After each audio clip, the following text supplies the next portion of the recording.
नारायण वासुदेवा। श्री कृष्ण गोविंद हरे मुरारे, हे नाथ नारायण वासुदेवा। हे नाथ नारायण वासुदेवा। हे नाथ नारायण वासुदेवा। हे नाथ नारायण वासुदेवा। हे नाथ नारायण वासुदेवा। हे नाथ नारायण वासुदेवा। हे नाथ नारायण वासुदेवा।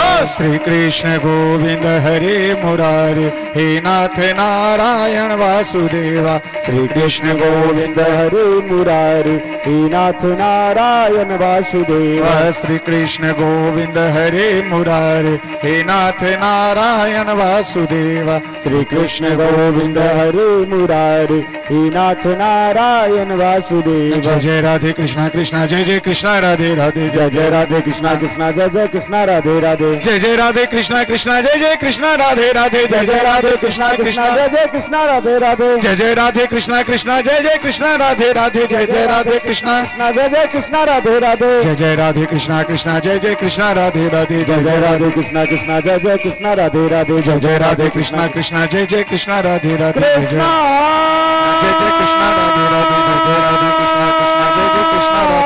जय जय राधे कृष्णा कृष्णा जय जय कृष्णा राधे। जय जय राधे कृष्णा जय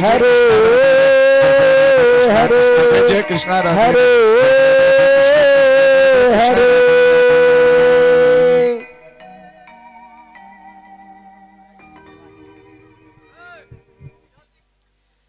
ओम हरि ओम स्वस्ति स्वस्ति न इंद्रो बृहस्रवाः स्वस्ति नः पूषा विश्ववेदाः स्वस्ति नस्तारक्षु अरिष्टनेमिः स्वस्ति नो बृहस्पतिर्दधातु प्रीखारसवामरोताः प्रश्निमातराः शोभं जावानुभिदधि गोजगमायाः अग्निर्जिह्वामनवाः सूराचक्षासु विसवेनो देवा अवसागमन्यः भद्रं कर्णेभिः शृणुयाम देवा भद्रं पश्येमाक्षभिर्जायतराः स्थिरैरङ्गैतुष्टवागुंसस्तानु निर्व्यासेमहि देवहितं जरायुः शतमिन्नो सरदु अन्तिदेवा चतरानश्चकराजरसन्दनो नाम पुतरासु जतरा पेदरो भवन्दिमानु मद्यारीडिकतायो ग्रन्द्योः आदितिर्द्योरादितिरन्तरिक्षमदितिर्माता स पिता स पुतराः विसवे देवा आदितिः पंचजना आदितिर्जातमादितिर्जानितवाम द्योः शान्तिरन्तरिक्षगुं शान्तिः पृथिवी शान्तिरापः शान्तिरोषधयः शान्तिः वनस्पतयः शान्तिर्विश्वे देवाः शान्तिर्ब्रह्म शान्तिः सर्वगुं शान्तिः शान्तिरेव शान्तिः सामा शान्तिरेधि हरिः ओम शान्तिः शान्तिः शान्तिः। गुरुर्ब्रह्मा गुरुर्विष्णु गुरुर्देव महेश्वर गुरुर्साक्षात् परब्रह्मा तस्मै श्री गुरवे नमः। अखण्डमण्डलाकारं व्याप्तं येन चराचरं तत्पदं दर्शितं येन तस्मै श्री गुरवे नमः। ध्यानमूलं गुरुर्मूर्तिः पूजामूलं गुरुर्पदं मन्त्रमूलं गुरुर्वाक्यं मोक्ष मोक्षमूलं गुरु कृपा मोक्षमूलं गुरु कृपा।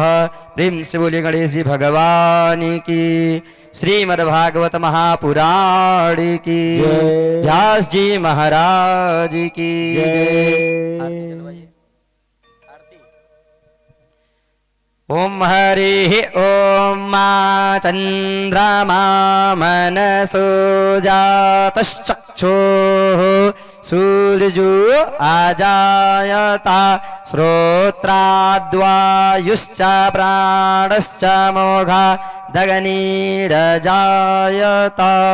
ओम आरात्रि पार्थिवगुं रजाः पितुरप्रायधामभिः देवाः सदा गुंषि बृहति वितिष्ठस् आत्वेकां वर्तते तमः। आरती अति पावन पुराण की, धर्म भगति विज्ञान खाने की। आरती अति पावन पुराण की, धर्म भगति विज्ञान खान की। महापुराण भागवत निर्मल, महापुराण भागवत निर्मल। सुख मुख विगलित निगम कल्प फल। सुख मुख विगलित निगम कल्प फल। परमानंद सुधारस में कल। परमानंद सुधारस में कल। लीला रति रस रस निधान की। आरती अति पावन पुराण की। कलिमल मथन त्रिताप निवारणी। कलिमल मथन त्रिताप निवारणी। जन्म मृत्युमय भव भयहारिणी। जन्म मृत्युमय भव भयहारिणी। सेवत सतत सकल सुख कारणी। सेवत सतत सकल सुख कारणी। सुमौषधि हरि चरित गान की। आरती अति पावन पुराण की। विषय विलास विमोह विनाशनी। विषय विलास विमोह विनाशनी। विमल विराग विवेक विकासनी। विमल विराग विवेक विकासनी। भगवत तत्व रहस्य प्रकाशनी। भगवत तत्व रहस्य प्रकाशनी। परम ज्योति परमात्म ज्ञान की। आरती अति पावन पुराण की। परमहंस मुनि मन उल्लासनी। परमहंस मुनि मन उल्लासनी। रसिक हृदय रस रसिक हृदय रस रास विलासनी। रसिक हृदय रस रास विलासनी। भुक्ति मुक्ति रति प्रेम सुदासनी। भुक्ति मुक्ति रति प्रेम सुदासनी।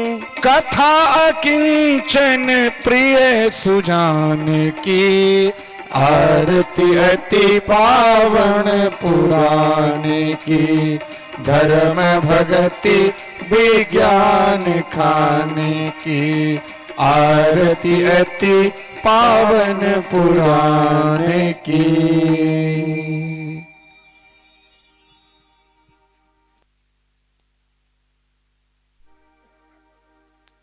हरि बोल हरि बोल हरि बोल हरि बोल हरि बोल हरि बोल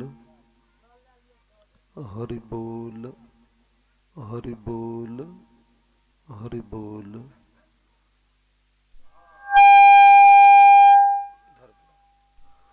हरि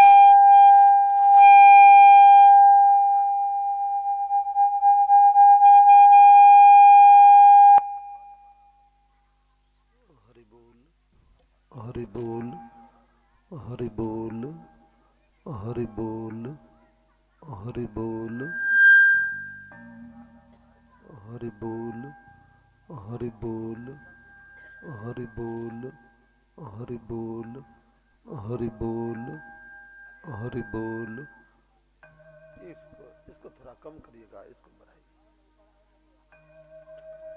हरि बोल हरि बोल हरि बोल हरि बोल हरि बोल हरि बोल। ये पीला वाला केबिल, हरा वाला जो है उसको थोड़ा, हरा वाला केबिल को थोड़ा नीचे। हरि बोल हरि बोल हरि बोल हरि बोल। इसको थोड़ा हरि बोल हरि बोल हरि हरि बोल हरि बोल हरि बोल हरि बोल हरि बोल हरि बोल हरि बोल हरि बोल हरि बोल। इसको थोड़ा और कम कर, थोड़ा थोड़ा, बिल्कुल थोड़ा, हाँ हल्का कम। हरि बोल हरि बोल हरि बोल हरि बोल। इसको थोड़ा उठा। हरि बोल हरि बोल हरि बोल हरि बोल हरि बोल हरि बोल। बेस कम करिए, इसका बेस बिल्कुल बंद कर। हरि बोल हरि बोल हरि बोल हरि बोल हरि बोल। हल्का श्वास, और श्वास हल्का, इको हल्का। हरि बोल हरि बोल हरि बोल हरि बोल हरि बोल हरि बोल हरि बोल हरि बोल हरि बोल हरि बोल।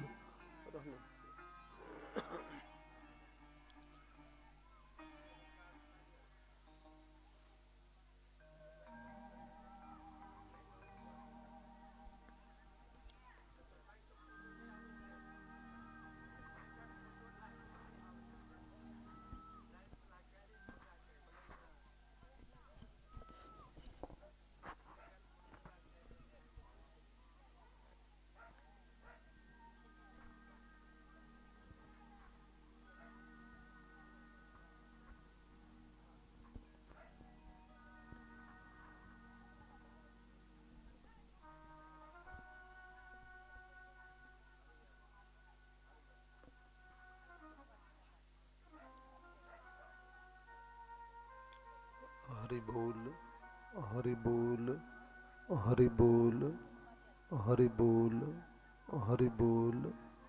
आवाज को थोड़ा साफ करिए ना। हरि बोल हरि बोल हरि बोल हरि बोल। बढ़ाइएगा नहीं। हरि बोल हरि बोल हरि बोल हरि बोल। बढ़ाइएगा नहीं उतने बस। हरि बोल हरि बोल हरि बोल हरि बोल हरि बोल हरि बोल।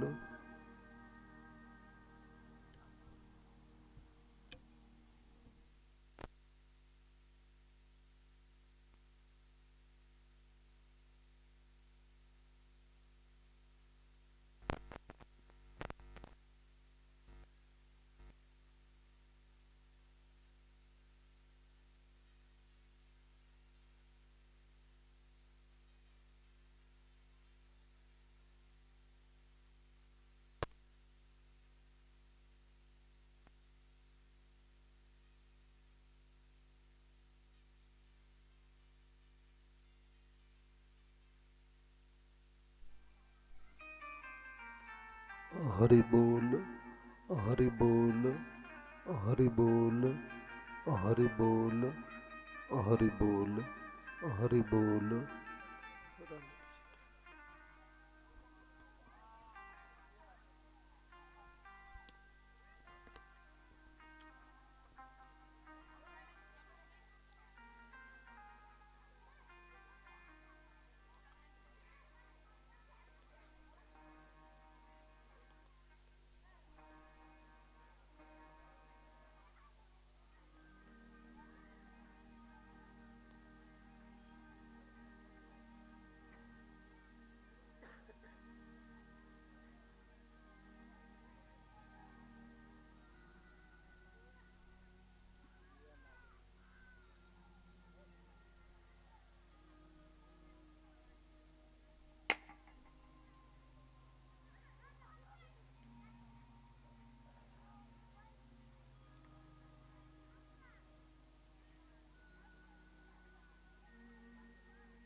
वक्रतुंड महाकाया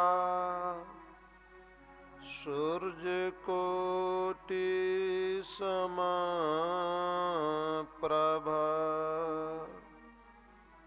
निर्विघ्नं कुरु मे देव सर्वकार्येषु सर्वदा। ध्येयं सदा परिभव धनमभीष्टदोहम् तीर्थाश्रयपदं शिवविरञ्चिनुतं शरण्यम्। भीर्त्यारतिहं प्रणतपाल भवाब्धिपोतम्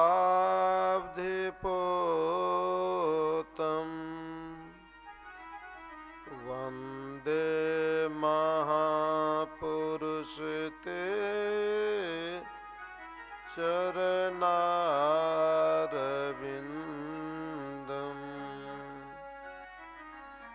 सच्चिदानन्दरूपाय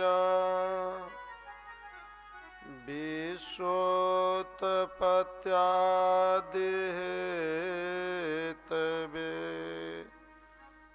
तापत्राय विनाशाय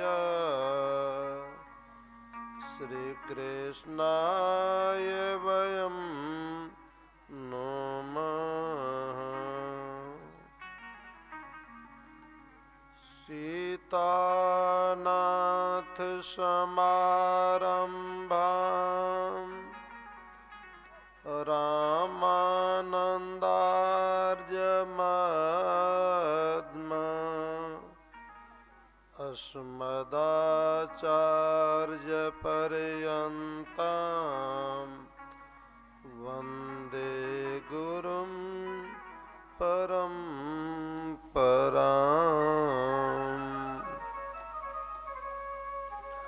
सर्वमङ्गलमाङ्गल्ये शिवे सर्वार्थसाधिके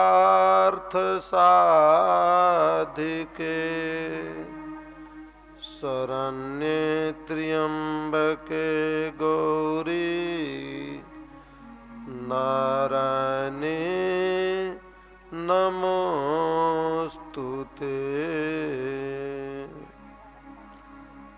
मनोजवं मारुततुल्यवेगं जितेन्द्रियं बुद्धिमतां वरिष्ठं वातात्मजं वानरयूथमुख्यं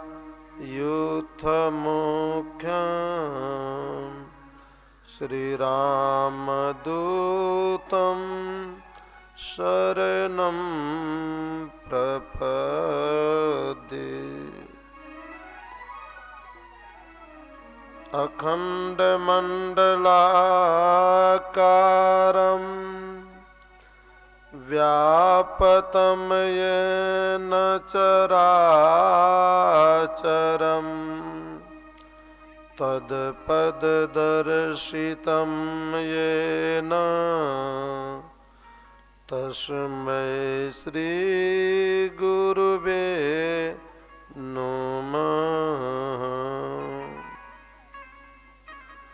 भक्त भक्ति भगवंत गुरु चतुर्नाम बपु एक, इनके पग बंदन किए नासे विघ्न अनेक। जय जय श्री राधारमण, जय जय नवल किशोर,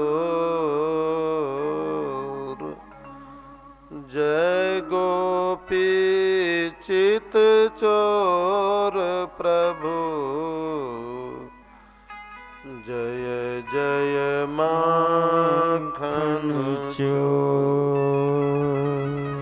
बोलिए राधा वल्लभ सरकार की जय। श्री हनुमंत लाल जी महाराज की जय। शुकाचार्य भगवान की जय। व्यास भगवान की जय। श्रीमद् भागवत महापुराण की जय। आवाहित सर्वे देवी देवता की जय। जय जय श्री राधे श्याम। प्रातः अखिलेश्वर अकारण करुणावरुणालय तारिदित वृंद पीताम्बरधारी भगवान श्री बालकृष्ण लाल के दिव्य वाममय प्रतिमूर्ति श्रीमद् भागवत महापुराण। जगत माँ जगदम्बा आद्या शक्ति भगवत चरण चुंबित माँ राधा रानी जू, कथा के रस रसिक अंजनानंदन जगत बंदन श्री हनुमंत लाल जी महाराज, परम पूज्य प्रातः स्मरणीय कली पावना अवतार भगवान श्री शुकाचार्य जी महाराज, परम पूज्य प्रातः स्मरणीय श्री गुरुदेव स्वामी, मुद मंगलमय संत समाज, सबों के चरणों में साष्टांग नमन करते हुए आइए आज के द्वितीय दिवस के ज्ञान गंगा में हम सब प्रवेश करें। द्वितीय दिवस के ज्ञान गंगा में गोता लगाने से पहले हम सब मिलकर के भगवान के पावन नाम का स्मरण करें, तदुपरांत कथा का आनंद लेंगे।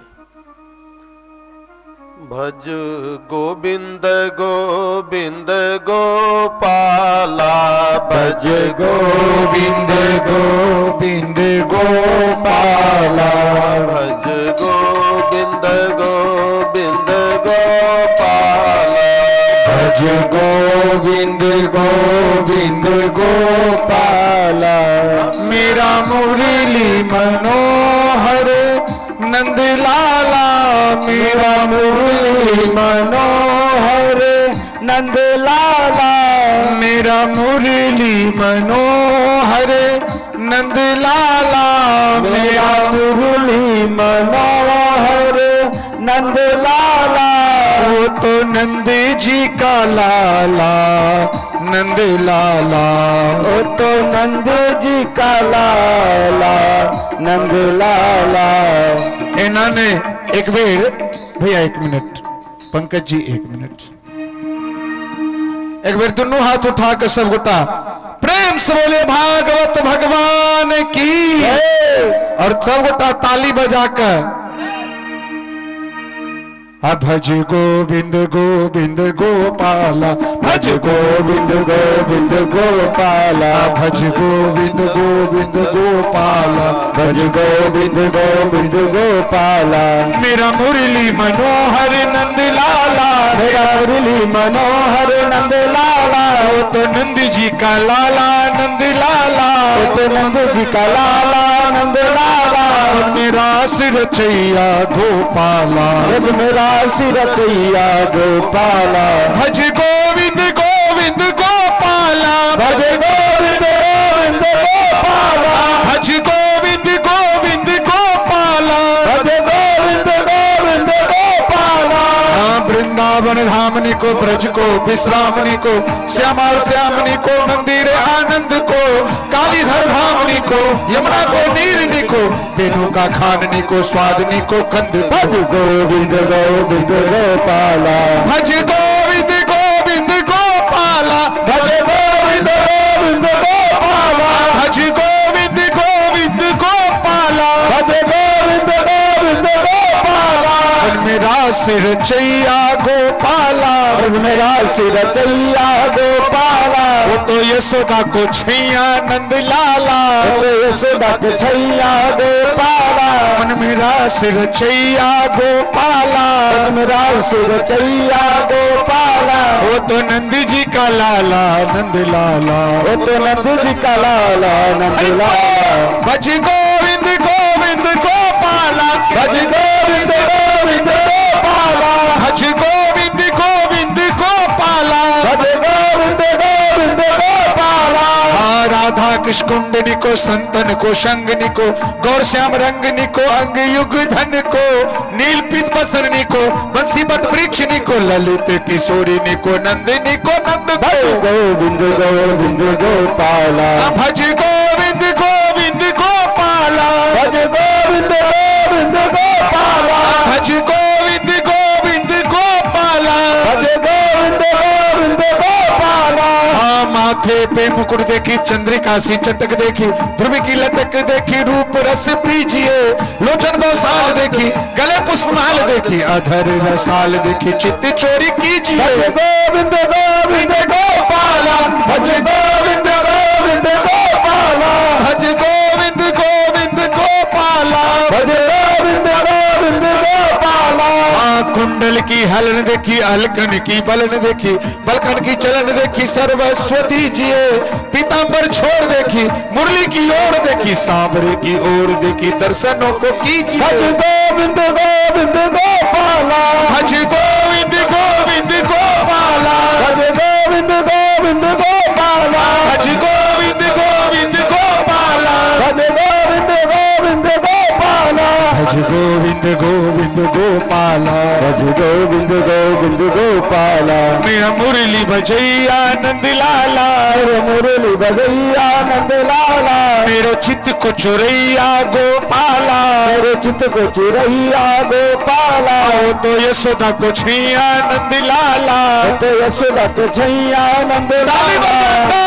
भज गोविंद गोविंद गोपाला, भज गोविंद गोविंद गोपाला, भज गोविंद गोविंद गोपाला, भज गोविंद गोविंद गोपाला, भज गोविंद गोविंद गोपाला, भज गोविंद गोविंद गोपाला, भज गोविंद गोविंद गोपाला, भज गोविंद गोविंद गोपाला, भज गोविंद गोविंद गोपाला, भज गोविंद गोविंद गोपाला।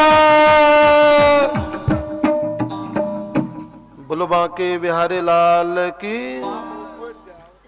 भगवान श्री बांके बिहारी लाल के दिव्य मंगलमय कृपा से श्रीमद् भागवत सप्ताह ज्ञान महायज्ञ के आज के द्वितीय दिवस के ज्ञान गंगा में हम लोग प्रवेश किए हैं। कल के कथा सत्र में भगवान श्री सूत जी महाराज ने 88,000 ऋषियों को बड़ा ही सुंदर प्रसंग बताए थे कि वेदव्यास जी महाराज ने भागवत को शुभारंभ करते हुए सत्य का वंदन किया और सत्य को वंदन करने के बाद कहते हैं कि भागवत कथा ही सबसे श्रेष्ठ धर्म है। ऋषियों ने सूत जी महाराज से पूछा, हे ऋषिवर, यदि भागवत कथा ही सबसे श्रेष्ठ धर्म है तो मैं आपसे पूछना चाहता हूं कि ये भागवत कथा व्यक्ति को कैसे सुनना चाहिए, कब तक सुनना चाहिए, ये भागवत कथा जगत में आई कैसे। कहा, देखो ऋषियों, ये भागवत कथा कल्प वृक्ष का पका हुआ फल है। निगम कल्प तरोर गलितम फलम सुख मुखाद अमृत दर्भ संजुतम पिबतम भागवतम रसमाल्यम मुहुरो रसिका भुवि भावुका। निगम रूपी कल्प वृक्ष, निगम यानी वेद, वेद एक कल्प वृक्ष है और वह कल्प वृक्ष का पका हुआ फल श्रीमद् भागवत महापुराण है। तो कल्प वृक्ष स्वर्ग में पाए जाते हैं, उस स्वर्ग से मृत लोक में कैसे आया। कहा, फलम सुख मुखाद अमृत दर्भ संजुतम। सुखदेव स्वामी ने उस पके हुए फल पर, स्वर्ग में जो कल्प वृक्ष है, उस पके हुए फल पर अपना चोंच मारा और चोंच मारने के बाद वो फल स्वर्ग से गिर करके मृतलोक में टपका। महाराज जी इतने दूर से स्वर्ग से नीचे गिरे तो गिरने के बाद तो ये फल फूट जाना चाहिए, बिखर जाना चाहिए, फिर ये फल सुरक्षित कैसे रहा। कहा, ये फल जो स्वर्ग से आया ना, तो डाढ़ी व डाढ़ी गिरते हुए आया। ऊपर से गिरा, दूसरे डाढ़ी पर आया, दूसरे डाढ़ी से तीसरे डाढ़ी पर आया, तीसरे डाढ़ी से चौथे डाढ़ी पर आया। डाढ़ी व डाढ़ी टकराते हुए ये फल मृत लोक तक सुरक्षित आ गया। कौन सी डाढ़ी। कहा, नारायण रूपी डाढ़ी से गिरा तो गिरने के बाद ब्रह्मा रूपी डाढ़ी पर अटका और ब्रह्मा रूपी डाढ़ी से जब टपका तो नारद रूपी डाढ़ी पर अटका। फिर नारद रूपी डाढ़ी से जब टपका तो व्यास रूपी डाढ़ी पर आकर के अटका और व्यास रूपी डाढ़ी से जब टपका तो सुखदेव रूपी डाढ़ी पर आकर के अटका, और सुखदेव रूपी डाढ़ी से जब टपका तो संपूर्ण जगत को यह सुंदर रस प्राप्त हुआ। जन जन में इसकी ख्याति हुई। तो ये जो फल है, कहते हैं कि फल में छिलके होती है, गुठली हुआ करती है। इसमें गुठली क्या है, छिलके क्या है? कहा न तो इसमें गुठली है न छिलके है, केवल ये रस ही रस भरा पड़ा हुआ है। छिलके को फेंका जाता, गुठली को फेंका जाता, लेकिन कथा में कोई ऐसे छिलके और गुठली नहीं है जिसको निकाल करके फेंका जाए। ये सब अमृतमय है, इसको पियो पियो पियो, जितने बार हो। पिबतम भागवतम रस माल्यम, ये रस का आलय खजाना जो है, ये रस के खजाने को पियो पियो। कहा कब तक पीते रहे? कहा जब तक तुम्हारी मुक्ति न हो जाए, तुम्हारा उद्धार न हो जाए। ये नहीं कि अमुक व्यक्ति ने आकर के कथा सुनाया ही था तो मैं एक बार सुन ही लिया हूं तो दोबारा क्या सुनूं। कथा को जो व्यक्ति सुन करके अघा जाता, तृप्त हो जाता, समझो उसने कथा के रस को जाना ही नहीं, कथा के मर्म को जाना ही नहीं।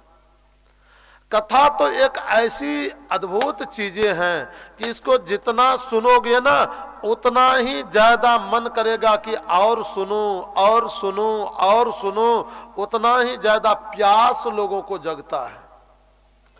और कथा में सुनने के बाद यदि प्यास जग जाए, चाह जग जाए, तो समझो कि सही मायने में इसने कथा को सुना है।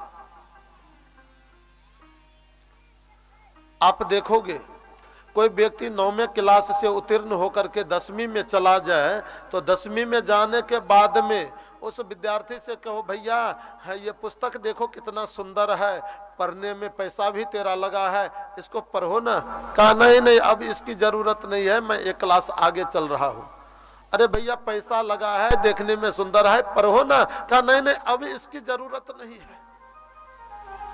किसी के घर समाचार पत्र रोजो आता हो, पेपर रोजो आता हो, उस समाचार पत्र को यदि एक बार पढ़ लिया तो पढ़ने के बाद में कल कहो कि भैया ये समाचार पत्र पैसा लगा है, कितना सुंदर है, पढ़ो ना। कहा नहीं नहीं कल ही पढ़ लिए थे। अरे पैसा लगा है फिर पढ़ लो ना। कहा नहीं अब इसकी जरूरत नहीं है, मैं कल ही पढ़ लिया। एक बार व्यक्ति यदि समाचार पत्र को पढ़ लेता तो दोबारा पढ़ने की चाह नहीं होती। एक क्लास से उत्तीर्ण विद्यार्थी पिछले क्लास के पुस्तक का चाह नहीं करता, लेकिन भागवत रामायण गीता को जिसने एक बार पढ़ लिया तो पढ़ने के बाद वो यदि एक बार पढ़ लिया तो उनको हजारों बार इच्छा होगी कि और पढ़ूं और पढ़ूं और पढ़ूं। भागवत रामायण को तो एक बार पढ़ करके तो देखो, जीवन में वह चाह आ जाती और की। यही शास्त्र पुराण की विशेषता है। दुनिया के पुस्तकों को पढ़ने के बाद पुनः पढ़ने का मन नहीं करता, लेकिन रामायण गीता और कथा को एक बार सुन लोगे, पढ़ लोगे तो पढ़ने के बाद मन करेगा कि बारंबार पीऊं, सदा पीते रहूं। जीवन में तृप्ति नहीं आती। जिस मानव के जीवन में कथा सुनने से तृप्ति आ जाए, अघा जाए, समझो ने उसने कथा के मर्म को जाना ही नहीं। राम कथा जे सुनत अघाए, राम कथा जी सुनत अघाई, रस विशेष नातिन नाही, रस विशेष तेरा जाना है। राम कथा, कृष्ण कथा को जो सुन करके अघा जाए, समझो जो उसने रस को जाना ही नहीं, मर्म को जाना ही नहीं। कहा आल्यम मोक्ष पर्यंतम, जब तक तुम्हारी मुक्ति न हो जाए, हमें मुक्ति न प्राप्त हो जाए, तब तक कथा को सुनते रहना चाहिए, सुनते रहना चाहिए, बारंबार सुनो। जितना सुनोगे, कथा एक ऐसी चीजें हैं, उसको जितना सुनोगे ना उतने ही दिव्य दिव्य उससे कुछ ज्ञान आपको अनुभूति होगी। और शास्त्र तो ऐसा चीज है महाराज, शास्त्र हम मानवों के जीवन का ऐनक है। आप देखोगे मुख पे कालिमा जब लग जाती ना, तो कालिमा लगने के बाद में आपके मुख पर दाग लगा है, काले लगे हैं, लेकिन आप उस कालिमा को नहीं देख सकते हो। उसको देखने के लिए एक ऐनक का सहारा लेना पड़ेगा। ऐनक का सहारा लोगे तो लेने के बाद में मुख की कालिमा दिखती, हम उसको धुल सकते हैं। जिस प्रकार से चेहरे के कालिमा खुद नहीं दिखता, उसके लिए एक ऐनक का सहारा लेना पड़ता, ठीक उसी प्रकार से जीवन की कालिमा व्यक्ति को खुद नहीं पता चलता। वो एक बार शास्त्र रूपी, भागवत रूपी, गीता रामायण रूपी ऐनक को उठा करके देख लेना, तो जीवन की कालिमा का अपने आप पता चल जाता, और वह कालिमा पता चलने के बाद धुल जाती है, समाप्त हो जाती है।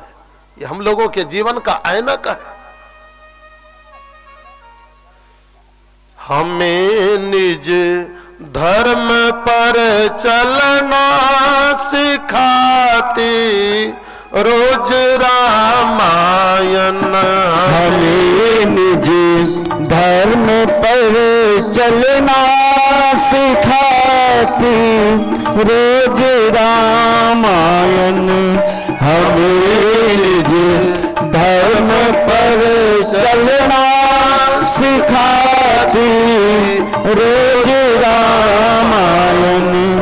सिखाती रोज रामायण, बताती रोज रामायण। सिखाती रोज रामायण, बताती रोज रामायण। सिखाती रोज रामायण, बताती रोज रामायण। हमें निज धर्म पर चलना सिखाती रोज रामायण। हमें निज धर्म पर चलना सिखाती रोज रामायण। सब कोई ताली बजा करके सब कोई गाएंगे। हम लोगों के जीवन का यही मुख जीने की रास्ता बताता। भागवत और रामायण को एक बार उठा करके देख लो।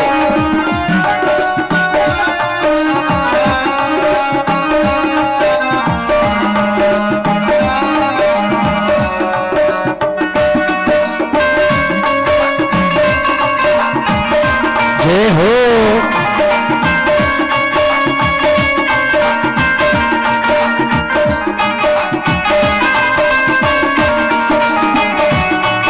जिन्हें संसार सागर से उतर कर पार है जाना। जिन्हें संसार सागर से उतर कर पार हो जाना। जिन्हें संसार सागर से उतर कर पार हो जाना।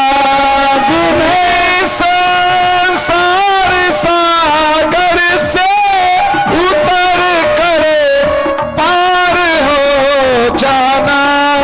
उतर कर पार है जाना। उतर कर पार हो जाना। उन्हें सुख से किनारे पर, उन्हें सुख से किनारे पर लगाती रोज रामायण। हमें निज धर्म पर चलना सिखाती रोज रामायण।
शंकर की है झांकी, कहीं शंकर की है झांकी, हृदय आनंद झूले पर, हृदय आनंद झूले पर झुलाती रोज रामायण है हमें निज धर्म पर चलना सिखाती रोज रामायण।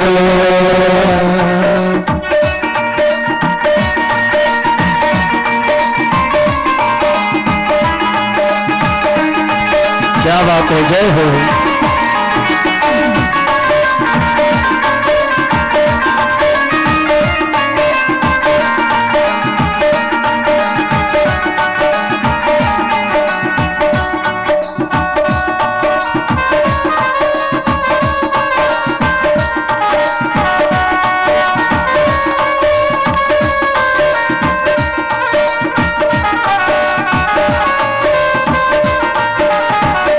हरि हरि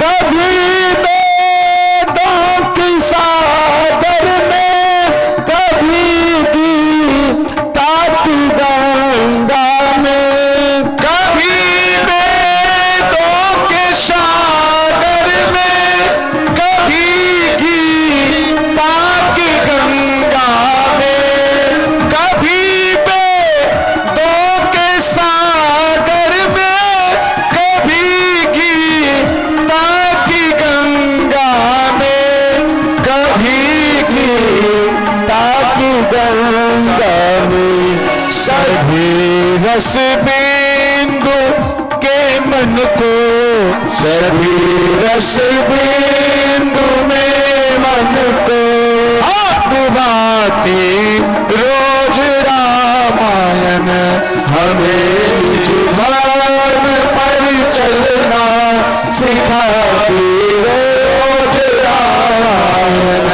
हमें निज धर्म पर चलना सिखाती रोज रामायण।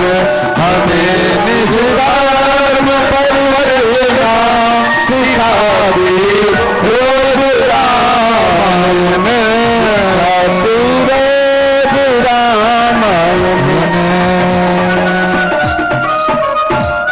ये शास्त्र भागवत हमें जीना सिखाती है, मानव को कैसे जीवन जिया जाए, कि जीवन जीने की सही कला का अनुभूति शास्त्र से ही होता।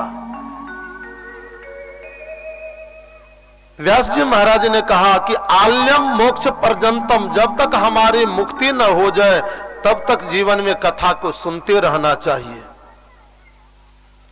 भगवान सूत जी से ऋषियों ने 6 प्रकार के प्रश्न किए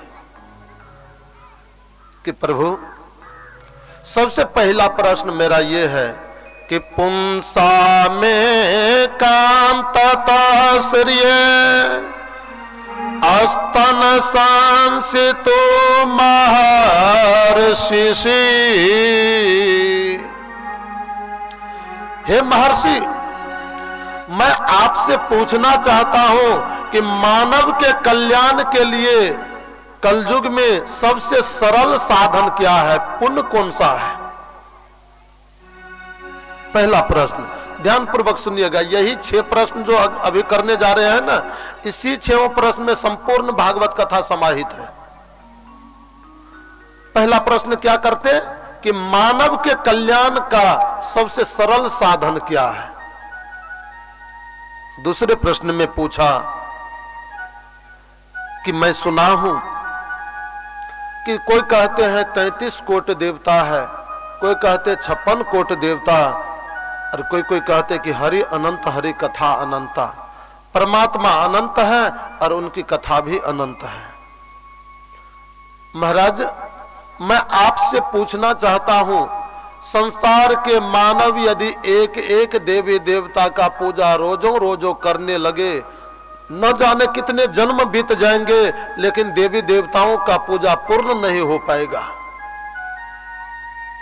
कृपया मैं आपसे बुझना चाहता हूं कि इतने जो देवी देवता हैं, संपूर्ण देवताओं में कौन ऐसा देव है जिन एक के पूजा से संपूर्ण देवताओं की पूजा हो जाती हो।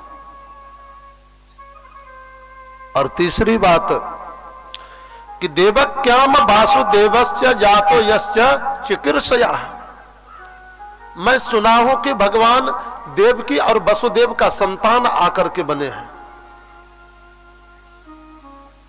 परमात्मा को भी गर्भ में आना पड़ता। परमात्मा देवकी और वसुदेव को पिता मां क्यों माने, उनका संतान क्यों बने? कृपया आप मुझे ये बताओ। पुनः चौथी बात कि यदि वो मां के गर्भ में आए, जन्म लिए, तो संसार में लोग उनको अजन्मा क्यों कहते हैं? वो तो मां के गर्भ से जन्म लिए हैं, फिर उन्हें अजन्मा क्यों कहा जाता? कृपया आप ये बताओ। और पांचवी बात कि जितने शास्त्र है, संपूर्ण शास्त्र का जो सार तत्व है, कृपया आप कृपा करके मुझे बताओ। और छठी बात मेरी ये है कि गीता में भगवान श्री कृष्ण कहते हैं कि धर्म संस्थापनार्थ संभवामि युगे युगे, धर्म के स्थापना के लिए मैं प्रत्येक युग में अवतार लेता हूं। मैं आपसे पूछना चाहता हूं कि वो परात्पर अखिलेश्वर ब्रह्म जब संसार में रहते तो रहने के बाद धर्म को स्थापित करके रखते हैं, लेकिन वो ब्रह्म जब संसार से अदृश्य हो जाते तो धर्मम कम शरणम गता, धर्म किनके शरण में जाकर के रहता? कृपया आप मुझे बताओ। ये 6 प्रकार के प्रश्न ऋषियों ने सूत जी महाराज से किया।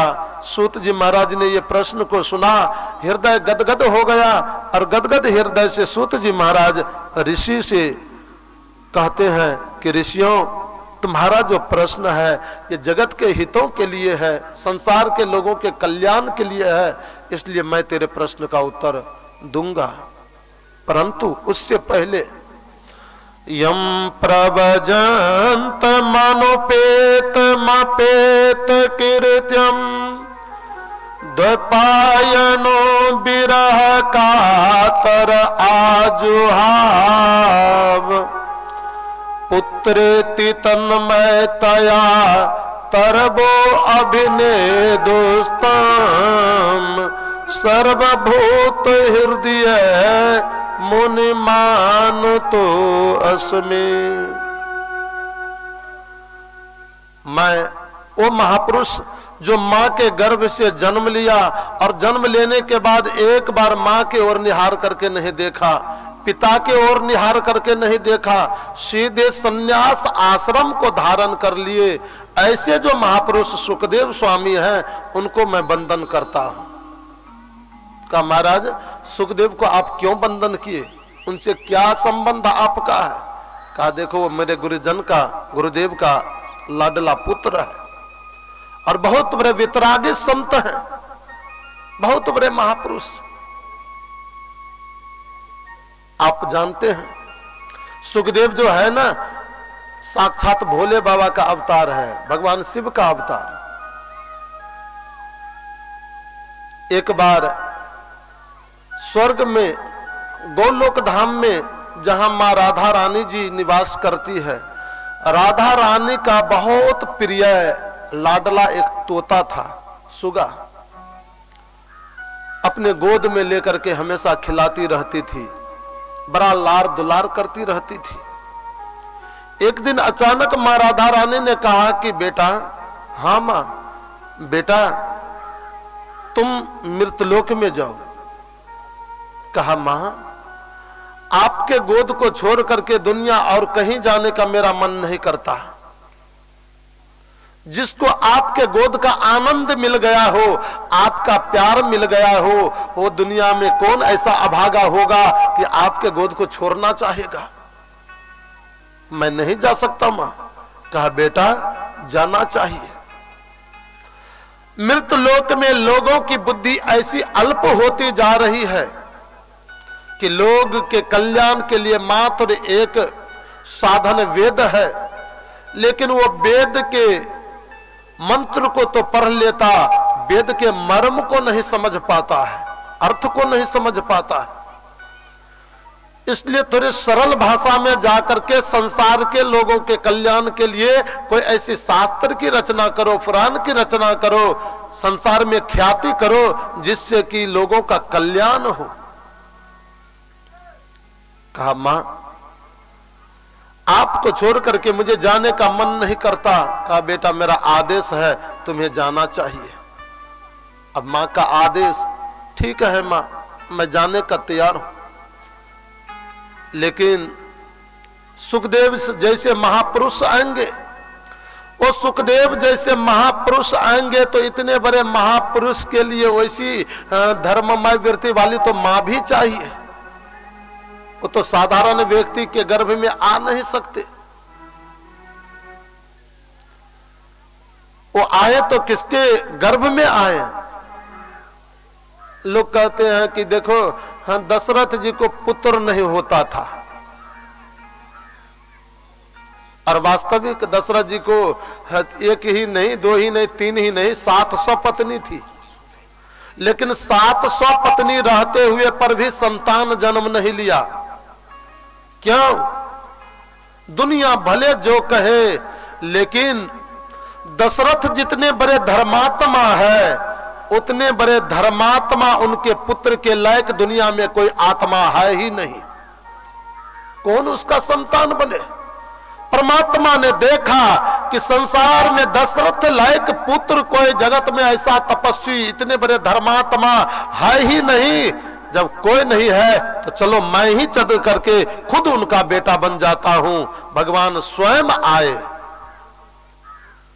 महापुरुषों के गर्भ में किसी महापुरुष का ही आगमन होता है। महान माताओं के गर्भ में किसी महान पात्र का ही आगमन होता है। व्यास जी से ये सुखदेव जैसे महापुरुष आएंगे, कहां आए? भगवान अपने मन से प्रेरणा किया, और मन से प्रेरणा करने के बाद में ऐसा सूत्र रच दिए कि सुखदेव को आने का रास्ता साफ हो गया। भगवान क्या किए? अपने मन को यानी नारद जी को गौरी जी के आश्रम पर भेज दिया, मां पार्वती के आश्रम पर भेज दिया। और मां पार्वती जैसे नारद जी को देखी तो देखने के बाद में कहा गुरुदेव आओ आओ, बहुतों दिनों के बाद आना हुआ, आप तो बिल्कुल मुझे भूल ही गए। कहा देवी ओ माता जी, आजकल तेरे ही घर नहीं पराया जगह जाना मैं छोड़ दिया हूं। क्यों गुरुदेव? कहा इसलिए कि संसार के लोगों में देखा जाता कि प्रेम भी करते तो स्वार्थ का करते, किसी प्रकार का कोई संबंध जोड़ते तो स्वार्थ के बस जोड़ते। स्वार्थ में लोग ज्यादा ही तदलीन होते जा रहे हैं, और जहां स्वार्थ होता वहां नारद नहीं होता है। जिसके अंदर कपट होते वहां नारद नहीं होता, छल होते नारद नहीं होता।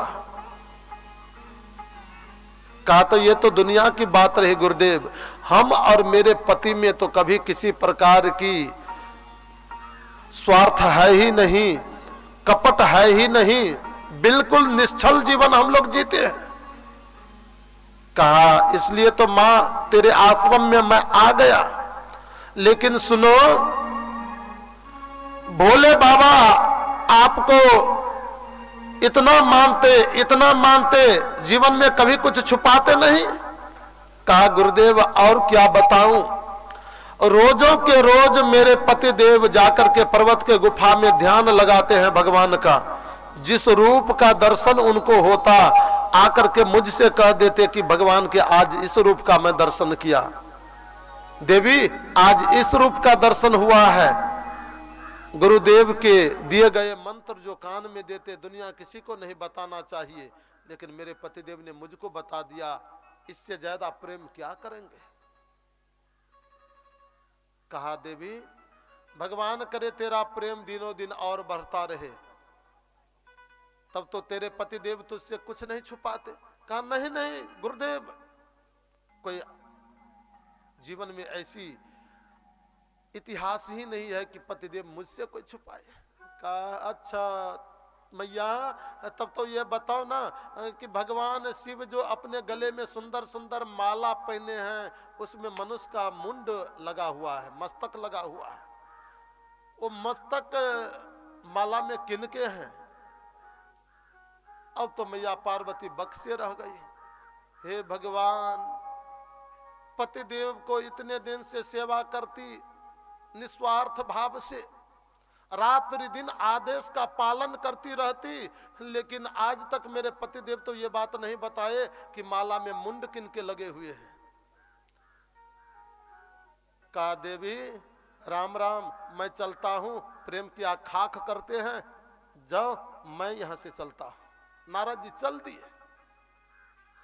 अब नारद जी महाराज चल दिए, मैया पार्वती को तो 108 डिग्री का बुखार लग गया। अब तो मैया पार्वती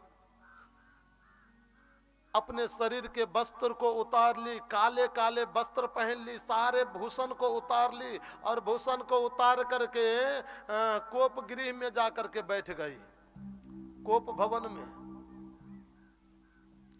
पहले जमाने में लोग मकान बनाते थे ना, तो मकान बनाने के बाद में जैसे आजकल किचन बनाते हो, शौचालय बनाते हो, स्नान रूम बनाते हो, आदि आदि कोठार रूम बनाया जाता, शयन रूम बनाया जाता, उस प्रकार से पहले जमाने में लोग जो मकान बनाते थे ना, तो बनाने के बाद में अपने घर में एक कोप भवन भी बनाते थे।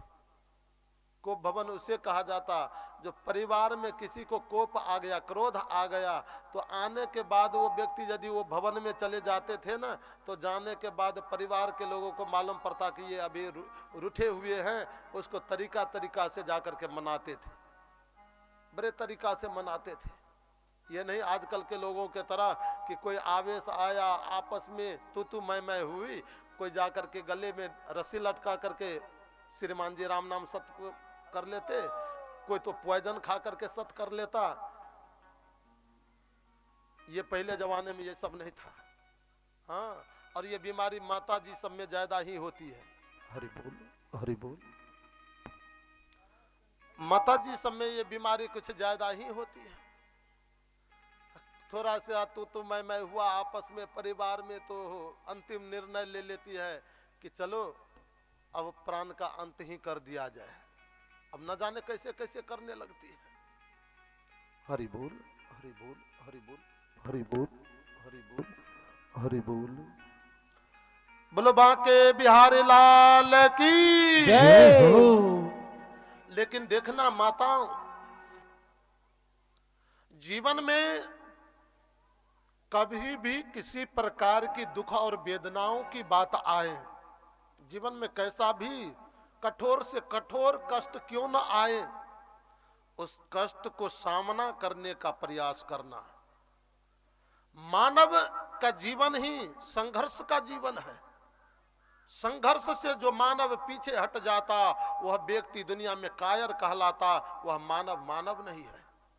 संघर्ष करना चाहिए, संघर्ष से कभी पीछे नहीं हटना चाहिए। कष्ट आने के बाद हम अपने जीवन को बर्बाद कर दे, ये तो अज्ञानियों का लक्षण है, मूर्खों का लक्षण है। और आपको मालूम है, कष्ट आने के बाद जो व्यक्ति अपने जीवन का बलिदान दे देते, आत्महत्या कर लेता, वो व्यक्ति उस कष्ट से निवृत्त नहीं होता, वो कष्ट से उनकी निवारण नहीं हो पाती, बल्कि उससे लाखों गुना ज्यादा कष्ट दूसरे जन्म में उसको भोगना पड़ता है।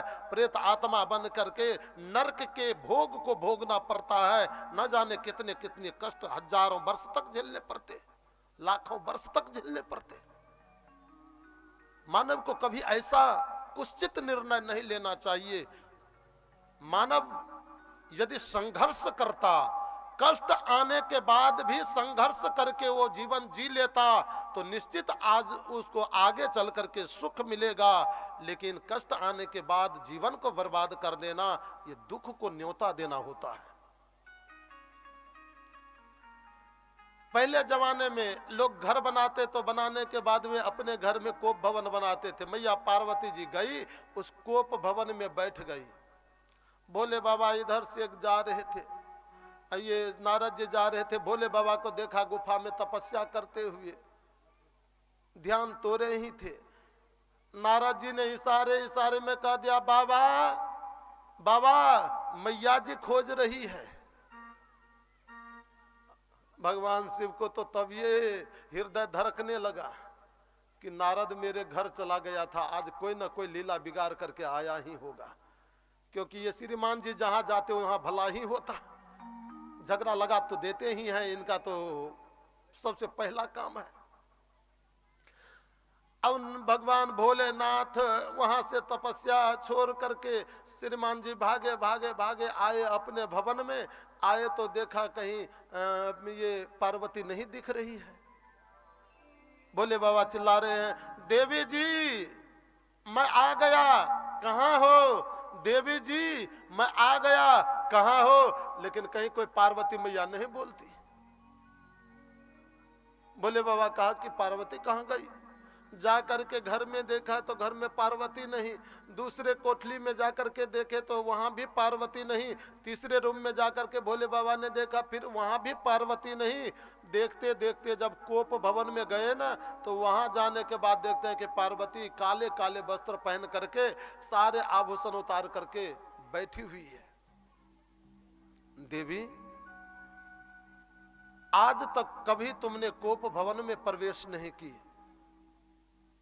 क्या हुआ तुम्हें इस कोप भवन में आ गई हो?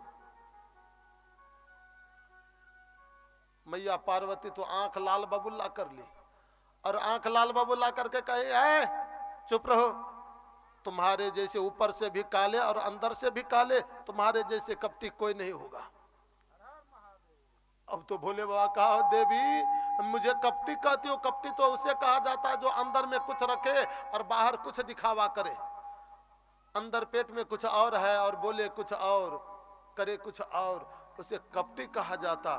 देवी मैं तो गुरुदेव के दिए गए मंत्र भी तुमसे बता दिया, जीवन में कभी कुछ छुपाया नहीं, फिर तुम मुझे कपटी क्यों कहती हो?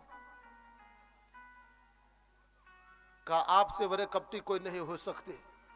इतने दिन से मैं सेवा करती आ रही हूं, निस्वार्थ भाव से रात्रि दिन आपके आदेश का पालन करती रही, लेकिन आज तक आपने ये नहीं बताया कि गले में जो मुंड की माला लगी है, ये माला में मुंड लगी है, वो किनका है? भोले बाबा कहा, देवी इसलिए इसे रूठी हो, कभी ऐसा प्रसंग आपस में चला ही नहीं, तुम भी नहीं पूछी, किसी प्रकार से कोई मौका नहीं मिला कि ये चर्चा करूं, इसके लिए रूठी हो। देवी देखो मेरे माला में जितने मुंड लगे हैं ना, किसी और का नहीं, सब तेरा ही है। कहा मेरा?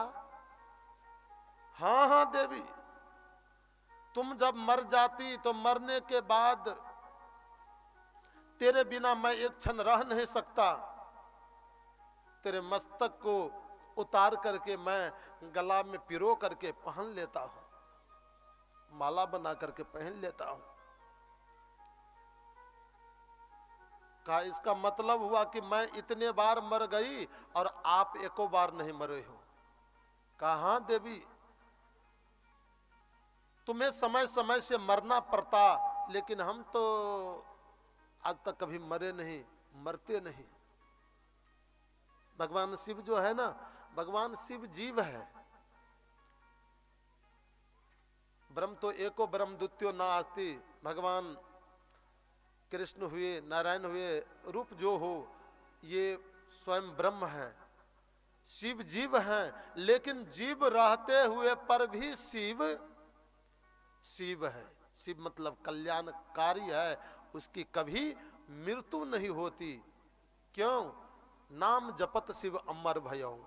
परमात्मा के नाम को इतना भोले बाबा ने जपा, इतना जपा, तुम पुनि राम राम दिन राति सादर जपाऊं अनंग अराती। रात्रि दिन भगवान के नाम को जपते जपते जपते ऐसे नाम को सिद्ध कर लिए कि भोले बाबा एक जीव रहते हुए पर भी शिव बन गए, उनकी कभी मृत्यु नहीं होती है, अजर अमर हो गए। भगवान शिव ने कहा कि देवी हमारी कभी मृत्यु नहीं होती। महाराज क्यों? कहा कि मैं अमर कथा का पान किया हूं। कहा पतिदेव तब तो और कपटी ठहरे आप, और बड़े कपटी ठहरे। अरे वो अमर कथा आपने सुन लियो और हमें आप सुना ही नहीं दे रहे हो, हम भी अमर हो जाते, आप हमें भी सुना दीजिए ना। कहा देवी ठीक है, यदि अमर कथा तुम सुनोगी ना तो इसके लिए 3 शर्त है। सबसे पहला शर्त ये कि ये कथा जब कभी भी मैं कहता सुनाता हूं तो एकांत में सुनाता हूं, बिल्कुल एकांत में तुम्हें जाना होगा, जहां कहीं कोई मनुष्य का दर्शन नहीं हो। कहा ठीक है पतिदेव, मैं जाने को तैयार हूं। दूसरी बात, मैं अमर कथा जब सुनाता हूं तो बिल्कुल नेत्र बंद करके सुनाता हूं। अब तुम सुन रही हो या नहीं सुन रही हो, इसका मुझे अनुभूति कैसे हो, पता कैसे लगे, इसके लिए तुम्हें कथा के बीच बीच में हाँ जी हाँ जी हाँ जी ओम ओम ओम कहना होगा। कहा पतिदेव स्वीकार है। तीसरी बात कि कथा मैं एक आसन से बैठ करके लगातार 7 दिन तक सुनाऊंगा। एक आसन से लगातार बैठ करके तुम्हें रहना होगा। जो हम लोगों की कथा की तरह नहीं कि 4 घंटा 5 घंटा कर लो फिर कल उसी समय में जा करके होगी। थोड़ा 1 घंटा ज्यादा करने लगो ना तो सब कहते हैं कि बहुत समय लग गया, हम लोग 5 घंटा नहीं बैठ सकते। पार्वती को कहा देखो देवी, एक आसन से 7 दिन तक तुम्हें बैठना होगा। हाँ पतिदेव बैठूंगी। तीनों शर्त को जब मां पार्वती ने स्वीकार लिया तो स्वीकारने के बाद भोले बाबा पार्वती को लेकर के हिमालय से उत्तर बहुत बड़े सघन जंगल क्षेत्र हैं, अमरनाथ क्षेत्र में लेकर के चले गए, जहां कोई मनुष्य का दृश्य नहीं, बिल्कुल सघन जंगल है। घने जंगल को जैसे मैया पार्वती और भोले बाबा ने देखा, देखने के बाद देखा कि यहाँ कोई नहीं है। भोले बाबा तत्क्षण जंगल में कुछ पशु को देखा घूमते हुए, पक्षियां कुछ निनाद कर रही है वृक्षों के ऊपर। उस पक्षियों के निनाद को सुना, पशुओं के चिघार को सुना। सुनने के बाद में भोले बाबा अपने हाथ में अपना डमरू धारण किए और डमरू धारण करके भोले बाबा ने जोर से अपना डमरू डिमडिमाना प्रारंभ किया।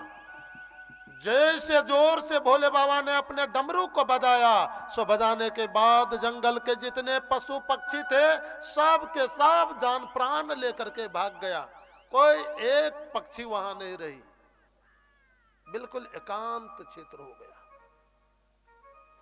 पूरब देखा कहीं किसी को नहीं देखा, पश्चिम देखा कहीं किसी को नहीं देखा, दक्षिण देखा कहीं किसी को नहीं देखा, उत्तर देखा कहीं किसी को नहीं, ऊपर देखा कहीं किसी को नहीं, नीचे देखा कहीं किसी को नहीं। भोले बाबा आसन लगा करके बैठ गए, मां पार्वती आगे में बैठ गई। भगवान शिव अमर कथा कहना प्रारंभ कर दिए। सुंदर रसमय अमर कथा भोले बाबा के मुख से शुभारंभ हुआ। मैया पार्वती बड़ा ही लार पूर्वक कथा को सुन रही है। हाँ जी हाँ जी हाँ जी हाँ जी बीच में बोलती है। एक दिन की कथा पूरी हुई, तत्क्षण दूसरे दिन की कथा प्रारंभ, और दूसरे दिन की कथा जैसे पूरी हुई, तीसरे दिन की कथा प्रारंभ, तीसरे दिन की कथा जैसे पूरी हुई, चौथे दिन की कथा प्रारंभ, और चौथे दिन की कथा जैसे पूरी हुई, तो भोले बाबा ने पांचवें दिन के कथा को प्रारंभ किया। और ये पांचवें दिन की कथा चलते चलते चलते चलते एक प्रसंग आया। भगवान शिव ने पार्वती से कहा कि देखो देवी, एक बार उद्धव भगवान कृष्ण के पास में गए, और उद्धव ने भगवान कृष्ण से कहा, प्रभु योगेश्च योग विन्यास योगात्मन योग संभव निश्रेषाय में प्रोक्त त्याग संन्यास लक्षण। उद्धव ने भगवान कृष्ण से कहा, प्रभु आप योगेश्वर हो, योग के स्वामी हो, आप हमें ये बताओ कि त्याग किसे कहा जाता और सन्यास किसे कहा जाता, त्याग और सन्यास का लक्षण क्या है। मां पार्वती ने शिव से कहा, हाँ जी। और जैसे भगवान कृष्ण ने जो उद्धव के प्रश्न को सुना, उत्तर देना प्रारंभ किए, इतने में मां पार्वती को नींद आ गई। और मां पार्वती को जैसे नींद आई, तो नींद आने के बाद हाँ जी कहना तो बंद हो गया। जब से भोले बाबा यहाँ कथा प्रारंभ किए, सारे पशु पक्षी को तो भगा दिए डमरू बजा करके, लेकिन एक पक्षी अंडा से फूट करके बाहर निकली ही थी, उड़ने की सामर्थ्यता नहीं रही, वो पक्षी घोंसले में वैसे पड़ा रह गया। वो तोता है, सुगा। जैसे भोले बाबा कथा प्रारंभ किए, तत्क्षण उसको दिव्य चेतना आ गई। वृक्ष से नीचे कूद करके उछल करके गिर गए भोले बाबा के सिंहासन के पीछे। भोले बाबा कथा कह रहे हैं, पार्वती मैया हाँ जी कह रही है, ये प्यार पूर्वक तोता कथा को सुन रहा है।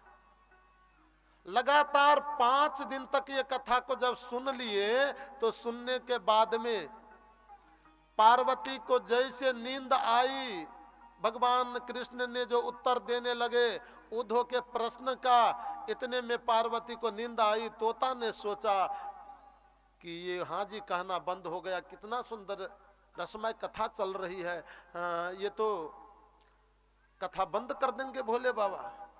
सो तोता बाक का बड़ा पटु होता है, दूसरों के बात को ग्रहण करने में बड़ा प्रवीण होता है। मैया पार्वती के स्वर में ही तोता हाँ जी हाँ जी हाँ जी कहना प्रारंभ कर दिया। भोले बाबा कथा कहते कहते 5वें दिन के कथा को भी पूरे कर लिए। 6ठे दिन की कथा प्रारंभ हुई, तोता हाँ जी कह रहा है, 6ठे दिन की कथा भी पूरी हो गई। 7वें दिन की कथा प्रारंभ हुई। 7वें दिन के कथा को कहते कहते कहते कहते जैसे भोले बाबा ने कथा की पूर्णाहुति हुई, और भोले बाबा ने जोर से कहा, बोलो द्वारकाधीश की जय हो। सो तो मैया पार्वती घबरा करके उठी। हाँ पतिदेव।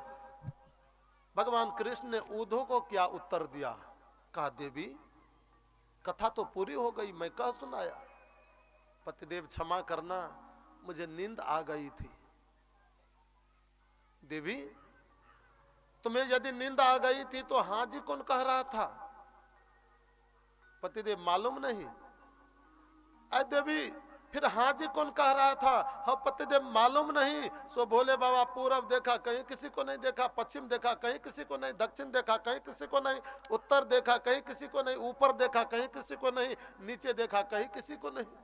कहा देवी बीच में हाँ जी कौन कह रहा था? पतिदेव मालूम नहीं। अब तो भोले बाबा बड़ा चिंतित हुए। गौर से जब अपने सिंहासन के पीछे देखा ना, तो देखा कि एक तोता बैठा हुआ है और वो हाँ जी चिल्ला रहा था। सो तो भोले बाबा देखते क्रोध के आवेश में आ गए आग बबुल्ले होकर के भोले बाबा सिंहासन से उठ करके खड़े हुए, अपना त्रिशूल उठा लिए और त्रिशूल लेकर के तोता को मारने के लिए दौड़ा। जैसे तोता को मारने के लिए भोले बाबा दौड़े, तोता तो जान प्राण लेकर के वहां से भागा। भागते भागते भागते भागते तोता हिमालय से उत्तर, ये अमरनाथ क्षेत्र से भी उत्तर चले गए। भोले बाबा पीछे पीछे खिदेर रहे हैं, तोता भागा जा रहा है। देखा ये मुझे छोड़ेंगे नहीं। व्यास जी की पत्नी वहां थी, और व्यास जी की जो पत्नी थी, तो व्यास जी के पत्नी ने जैसे तोता वहां गए, उसको जोर से उबासी आई, हाफी आई। जैसे मुख को आप आई, सो तोता मुख में होकर के सीधे पेट में प्रवेश कर गया। ये भोले बाबा व्यास जी से कहा, ओ महात्मा जी। हाँ भोले बाबा, वो नारी कौन है? क्या बात है भोले बाबा, बड़ा आज गर्म लगते हो, क्या हुआ? कहा देखो, वो नारी मेरे शत्रु को छुपा लिया है अपने पेट में। कहो उसको मेरे शत्रु को बाहर निकाल दे, वरना मैं अपने त्रिशूल से इसको मार दूंगा। कहा भोले बाबा वो तो बात सही है, लेकिन क्यों मारोगे? क्या हुआ, क्या अपराध कर गए हो तोता? कहा उसने छुप करके मेरे अमर कथा को सुन लिया। सुन लिया पूरी कथा? हाँ हाँ, 7 दिन के कथा को सुन लिया। कहा भोले बाबा लगता है कि आज भांग का नशा आपको कुछ ज्यादा ही चढ़ गया है। ये 7 दिन तक कथा जब सुन ही लिए, तब तो ये अमर हो गया, फिर मारोगे कैसे? अब तो भोले बाबा सिर को नीचे कर लिया, हे भगवान मैं तो मूर्ख के तरफ पीछे दौड़ रहा था। ये तो 7 दिन कथा सुन लिए, अमर हो गया, इसको हम फिर मारने के लिए दौड़ रहे हैं पीछे। भोले बाबा वहां से लौट गए लज्जित होकर के। हे महाआसन पे महादेव जी, बैठे आसन मार।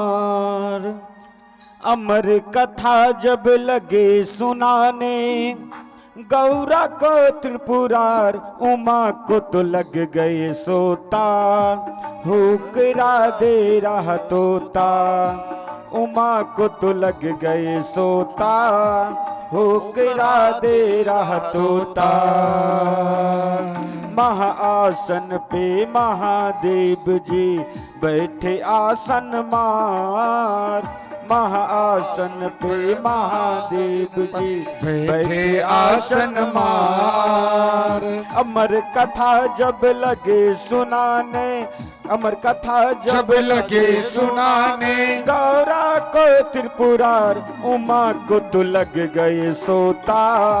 हुकरा दे रहा तोता, उमा को तो लग गए सोता। हुकरा दे रहा तोता। सबको ताली बजा करके सबको गो जय हो।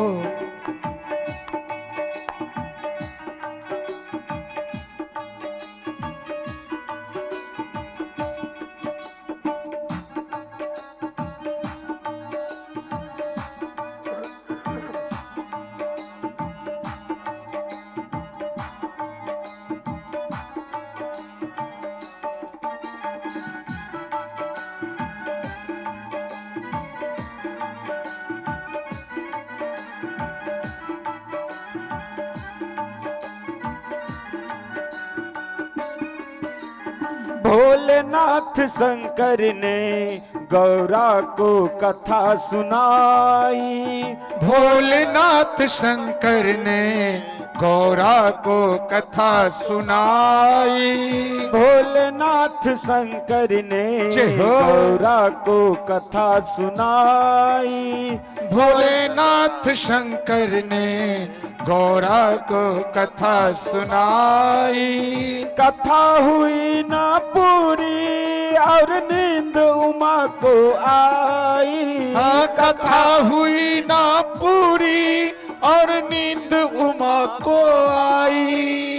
भोलेनाथ जी समझ न पाए, भोलेनाथ नाथ जी समझ न पाए तोता की होकार। उमा को तो लग गई सोता, हुकरा दे रहा तोता। हाँ उमा को तो लग गई सोता, हुकरा दे रहा तोता।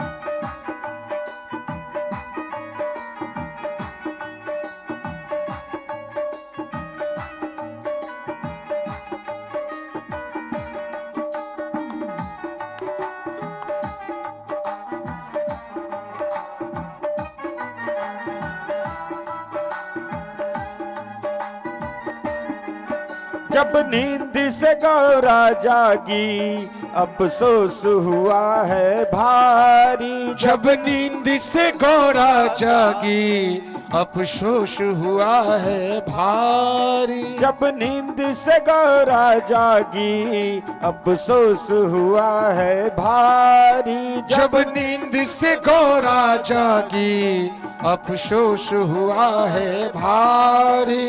हाथ जोड़ कर बोली, प्रभु लग गई आंख हमारी। हाथ जोड़ कर बोली, प्रभु लग गई आंख हमारी। आधी कथा सुनी है हमने, आधी कथा सुनी है हमने, आधी है बरकरार। उमा को तो लग गई सोता, जय हो। हुकरा दे रहा तोता।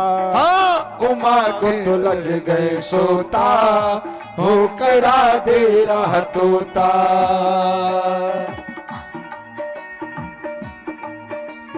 क्या बात है, जय हो।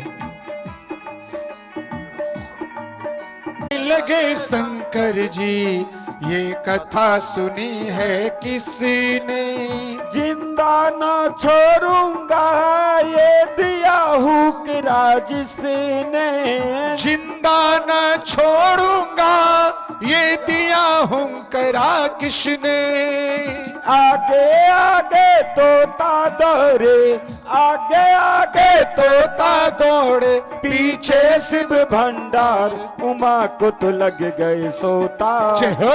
हुकरा दे रहा तोता। उमा को लग गए सोता, हुक्का दे रहा तोता।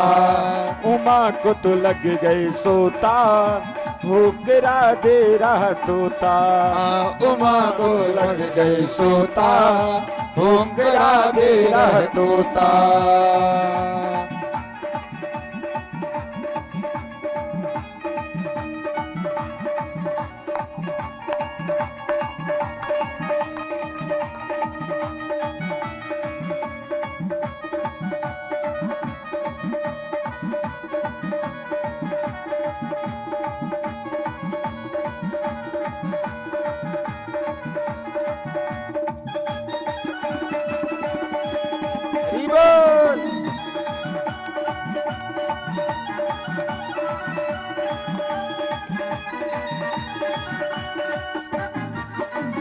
उड़ते उड़ते तोता जब वेद व्यास घर आया।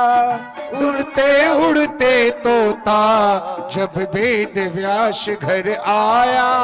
ओ उड़ते उड़ते तोता जब वेद व्यास घर आया।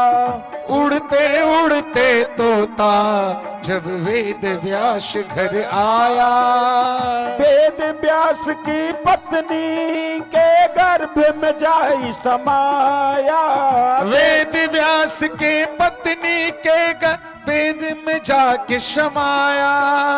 नाम परा सुखदेव है इनका, नाम परा सुखदेव है इनका, लीला परम पार। उमा के तो लग गई सोता, हुक्रा दे रहा तोता, उमा के तो पड़ गए सोता, हुंकड़ा दे रहा तोता। महाआसन पे महादेव जी बैठे आसन मार, महाआसन पे महादेव जी बैठे आसन मार।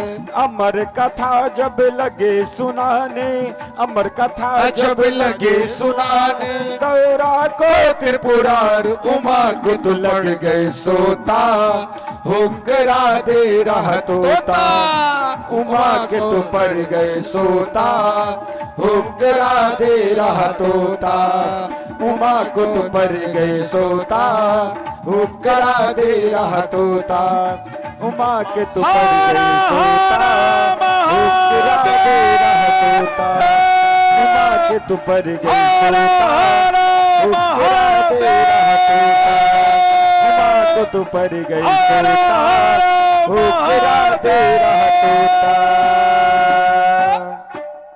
बोलो सुखदेव स्वामी की जय हो।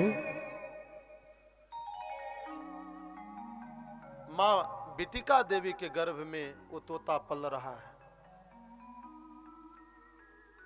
लगातार 9 महीना कौन कहे, 12 वर्ष तक माँ बिटिका देवी के गर्भ में वो तोता रह गया।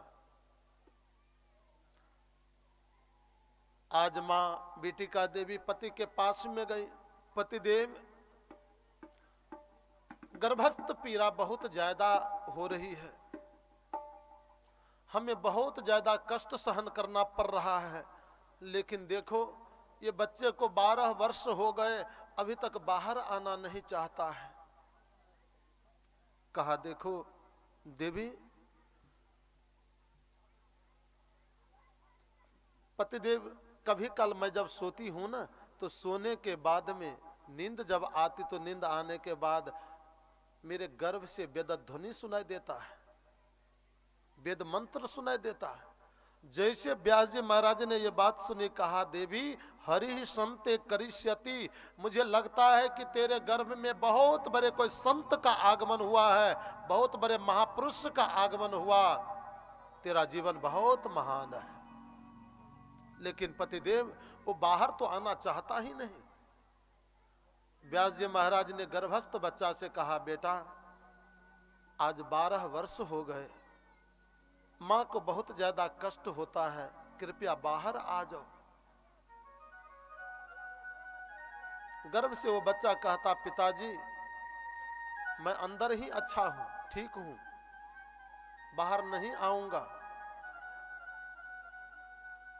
शास्त्र में बताया गया है कि गर्भवास समम दुखम भूतो न भविष्यति।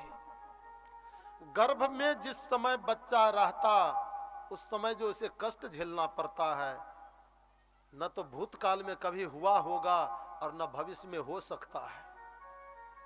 गर्भस्थ पीड़ा जीवन की बहुत बड़े महान पीड़ा माने जाते हैं। गर्भस्थ अवस्था में छोटे छोटे कीटाणु शरीर का भेदन करता रहता है, काटता रहता है, हाय हाय चिल्लाता, दर्द के पीड़ा से कभी उछल करके उधर जाता, कभी उछल करके उधर जाता, लेकिन बाहर आ नहीं सकता है। इतना ही नहीं, मलमूत्र के स्थान पर उस दुर्गंध को सहते हुए 9 महीना तक वास करता। ये कठिन पीड़ा को बच्चा झेलता है मां के गर्भ में, लेकिन वो गर्भ से वो बच्चा कहता कि मैं अंदर ही अच्छा हूं, अंदर जो कष्ट हो रहा है उससे ज्यादा कष्ट मुझे बाहर ग्रस लेगा। बाहरी कष्ट महान है, मैं बाहर नहीं जाऊंगा। विष्णु की प्रबल जो माया है, महान जो माया है, वो विष्णु की माया मुझे ग्रस लेगी। देवी होरसा गुणमयी मम माया दुरत्तया। भगवान गीता में कहते हैं कि अय अर्जुन, मेरी जो वो माया है ना वो दुरत्तया है, कठिन है, बड़ा क्लिष्ट है, इसको कोई तोड़ नहीं सकता। परमात्मा की माया बहुत प्रबल है। जीवन में ये माया के बंधन को तोड़ना, बरों बरों को हार खाना पड़ा, टूट नहीं पाता है। माया है तेरी अपार, अपार तेरी माया, माया है तेरी अपार, अपार तेरी माया, माया है तेरी अपार अपार तेरी माया, माया है तेरी अपार। अपार तेरी माया, माया है तेरी अपार, अपार तेरी माया, माया है तेरी अपार। बड़ा कठिन है, जीवन में परमात्मा की कृपा हो तो ही माया दूर हो सकती है।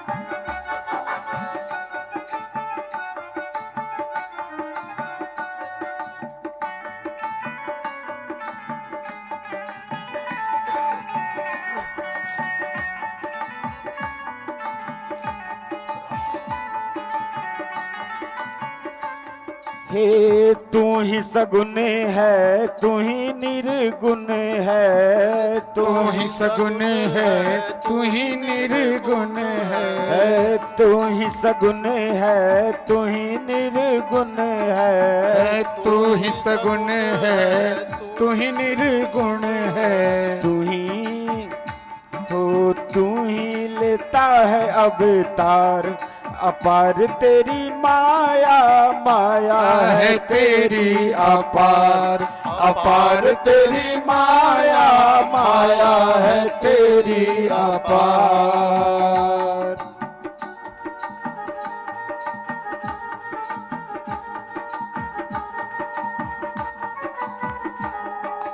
हरि बोल।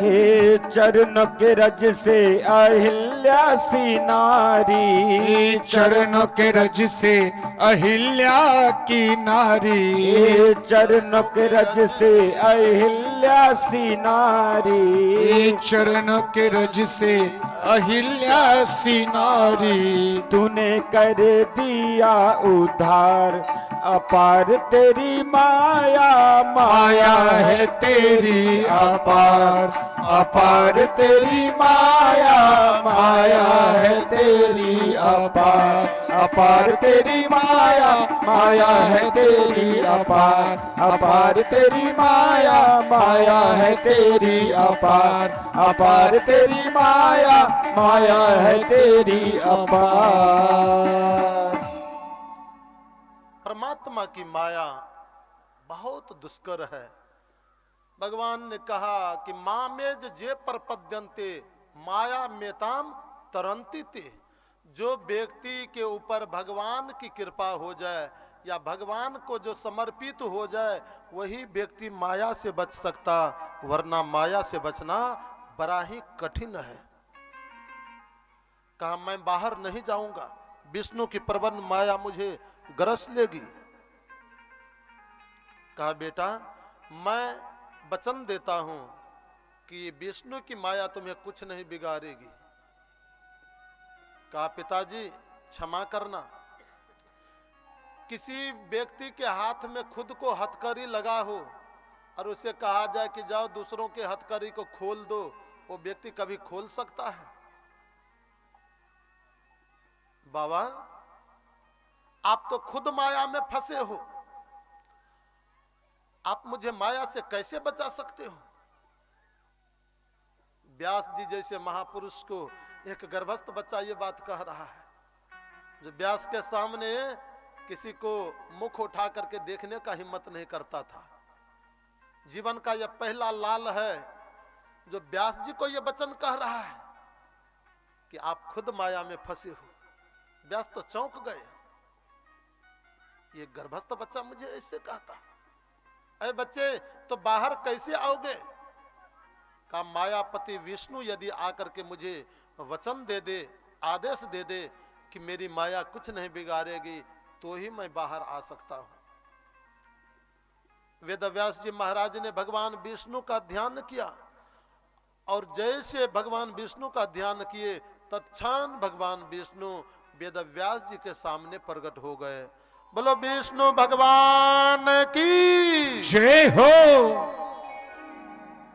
आप लोग तो इधर मैं था जाए कह भी दियो, उधर तो कहते है, ये कहते हो ना, जैसे लगता है वहां से यहां भी आवाज नहीं आती।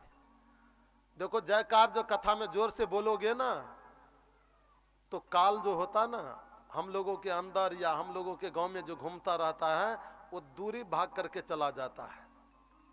जोर से जयकारा लगाओगे तो ये आवाज जहां तक जाएगी ना उसके बाद वो खुशहाली के उस पार चले जाएगा और रामपुरा के उधर चला जाएगा, भलवाही से भी उधर चला जाएगा, इधर हथियागार से उधर चला जाएगा। और नहीं जयकार जोर से नहीं बोलोगे तो आसपास में घूमता रहेगा, जाते समय सबके सिर पर फिर से सवार हो जाएगा। जोर से एक बार लगाओ तो बाहर लोग सुनते होंगे तो कहेंगे कि ब्यास जी खंभा को कथा सुना रहे हैं, कोई श्रोता बैठा ही नहीं है। एक बार जोर से लगाओ तो देखो कितने जोर से लगाते हो। और ये देखते हो हम तो आपके गांव का है, लेकिन ये लोग है बाहर का, ये लोग जब जाएंगे ना तो कहेंगे कि सब मरोना और भलवाही में जाकर के अन्न बेच लेता है, मिट्टी खा करके रहता, इसलिए नहीं चिल्लाने आता है। एक बार जयकारा जोर से लगाओ, खूब जोर से। बोलो बांके बिहारी लाल की। चारे अन्ना पर रह गया। एक बार और जोर से लगाओ तो हिम्मत करके, ये लोग को कहने का मौका ना मिले। बोलो बांके बिहारी लाल की। हाँ ऐसे जयकारा जोर से बोलते रहोगे तब तो जम करके सुनाऊंगा कथा, मेरा बैटरी डिस्चार्ज नहीं होगा, हाँ चार्ज रहेगा। भगवान श्री सूत जी महाराज कहते हैं ऋषियों से, ऋषियों भगवान विष्णु जैसे प्रकट हुए, भगवान विष्णु ने कहा बेटा मेरी जो प्रबल माया है वो माया तुम्हें कुछ नहीं बिगाड़ेगी, बाहर आ जाओ। भगवान विष्णु ने आदेश दिया और तत्क्षण भगवान विष्णु जैसे आदेश दिए तो आदेश देने के बाद मां वेटिका देवी के गर्भ से तत्क्षण सुखदेव स्वामी का प्रादुर्भाव हो गया, भगवान जन्म ले लिए। जैसे भगवान वेटिका देवी के गर्भ से ये सुखदेव स्वामी जन्म लिए तो जन्म लेने के बाद में संसार के बच्चा जब जन्म लेता तो सोता है, रोता है, कहां कहां चिल्लाने लगता, मैं कहां आ गया, कहां आ गया। लेकिन ये बच्चा अद्भुत, न तो ये सोया न रोया, जन्म लेते सीधे उठ करके खड़े हुए और भागे भागे जा रहे हैं जंगल की ओर। माँ वेटिका देवी ने देखा, पतिदेव पतिदेव देखो देखो देखो मेरा ये बेटा अभी जन्म लिया, जन्म लेने के बाद ये एक बार मुड़ करके मेरे ओर देखा भी नहीं, कहां भागा जा रहा है। व्यास जी महाराज पीछे पीछे खिदेरने लगे, आगे आगे सुखदेव स्वामी जा रहे हैं, पीछे से व्यास जी खिदेर रहे हैं, बेटा बेटा सुनो सुनो, पुत्रेति तन्मय तया तरबो अभिने दुष्टम, ए पुत्र पुत्र सुनो सुनो सुनो। लेकिन एक बार मुड़ करके पीछे की ओर नहीं देखा, सीधे जंगल की ओर जा रहे हैं। वृक्षों ने जब व्यास जी को देखा, कहा व्यास जी ये तो परम वितरागी संत हैं, ब्रह्मनिष्ठ संत हैं, इनके पीछे क्यों पड़े हो, जाने दो। लेकिन व्यास ने फिर भी नहीं माना। तो जाते जाते जाते जब आगे गए तो एक सुंदर तालाब देखा, उस तालाब में बहुत सारी नारियां निर्वस्त्र स्नान कर रही थी। नौजवान सुखदेव उस तालाब के पास से चले गए, एक बार वो नारी लज्जा नहीं की, लेकिन पीछे पड़ा हुआ व्यास जी जब आ रहे थे ना तो व्यास को देखते संपूर्ण नारी जल से बाहर निकल गई और बाहर निकल करके कहा देखो देखो बहन बहन वो बूढ़े बाबा आ रहे हैं, अपना आवरण धारण करो, वस्त्र धारण करो। सारी नारी अपने शरीर के वस्त्र को धारण कर ली, साड़ी को धारण कर लिया। व्यास जी को बहुत बड़ा सोच हुआ। उस नारी से जाकर के पूछा, बेटी मेरा नौजवान पुत्र तेरे नेत्र के सामने से निकला, तुम एक बार लज्जा नहीं की, जल में वैसे उछल उछल करके नहाती रही, लेकिन मैं तो तेरे दादा परदादा के समान हूं, मुझे देख करके लज्जा क्यों?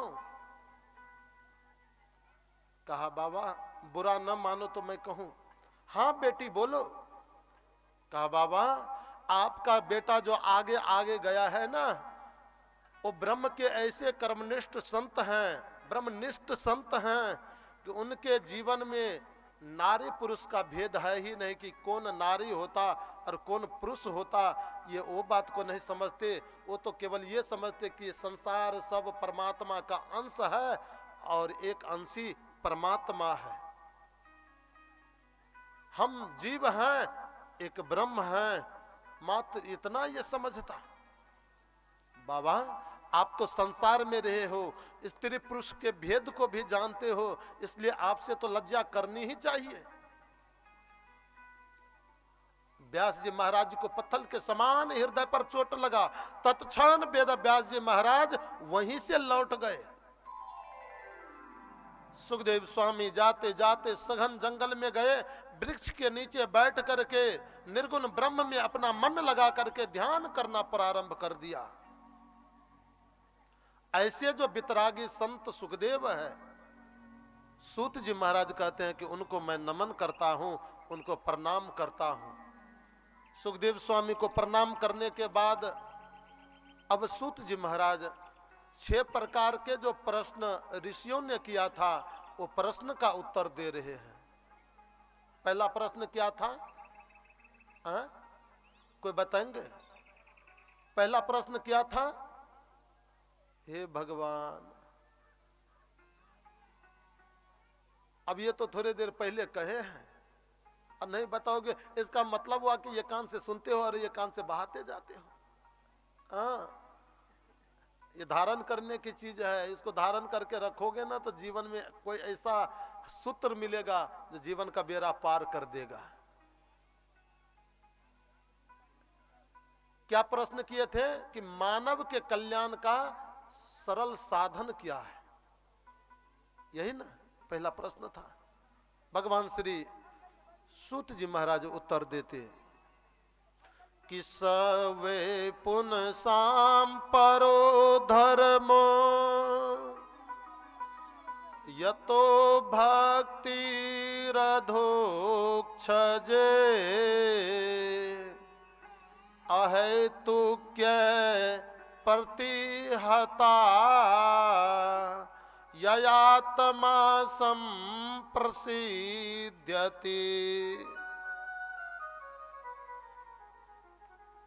मानव के कल्याण का यही साधन है कि अहेतुक्य प्रतिहता सवै पुनसाम परो धर्मो यतो भक्ति रधोक्षजे। जेन केन विधि मानव यदि परमात्मा का भक्ति करता तो भक्ति से ही मानव को मुक्ति मिलती है, भक्ति से ही मानव का कल्याण होता है। जीवन में कल्याण का सबसे सरल साधन भक्ति है परमात्मा का। भक्ति से बढ़कर के सरल साधन और कोई नहीं हो सकता। कौन भक्ति पथ कवन प्रयासा, जोग न जग जप तप उपवासा। भक्ति में न तो जोग करने की जरूरत है, न जप करने की जरूरत है, न यज्ञ करने का जरूरत है, न तपस्या करने की जरूरत है, न कोई समय ढूंढने की जरूरत है। जिस समय जैसे अवस्था में हो उसी अवस्था में रहते हुए परमात्मा का नाम गाना शुरू कर दो, वही आपके जीवन की भक्ति हो जाएगी। अरे मुक्ति का कोई तू जतन कर ले प्यारे, अरे मुक्ति का कोई तू जतन कर ले, रोज थोड़ा थोड़ा हरि का भजन कर ले, रोज थोड़ा थोड़ा हरि का भजन कर ले, हाँ मुक्ति का कोई तू जतन कर ले प्यारे, मुक्ति का कोई तू जतन कर ले, रोज थोड़ा थोड़ा हरि का भजन कर ले, रोज थोड़ा थोड़ा हरि का भजन कर ले।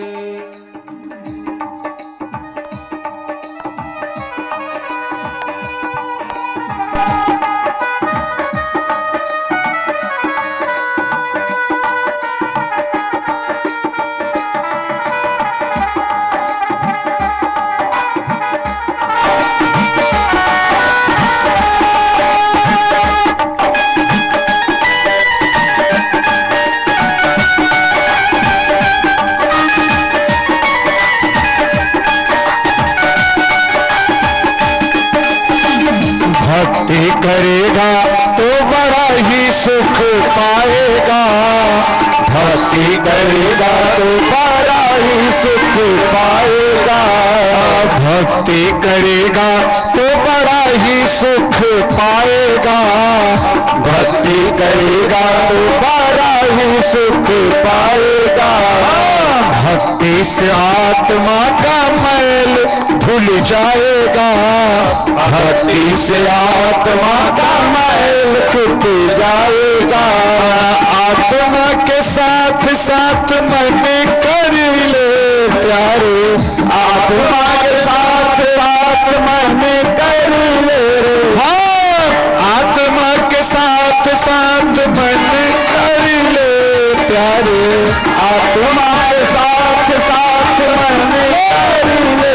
रोज थोड़ा थोड़ा हरि का भजन कर ले, रोज थोड़ा थोड़ा हरि का भजन कर ले, रोज थोड़ा थोड़ा हरि का भजन कर ले, रोज थोड़ा थोड़ा हरि का भजन कर ले।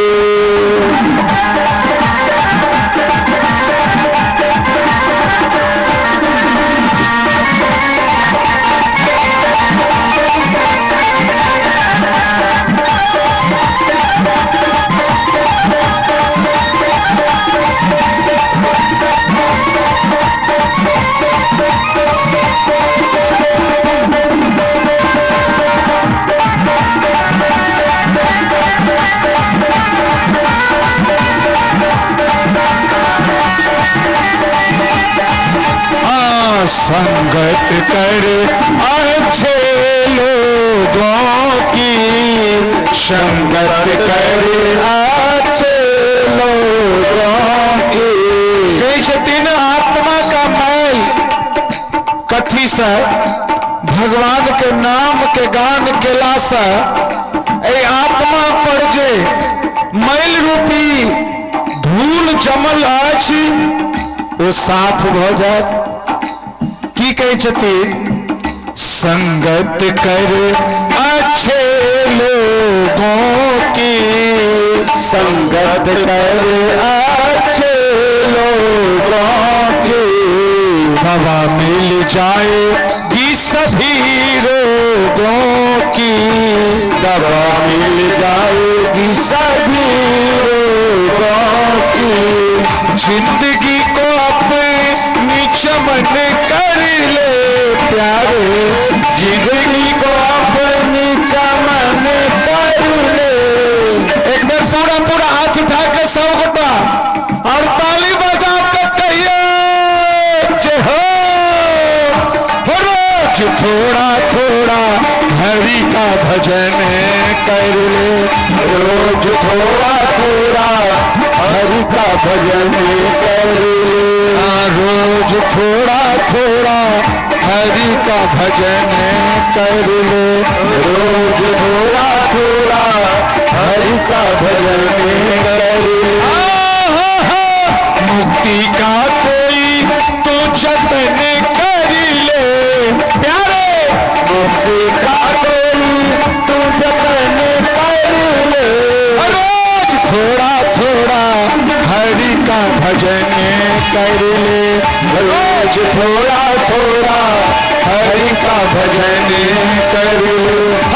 रोज थोड़ा थोड़ा हरि का भजन कर ले, रोज थोड़ा थोड़ा हरि का भजन कर ले, रोज थोड़ा थोड़ा हरि का भजन कर ले।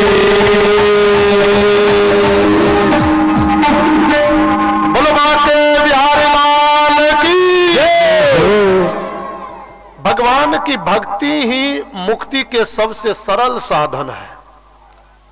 भक्ति के लिए न कोई प्रयास, न कोई मुहूर्त, न कोई समय की जरूरत। जिस अवस्था में आप हो उसी अवस्था में रहते हुए भगवान का नाम स्मरण करना, ये आपके जीवन को कल्याण करा देगा।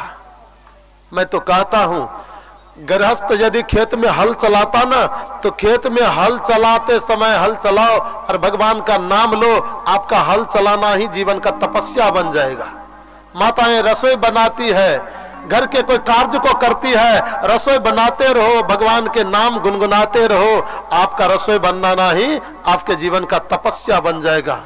कोई पदयुक्त व्यक्ति पदभार को संभाल रहे हैं, आप अपने पदभार को संभालो और वो पदभार को संभालते हुए परमात्मा के नाम को गुनगुनाते रहना, आपका वह पदभार ही आपके जीवन का तपस्या बन जाएगा। परमात्मा की भक्ति कैसे भी कर लो, भाव कुभाव आनक आलस हो, नाम जपत मंगल दिशि दस हो। भाव से जपो, कुभाव से जपो, क्रोध से जपो, व आलस से जपो, कैसे भी परमात्मा का नाम लोगे वो कल्याण ही करेगा, जीवन में वो कभी अनित नहीं करता है। किसान जब खेत में बीज बोते ना, तो पसीना टपका करके कठिन से कठिन मेहनत करके खेत को तैयार करता है। लेकिन खेत तैयार होने के बाद वो किसान जब बीज बोने का समय आता तो सीधे जाकर के ऐसे फेंकते जाते हैं। वो ये नहीं देखता कि उल्टा गिरा कि सीधा गिरा, टेढ़ा गिरा कि मेढ़ा गिरा। कैसे भी बीज खेत में गिर जाए उससे फसल उगता ही है, फल मिलता ही है। कैसे भी परमात्मा का नाम ले लोगे तो वो आपको जीवन को कल्याण करेगा ही करेगा, कोई रोक नहीं सकता है। यही भक्ति ही परमात्मा के प्राप्ति का सबसे सरल साधन है। उनके नाम को जपो। पहले प्रश्न का उत्तर सूत जी महाराज ने दिए। और दूसरा प्रश्न क्या था? ऋषियों ने पूछा था कि महाराज संपूर्ण देवताओं में कौन ऐसा एक देव है जिस एक की पूजा से संपूर्ण देवी देवताओं का सेवा पूजा हो जाता हूं। भगवान सूत जी महाराज कहते हैं कि ऋषियों, यथा तरोर मूल निषेचने ना तिरप गति जस कंद बुझो पशाखा। का जैसे वृक्ष का जड़ एक होता है, उसमें डाढ़ी अनेक हुआ करते हैं, डाढ़ी में भी पल्लव अनेक हुआ करता है और पल्लव में पत्ते अनेक हुआ करते हैं। परंतु जितने डाढ़ी पल्लव व पत्ते हैं, संपूर्ण डाढ़ी पल्लव पत्ते का भरण पोषण वृक्ष के जड़ से होता है। वृक्ष की जड़ यदि टूट जाए, कट जाए तो वो हरा भरा नहीं रह सकता। जड़ के सिंचन से संपूर्ण वृक्ष हरा भरा रहता है।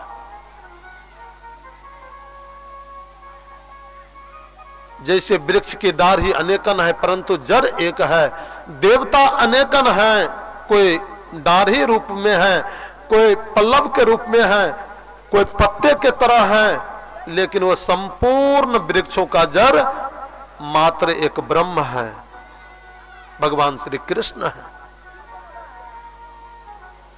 कैसे? एक व्यक्ति था, कहीं रास्ते से जा रहा था, मोबाइल कथा के समय मोबाइल सब बंद और प्रधान जजमान होकर के आप ऐसे करेंगे तब तो हुआ। बोलो बाटे बिहारी लाल की जय हो। एक पथिक बटोही रास्ते से जा रहा था। रास्ते से जाते समय अचानक एक बागवान व्यक्ति ने उसको जब देखा, बुला लिया, भैया इधर सुनना। जब पास में गए तो सुंदर एक रसीला पका हुआ फल दिया आम का, कि ये मेरे बगीचा का फल है, खा लो, उसके बाद आगे जाना। वो बेचारा आज तक आम का फल नहीं खाया था कभी, जीवन में पहले दिन आम का फल खाता है। सो जो आम के फल को खाया ना, कहा कितने सुंदर फल है, कितने रसीला फल है, इतने स्वाद युक्त फल तो मैंने आज तक खाया ही नहीं। सो जैसे वो फल को खाया, खाने के बाद में उससे कहा, भैया ये फल का एक पौधा दे दो ना। वो बागवान उनको एक पौधा दे दिए। पौधा लेकर के अपने घर में आया, रोजो उसको सींचता है, रोजो सींचता है। सींचते सींचते जब वो वृक्ष बड़ा हुआ, तो बड़ा होने के बाद में वो वृक्ष में जो अनेकन डाढ़ी थे ना, वो अनेकन डाढ़ी में नहीं, एक डाढ़ी में फल लगा। अब एक डाढ़ी में जब फल लगा, तो लगने के बाद वो फल पकने के बाद जो खाया, सो महाराज वो व्यक्ति को उस डाढ़ी के प्रति इतनी आसक्ति हो गई, इतनी ममता बन गई, कि वो व्यक्ति अब बाल्टी के बाल्टी पानी लाता और लाने के बाद में उस डाढ़ी पर उलेचता है, वो डाढ़ी पर ले आकर के उलेचता है। लेकिन होता क्या, एक बूंद भी पानी वृक्ष के जड़ में नहीं जाता, डाढ़ी पर उलेचता, वो बाहर ही बाहर बह जाता है। अब बताओ, बाल्टी की बात कौन कहे, टन के टन पानी ले आकर के यदि वृक्ष के डाढ़ी पर दे और जड़े में न जाए, तो कभी वृक्ष हरा भरा हो सकता है, वो कभी जल से सुखी हो सकता है। लेकिन एक जड़ में पानी दे देने से संपूर्ण डाढ़ी हरे भरे होते। किसी ने कहा कि भैया इतना पानी आप डाढ़ी पर देते हो, ये जड़ पर दो, जड़ पर देने के बाद में संपूर्ण वृक्ष हरा भरा होगा और वो डाढ़ी भी हरा भरा होगा जिसने तुम्हें फल दिया है। ठीक इसी प्रकार से जितने देवी देवता जो है ना, सब एक एक, कोई डाढ़ी है, कोई पत्ते हैं, कोई पल्लव है। एक डाढ़ी को जाकर के सींचोगे तो सींचने के बाद में भले वह डाढ़ी सुखी हो जाए, लेकिन वह वृक्ष सुखी नहीं हो सकता, ब्रह्म सुखी नहीं हो सकते, ब्रह्म प्रसन्न नहीं हो सकते। उन ब्रह्म को यदि आप सेवा पूजा कर लेते हो, तो ब्रह्म के सेवा पूजा करने से संपूर्ण देवी देवता अपने आप खुश हो जाते हैं। देवी देवताओं के पास में जाएंगे, एक एक पद भगवान उसको दे रखे हैं, जिसके पास जो पद है वो पद से आपको स्वागत करेगा, आपको देगा। लेकिन आपको अनेकों चीजें चाहिए तो अनेकों देवता के पास में जाना पड़ेगा। एक देवता को तो पाने में कितने तपस्या करना पड़ता है, अनेकों को कैसे पा पाओगे। इसलिए सबको छोड़ो, सर्व त्यक्त्वा हरि भजेत, सबको छोड़ करके परमात्मा का भजन करना प्रारंभ कर दो। भगवान जब प्रसन्न हो जाएंगे ना, तो दुनिया के देवी देवता अपने आप आकर के तुम्हें कहने लगेगा कि भैया बताओ मैं क्या दूं, मैं क्या दूं। आपको मांगने के लिए नहीं जाना पड़ेगा, देवता खुद आकर के देंगे। संपूर्ण देवताओं में सबसे श्रेष्ठ देव भगवान श्री कृष्ण है। भगवान श्री सूत जी महाराज ने ये बात बताई और बताने के बाद में कहा कि परमात्मा देवकी और वसुदेव का बेटा कैसे हुए, और यदि हुए तो फिर उनको अजन्मा कैसे कहा जाता है। भगवान श्री सूत जी कहते हैं, ऋषियों, परमात्मा का कभी जन्म नहीं होता। परमात्मा संसार में जब आते हैं तो आने के बाद में उस सूक्ष्म शरीर धारण करके मां के गर्भ में एक आभास करा देते कि तुझे गर्भ रहा है। लेकिन वो परमात्मा जब अवतार लेने का समय आता, जन्म लेने का समय आता, वहीं से प्रकट हो जाते हैं। परमात्मा का मृत्यु होता ही नहीं तो जन्म कैसे हो, उनका जन्म नहीं होता। ये अवतार लेते और वो अवतार के जो कर्म परमात्मा का है ना, जब कभी किसी भक्त के ऊपर में कष्ट आया, उसके कष्ट को दूर करने के लिए भगवान को जो बनना पड़ा वो बन गए। सुगर बनना पड़ा, सुगर बन गए। नरसिंह बनना पड़ा, नरसिंह बन गए। भक्त का कल्याण किस रूप से होगा, वो रूप को परमात्मा धारण कर लेते। और वही जो रूप धारण किए हैं ना, वेद में वो 24 रूप का वर्णन है। भगवान के 24 अवतार के कथा का वर्णन है।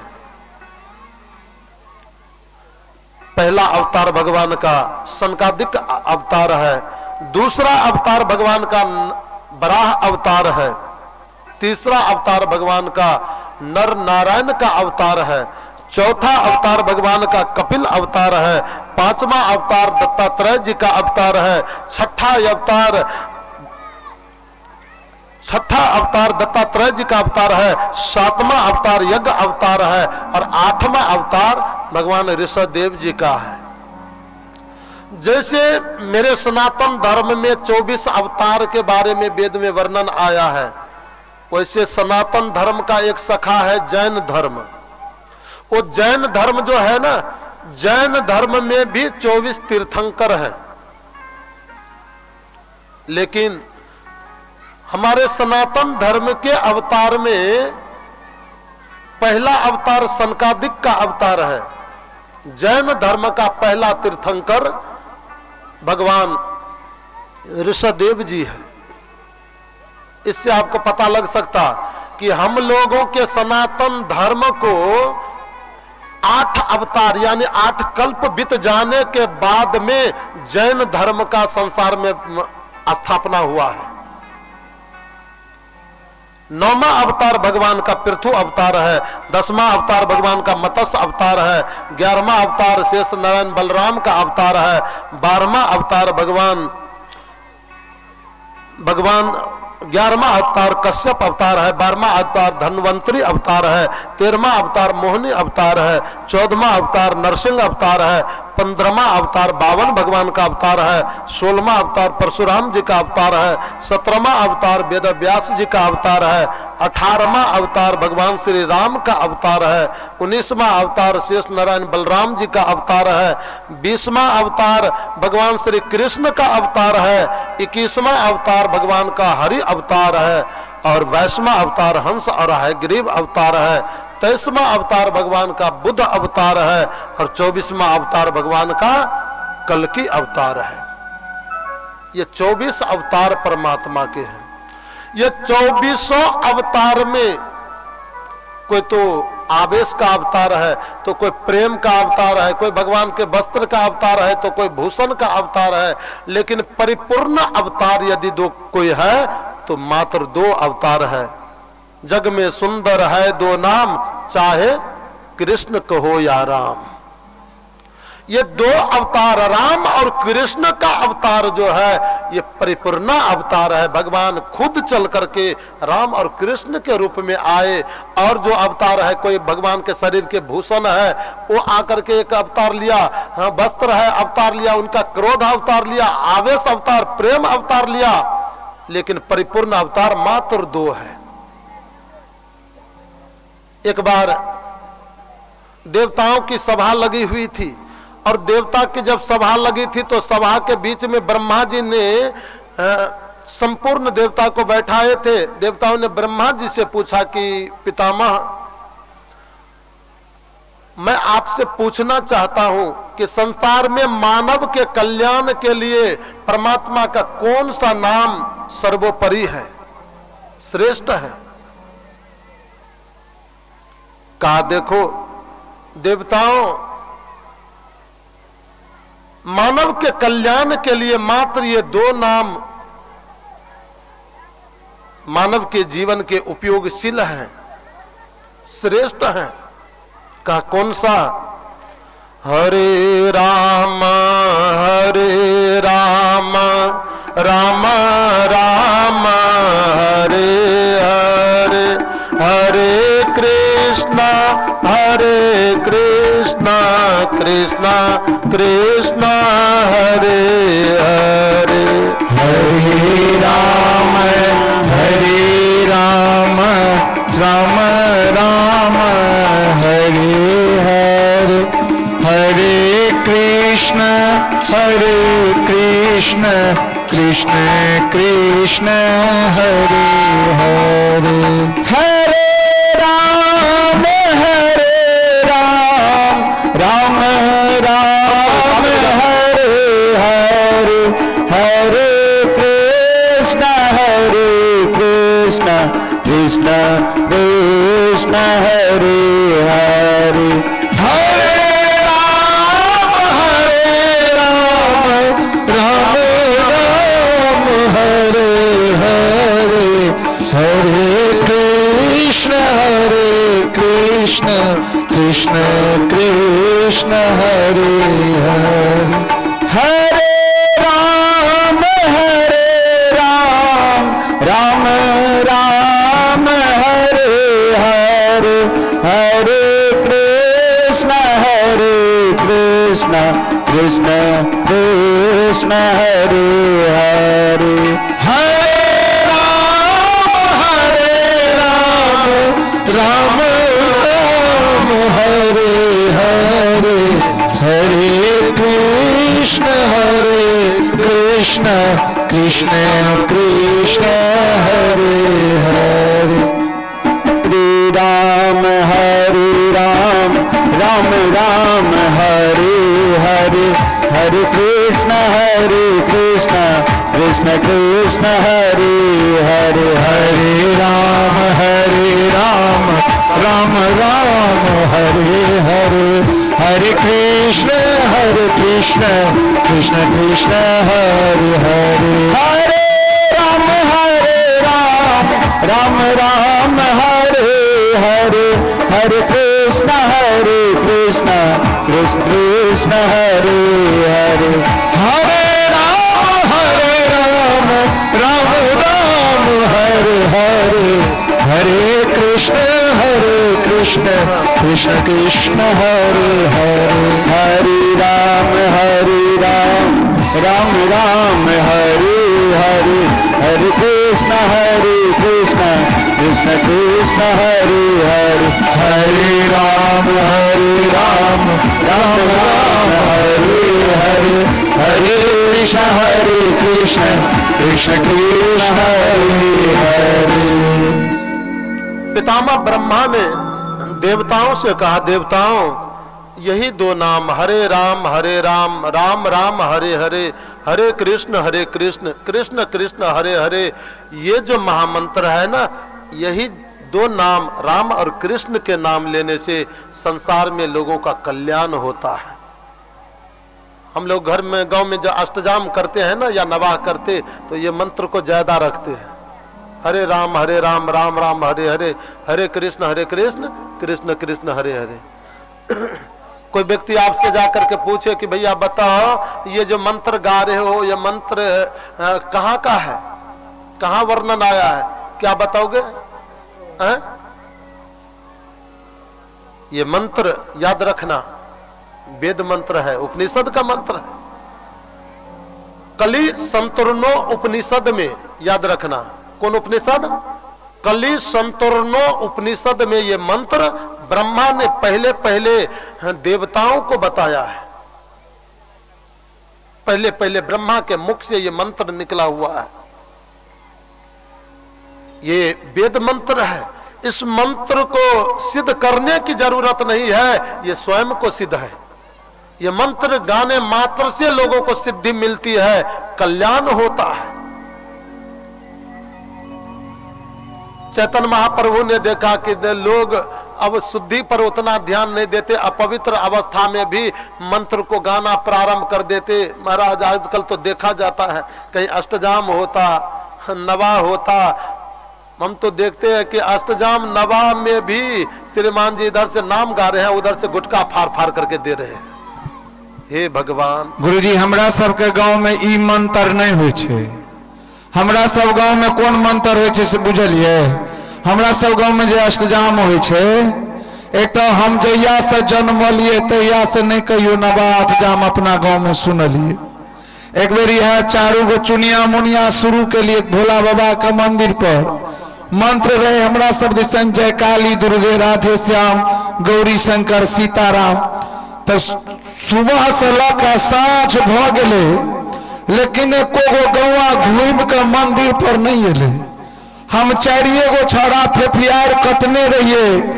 जखन ई बेर भेले लुक झुक साँझ करे लगले तो उ जे हमरा में लाठी भजैया सामने में या ओ एना एना जे बजबैया ओ हमरा कहैया कि जे पार्टनर, हम कहले बाजू न, जे हमरा तो जाय पड़ते। हम कहले कोना आफत आबि गेल? कहै छै कि जे हम दरोगा वाला में फार्म भरने छिए से हमरा दौड़े ला जाय पड़ते। हम कहलिए जाओ बाबू जीवनक सवाल है, जाओ नहीं तो की करब।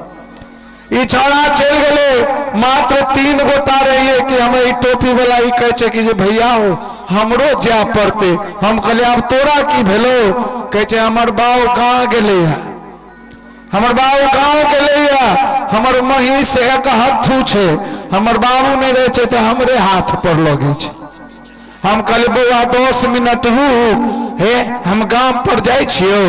आ मैं बहिन बड़ दयालु होइ छथिन भजन कीर्तन में, हुनका सबके बजे नहीं अबै छियो।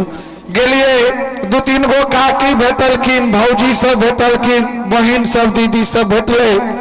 हम गेलिए, हमर गौरी शंकर काका के कन्या सामने में भेट गेले। हम कहलिए काकी गोर लगै छी, कहलकै जीबू बौआ। हम कहलिए जी अब की खा के मरे छी, एको गो गौआ नहीं घूम के अबै छथिन मंदिर पर। कल के बउआ तो चल, हम पाछा से 10 गो के संग के नहीं आवे छियो। जेहन छिए हमर काकी गौरी शंकर काका के कन्या सब के लग मंदिर पर एले, जा माइक पकड़लके कि हमहू 3 छौड़ा परा गेलिए। आ कहलिए अब जा धर विसर्जन नहीं हेते ता धर हमहू सब घूम के नहीं एबे मंदिर पर। मंत्र के हमर काकी जाप करे लगलखिन, हम सब गांव पर जाकर घर पर जाकर किछ जलपान बाल भोग करे लगलिए। लेकिन कान तो रहे लोडी से पीकर पर।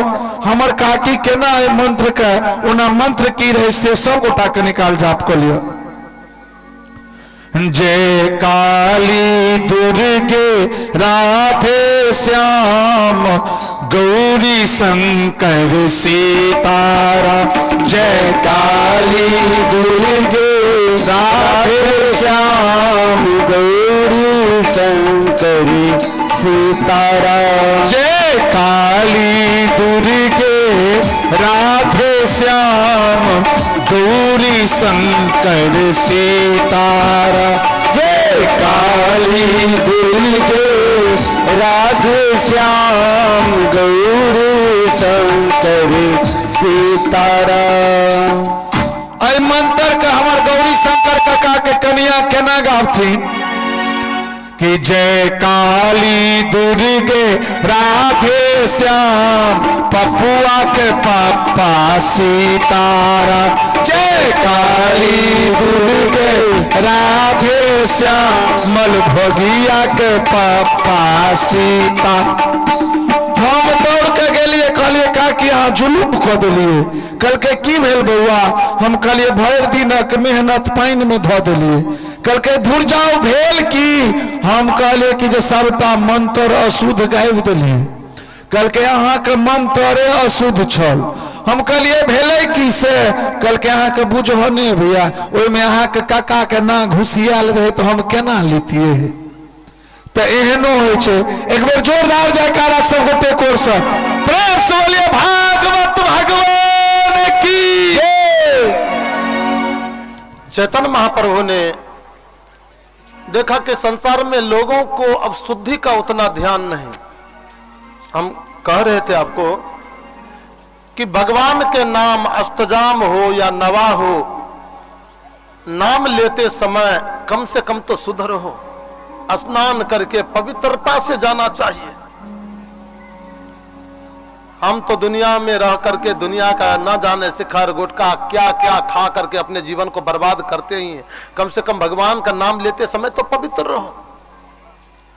लेकिन लोग आजकल नचार गुटखा फाड़ करके लेंगे, न जाने सिगरेट बीड़ी क्या क्या खनी आदि खाते रहते हैं।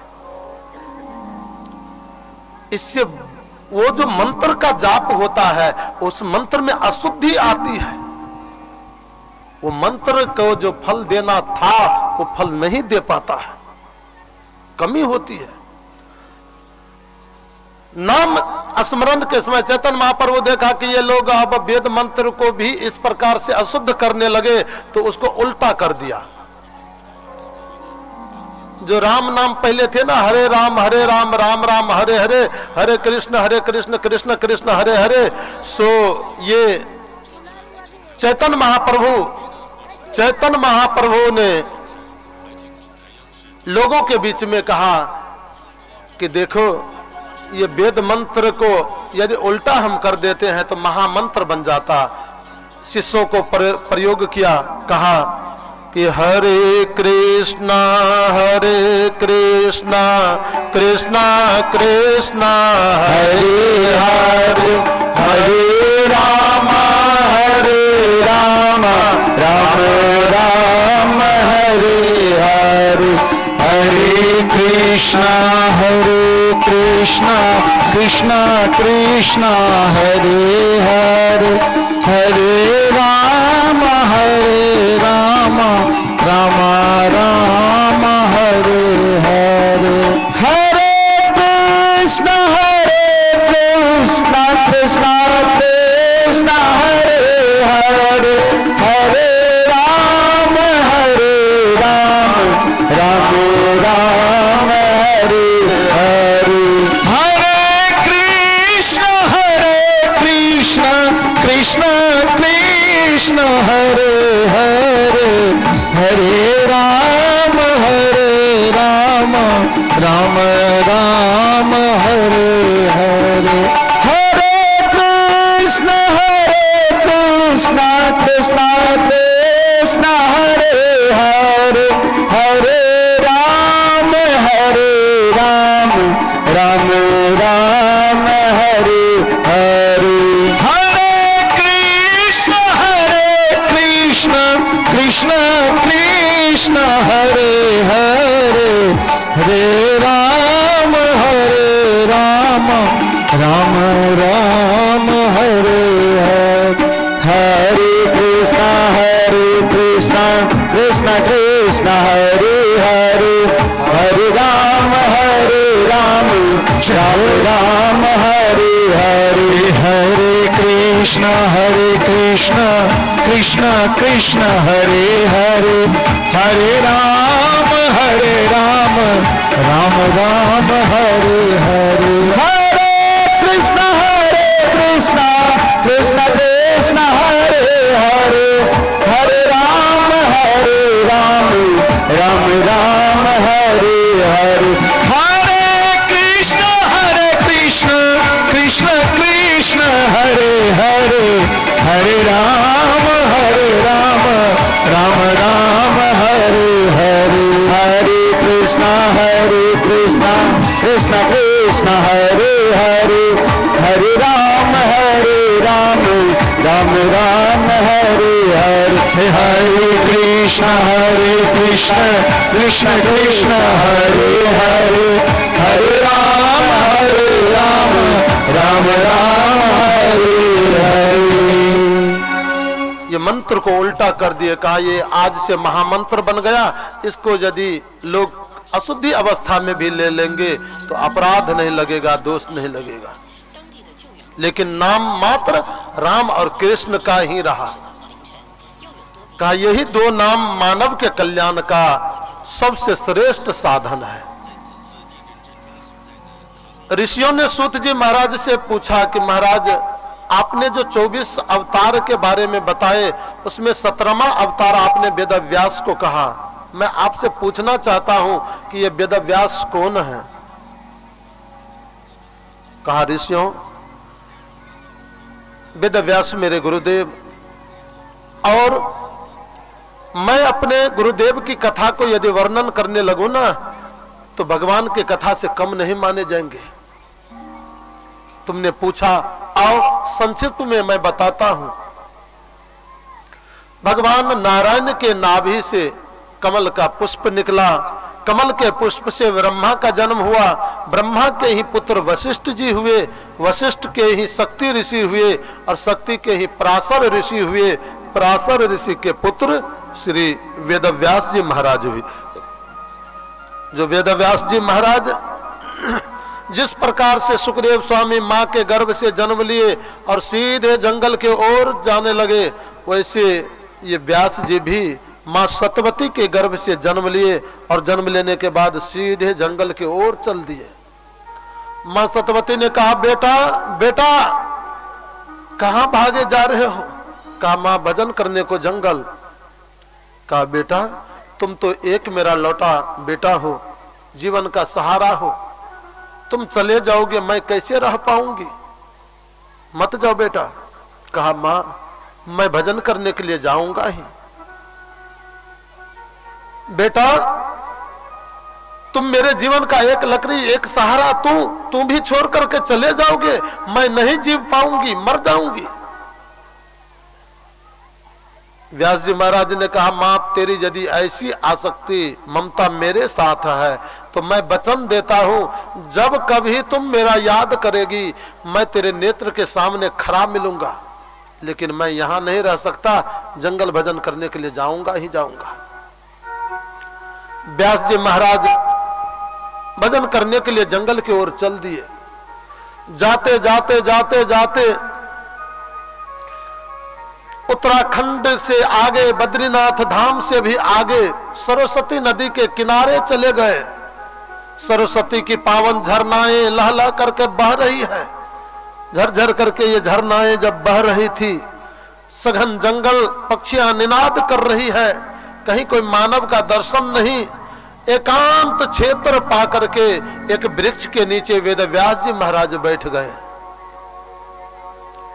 और वेदव्यास जी महाराज अपने नेत्र को बंद किए। नेत्र को बंद करके जैसे भगवान का ध्यान लगाना प्रारंभ किए तो व्यास जी देखते क्या, भगवान तो ध्यान में आ नहीं रहे हैं, जगत का याद मुझे ज्यादा ही आ रहा है, संसार के दुख का याद ज्यादा आ रहा है। और ज्यादा मन लगा करके ध्यान लगाना चाहे लेकिन फिर भी दुनिया का याद, भगवान का याद आता ही नहीं। फिर भी प्रयास वेदव्यास जी महाराज किए, लेकिन फिर देखते हैं तो दुनिया का याद, भगवान का याद आता ही नहीं। व्यास जी के मन में बहुत बड़ी गलानी हुई, चिंता हुई। आए थे हरि भजन को, ओटन लगे कपास, घर छोड़ा, पुत्र परिवार पत्नी बेटा सब कुछ छोड़ा, संपत्ति छोड़ा।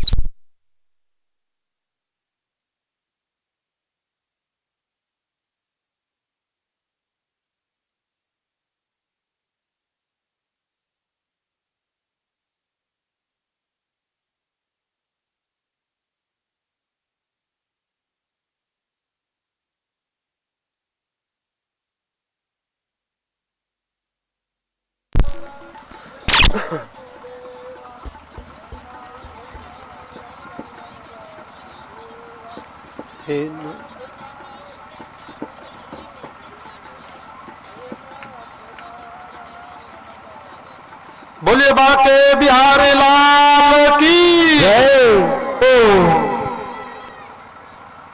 व्यास के मन में बहुत बड़ी गलानी हुई, चिंतित हो गए व्यास जी। सब कुछ छोड़ा, लेकिन यहां आने के बाद फिर दुनिया का याद आती, क्या करूं? व्यास जी जब बहुत ज्यादा चिंतित हो गए ना, तो चिंतित होने के बाद व्यास जी के हृदय से आवाज आया, व्यास संसार के लोगों के कल्याण के लिए मात्र एक वेद ऋग्वेद है।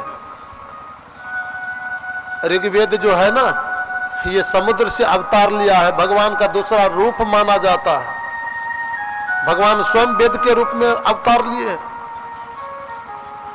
लेकिन वह ऋग्वेद का मंत्र इतना क्लिष्ट, इतनी कठिन कि संसार के लोग पर भले ले लेकिन उसके अर्थ को नहीं समझ पाता है।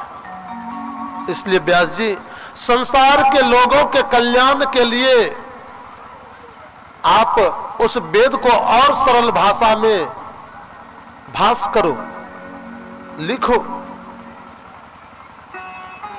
वेदव्यास जी महाराज ने पुनः 3 वेद को लिखा। यजुर्वेद, सामवेद और अथर्ववेद। फिर ध्यान लगा करके देखे तो फिर दुनिया का याद, फिर भी भगवान याद में नहीं आ रहे हैं। व्यास जी ने पुराण लिखना प्रारंभ कर दिया। एक पुराण को लिखा, ध्यान लगाए, फिर देखा तो दुनिया का याद।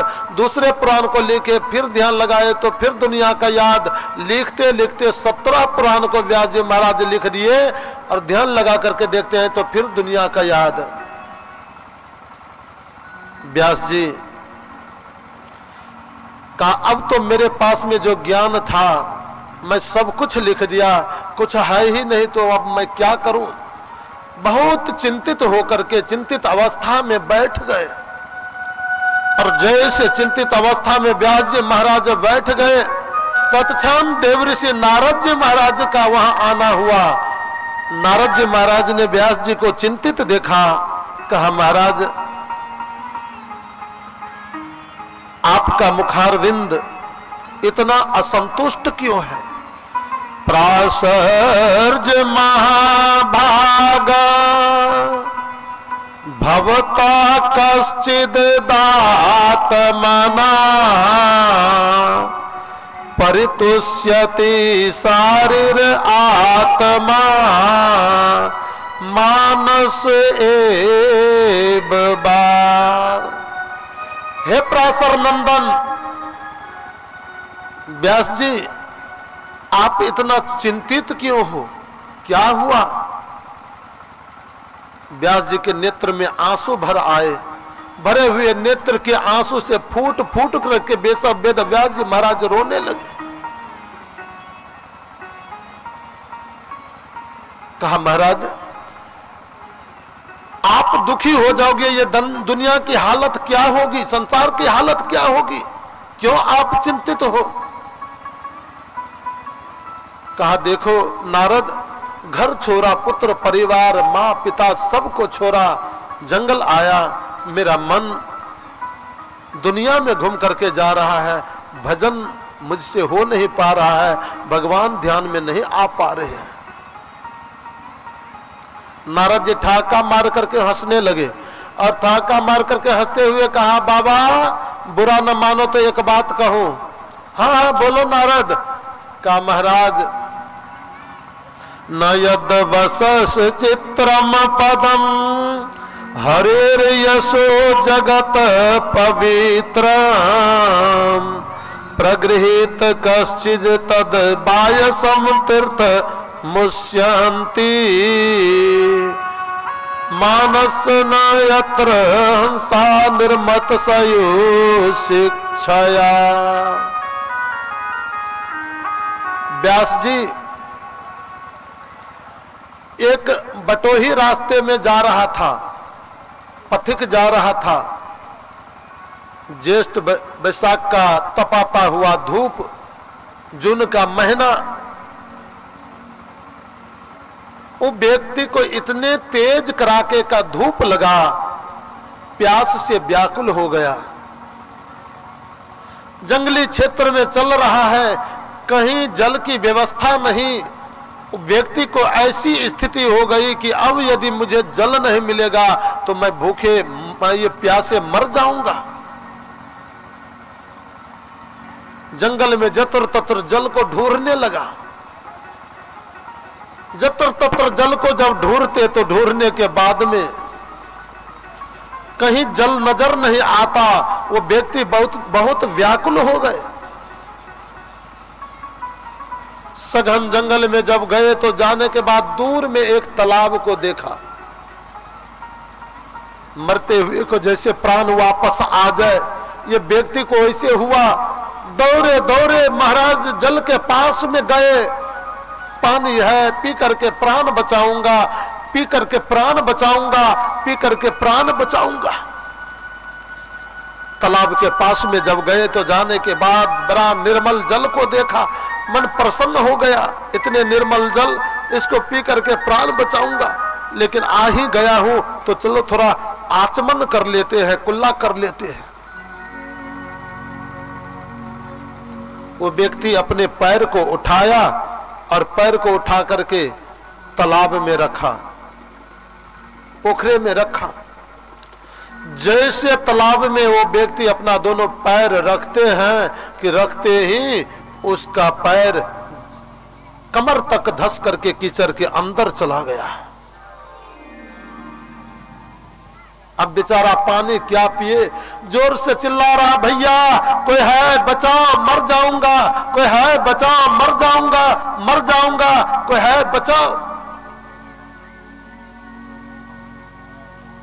वो व्यक्ति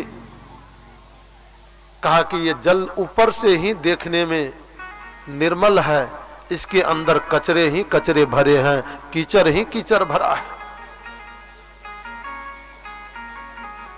महाराज व्यास जी, कीचड़ भरे हुए तालाब में संसार के कौवा आकर के स्नान कर सकता है, पानी पी सकता है, लेकिन मान सरोवर में रहने वाला जो हंस है ना, जो रात्रि दिन मोती को चुगता, वो कीचड़ भरे हुए तालाब को कभी झांक करके भी नहीं देखता है।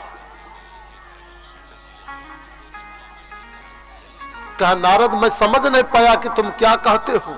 कहा व्यास जी समझ लो, आपने जो 17 पुराण लिखा ना, ये 17 पुराण कीचड़ भरा हुआ तालाब है। दुनिया के लोग इसे पढ़ सकता, देख सकता,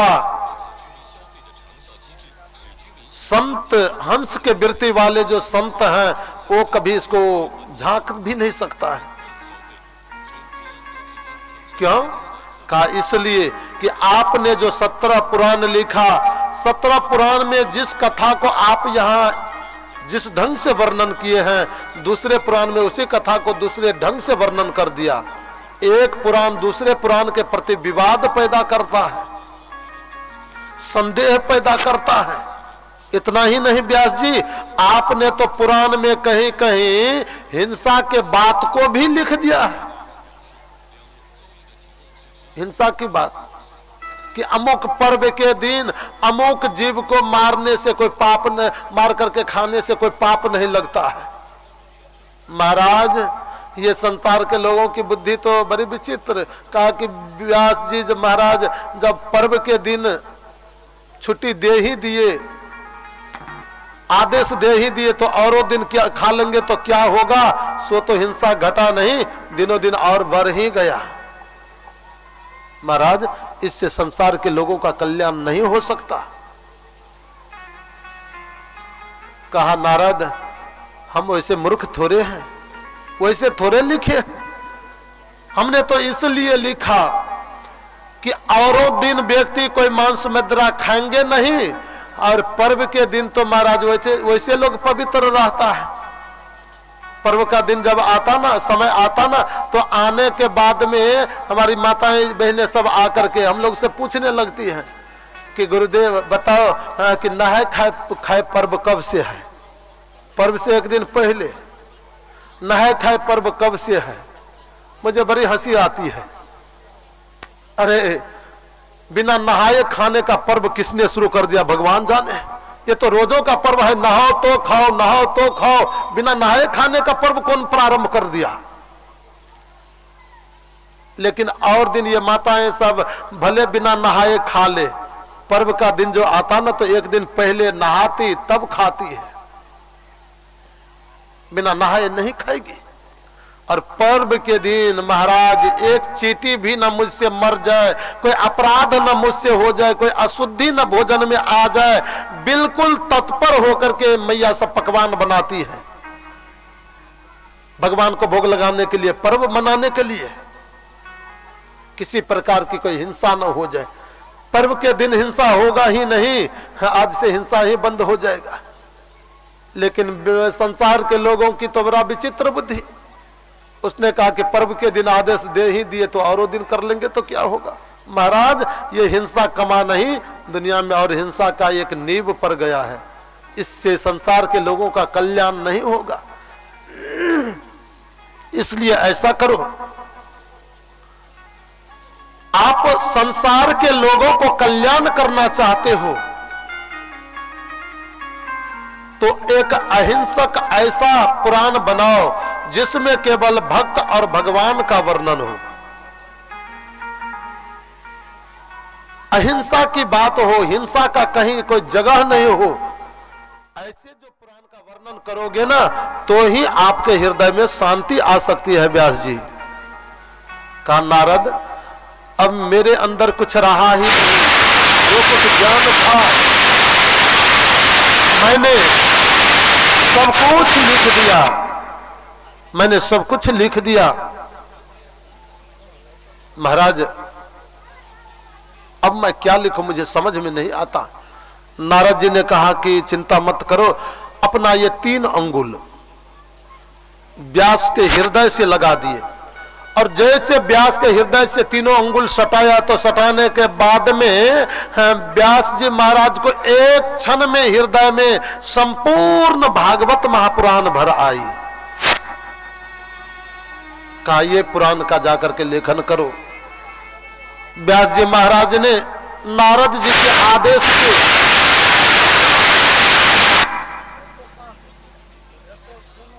गणेश जी लिख रहे हैं, व्यास जी महाराज मंत्र बोल रहे हैं, लिखते लिखते लिखते लिखते भागवत महापुराण को 18,000 मंत्र में लिख दिया। जब ये 18,000 मंत्र में भागवत जी को लिख दिए तो लिखने के बाद में व्यास के मन में हुआ कि इतना पवित्र पुराण लिखा हूं, इतने पवित्र पुराण हैं, ये पवित्र पुराण की कथा सबसे पहले किसको सुनाई जाए। हरि बोल, हरि बोल। किसको सुनाई जाए। ध्यान लगा करके देखा तो ध्यान में आया, जो व्यक्ति काम, क्रोध और लोभ ये 3 को जीता होगा वही भागवत कथा का प्रथम श्रोता है। ऐसा कौन है? तो ध्यान में देखा कि मेरा अपना बेटा सुखदेव। सुखदेव तो जंगल चले गए। व्यास जी महाराज ने अपने एक शिष्य को बुला लिए, एक मंत्र याद करा दिया और मंत्र याद करा करके कहा, बेटा जाओ जंगल में जहां मेरा बेटा तपस्या में तदलीन है उनको जाकर के ये मंत्र सुनाना। व्यास के शिष्य उस मंत्र को याद कर लिए और मंत्र को याद करके सघन जंगल में जहां सुखदेव स्वामी बैठे हुए हैं वहां जाकर के उस मंत्र को गाना प्रारंभ कर दिया कि बरहा पीरम नटबर बपू कर्ण यो कर्ण कारम बिभ्रद वास कनक कपिसाम वैजंतिम च माला रंध्रान बेनोरधर सुधया पूरियन गोप वृंद वृंदारण्यम सपद रमणा प्राय विशद गीत कीर्ति। व्यास के शिष्य कहते हैं, वराह पेरम नटवर बपू। देखो नटों में बरश्रेष्ठ जिनका शरीर है, कर्णयो कर्णिकारम, भगवान कुंडल के बड़ा शौकीन थे। अपने कान में भगवान कुंडल धारण किए हैं, करण फूल धारण किए हैं। वो कैसे हैं? जैसे कनेल का फूल हो। लेकिन आश्चर्य ये है कि जिस प्रकार से एक कान में वो कर्ण फूल है, ठीक उसी प्रकार से लगता है कि वही कर्ण फूल दूसरे कान में भी है, तनिक भी अंतर नहीं। ऐसे जो कनेल के फूल जैसे कर्ण फूल भगवान पहने हुए हैं। वैजयंती माला अपने गला में धारण किए हुए हैं, जो सूर्य के समान प्रकाश को दे रहा है। वैजयंती माला धारण करके परमात्मा वृंदावन के गली में घूम रहे हैं। कैसे? कहा अपने अधर यानी ओठ पर बांसुरी को धारण करके, मुरली को धारण करके और ओठ पर जो मेरे कन्हैया मुरली को धारण किए हैं, रंध्रान बेन और धर सोधिया पूरियन गोप वृंदे। ये गोप गोपी के बीच वृंदावन के गली में भगवान श्री कृष्ण कैसे घूम रहे हैं। वृंदारण्यम स्वपद रमनम प्राय विशद गीत कीर्ति, अपने बेनु से बांसुरी से सुंदर गीत का निनाद करते हुए मेरे कन्हैया वृंदावन के गली में घूम रहे हैं। ये बात को जैसे सुखदेव स्वामी ने सुना, सुनने के बाद तत्क्षण उनका ध्यान टूट गया और टूटने के बाद दौड़े दौड़े आए वो व्यास शिष्य के पास। महाराज महाराज बताओ आगे भगवान और क्या किए। कहा देखो भैया हमें तो इतना ही आता है, ज्यादा सुनना है तो चलो ना अपने पिताजी के पास। तेरे पिताजी के पास ऐसे ऐसे ढेरों मंत्र है। सुखदेव स्वामी कहते बहुत कोई सुंदर होगा ना तो अपने लिए होगा। फिर ध्यान लगा करके बैठ गए। व्यास जी से आकर के कहा गुरुदेव एक बार मंत्र जब बोले तो ध्यान तो टूट गया, मेरे पास भी आया, आगे सुनने का चाह भी किया, लेकिन कहा कि पिताजी के पास चलो। कहा कोई बहुत सुंदर होगा, अपने लिए होगा, मुझे क्या लेना है। ध्यान में बैठ गए। कहा जो मंत्र ध्यान तोड़ सकता, जो मंत्र खींच करके नजदीक तक ले आ सकता है, जो मंत्र और सुनने की चाह बना सकता है, अवश्य वो मुरली वाला टेढ़ी टांग वाला उसको खींच रहा है। लो ये दूसरा मंत्र लेकर के जाकर के सुनाओ। उस शिष्य को दूसरा मंत्र याद करवा दिए और मंत्र याद करवा करके कहा जा करके कहो सुखदेव से। शिष्य गए जंगल में, सुखदेव स्वामी के पास में जाकर के ये दूसरे मंत्र को बोलना प्रारंभ कर दिया कि अहो बकयम अस्तन काल कोटम जिघान सया पायद साधवी लेभे गतिम द्रातो चिताम ततोन्यम कंबा दयालुम शरणम वर्जेम। अहो देखो भगवान कैसे दयालु है, कितना करुणा उनको है। वो बाकासुर की बहन पूतना स्तन में कालकुट विष लगा करके आई थी कि कृष्ण को स्तन के विष पिला करके मार दूंगी, लेकिन वह कालकुट विष लगा करके आने वाली पूतना को भी भगवान ने क्या कृपा किया। जो गति माँ को अभी नहीं मिला उस गति को पहले पूतना को दे दिया, माँ के गति को प्राप्त कर दिया। ऐसे दयालु भगवान है। सुखदेव स्वामी ने सुना, दौड़ करके आए, बताओ आगे भगवान और क्या किए। कहा भैया मुझे तो इतना ही आता, ज्यादा सुनना है तो चलो ना तेरे पिताजी के पास ऐसे ऐसे 18,000 मंत्र है। सुखदेव से इस बार नहीं रहा गया, भागे भागे आ गए व्यास शिष्य के साथ। पिताजी के चरण में साष्टांग गिर करके कहा पिताजी मुझे भागवत कथा सुनाओ, भागवत कथा सुनाओ, भागवत कथा सुनाओ। व्यास जी ने सोचा कि सुखदेव को यदि मैं कथा कहना प्रारंभ कर दूं ना तो ये दुनिया के लोग कहेंगे कि देखो संसार के लोग तो अपने बेटा के पीछे लगा ही रहता है। व्यास जी को भी और कोई नहीं सुझा, अपना ही बेटा सुझा है।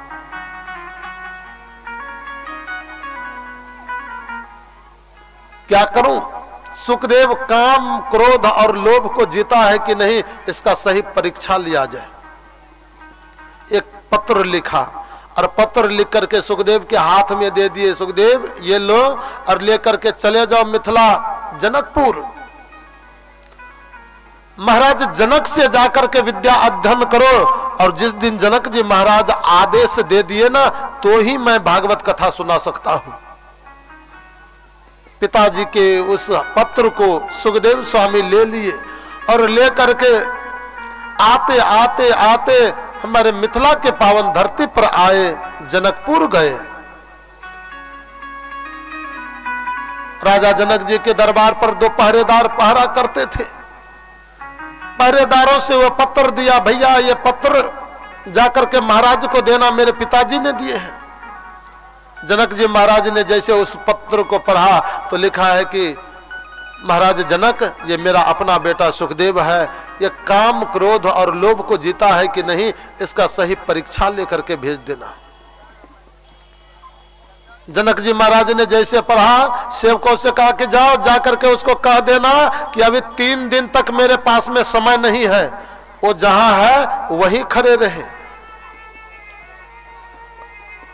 सुखदेव स्वामी को कहा, ऊपर से तपतपाता हुआ धूप, नीचे से पैर जल रहा है, ऊपर से धूप से शरीर जल रहा है।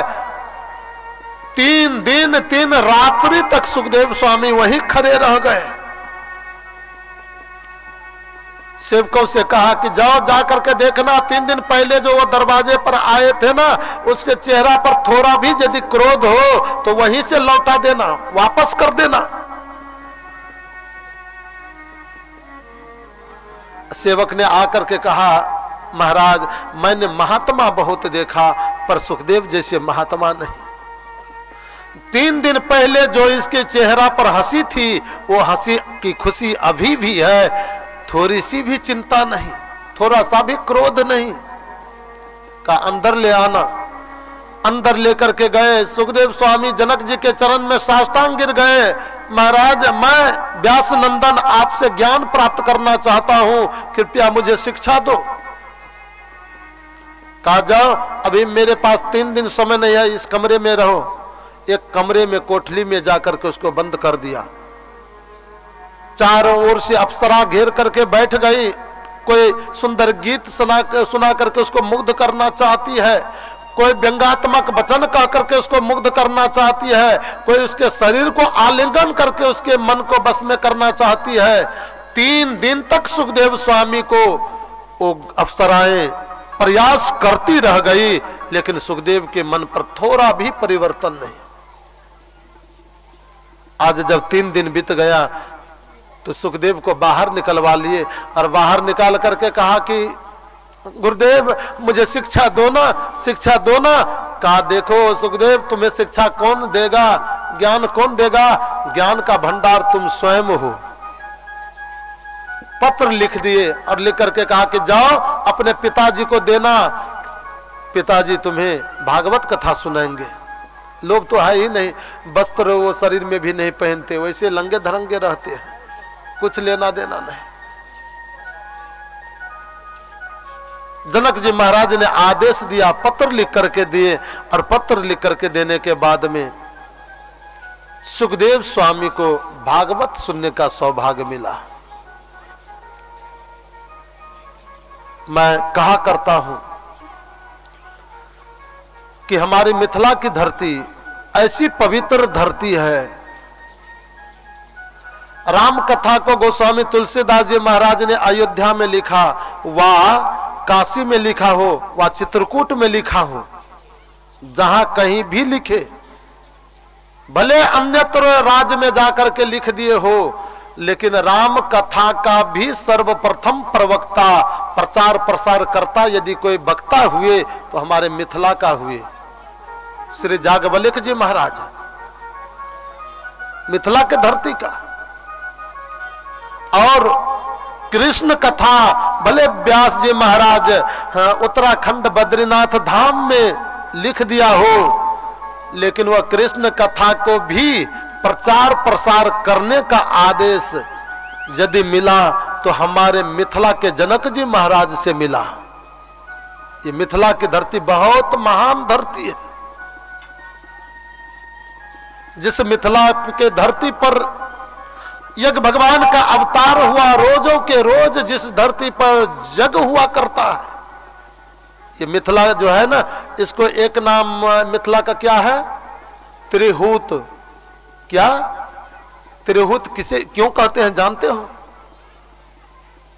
त्रिहूत इसलिए हमारी मिथिला को कहा जाता, जो 3 ऋषि जागवल्क्य जी, गौतम जी और विश्वामित्र जी, ये तीनों ऋषि रोजों के रोज आहुति भगवान के नाम से 24 घंटा देते ही रहते हैं, रोजों यज्ञ करते हैं।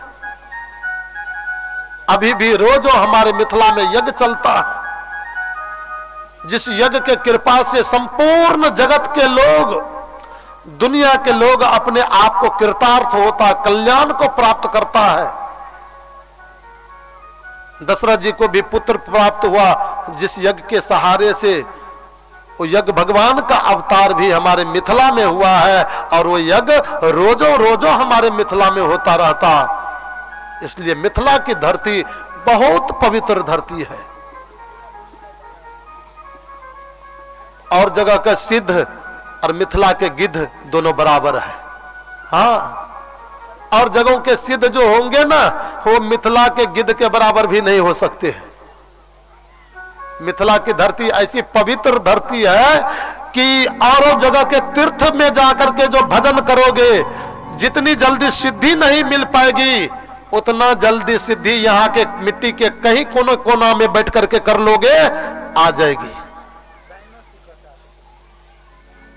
और हमारे ये पागल दास कहते हैं कि डायनो सीखना चाहते तो हो जाएगा, जल्दी हो ही जाएगा, क्योंकि ये मिथिला की धरती है। यहाँ के रज से ज्ञान का उत्पन्न होता है, ज्ञान की आभास निकलती है। मिथिला के धरती के रज में जो ज्ञान का आभास है, दुनिया के किसी कोने में नहीं है। भारतवर्ष में अभी भी झांक करके देख लो, बड़े बड़े विद्वान जो कहलाते होंगे, भले वो वृंदावन का कहलाए, अयोध्या का कहलाए, आदि जगह काशी का कहलाए, लेकिन उसका परिनीव यदि देखोगे तो उसका जन्म धरती हमारे मिथिला में ही होगा। मिथिला के धाम के, मिथिला के धाम के, बिलमी जो गुजरिया,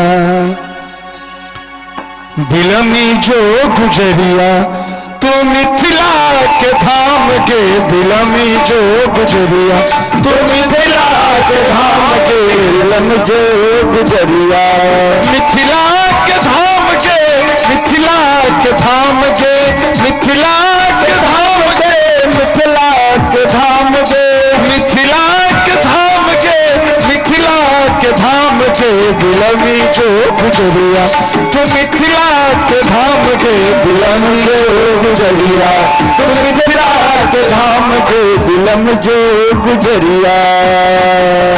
सबको एक ताली बजा करके जिस मिथिला की रोटी खा करके हम लोग पलते हैं, तो मिथिला का वर्णन शाम को जाएंगे।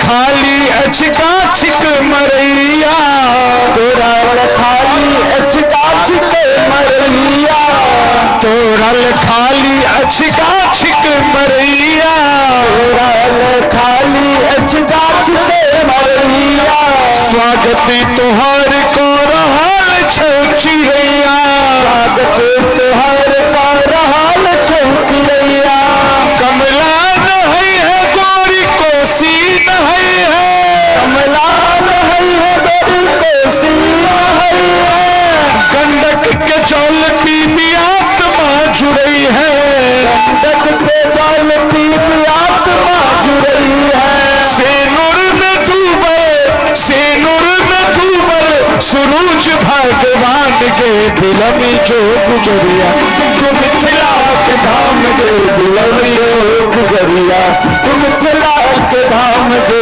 बिलम जो गुजरिया, मिथिला के धाम के, मिथिला के धाम के, मिथिला के धाम के, मिथिला के धाम के बिलमी जो गुजरिया, तो मिथिला के धाम के बिलमी जो गुजरिया, तो मिथिला के धाम के बिलम जो गुजरिया।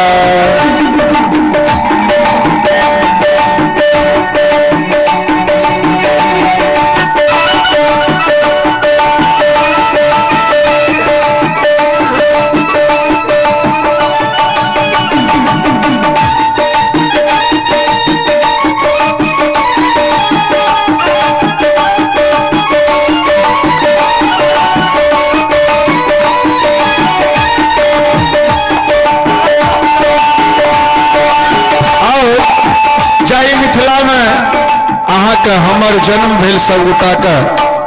पहिने मास्टर साहब स्कूल में पढ़बे चलखिन तो कहे चलखिन जो बिहार का चौहद्दी बताओ, अपने राज्य का चौहद्दी बताओ, अपने देश का चौहद्दी बताओ। तो मिथिला के चौहदी कही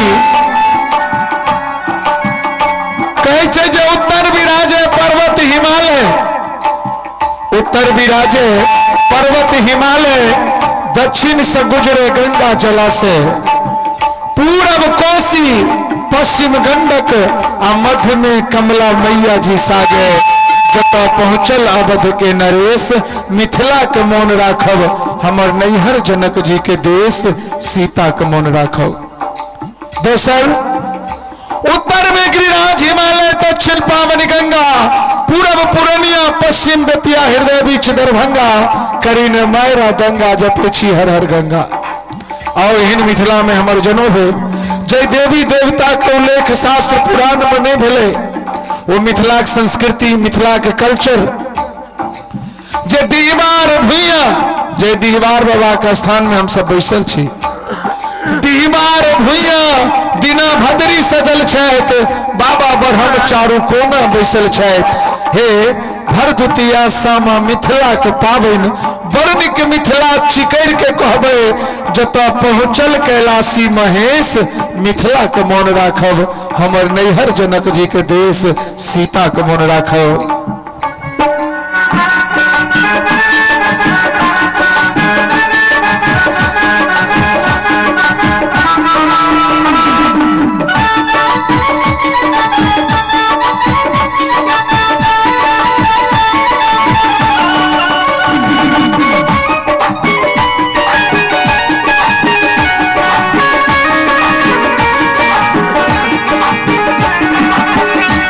मिथिलावासी की कहे छथिन अतिथि का,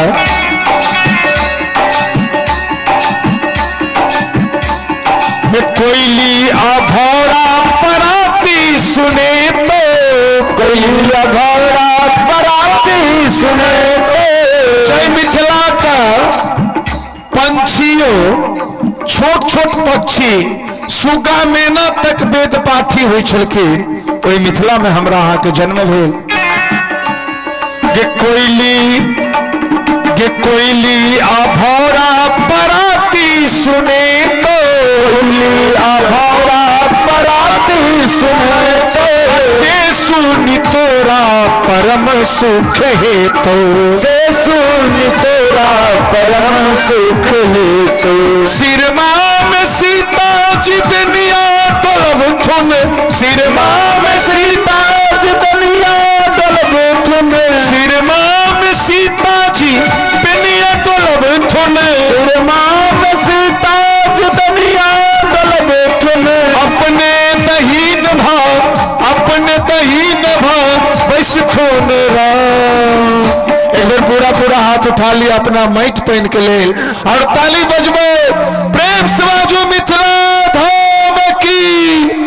बिलमी जो गुजरिया तो मिथिला के धाम दे, बिलमी जो गुजरिया तो मिथिला के धाम दे, तो मिथिला के धाम दे, बिलमी जो गुजरिया तो मिथिला के धाम दे, बिलमी जो गुजरिया तो मिथिला के धाम दे, बिलमी जो गुजरिया तो मिथिला के धाम दे, बिलमी जो गुजरिया। बोलो मिथिला धाम की। ये मिथिला की धरती बहुत ही पवित्र धरती है। यहाँ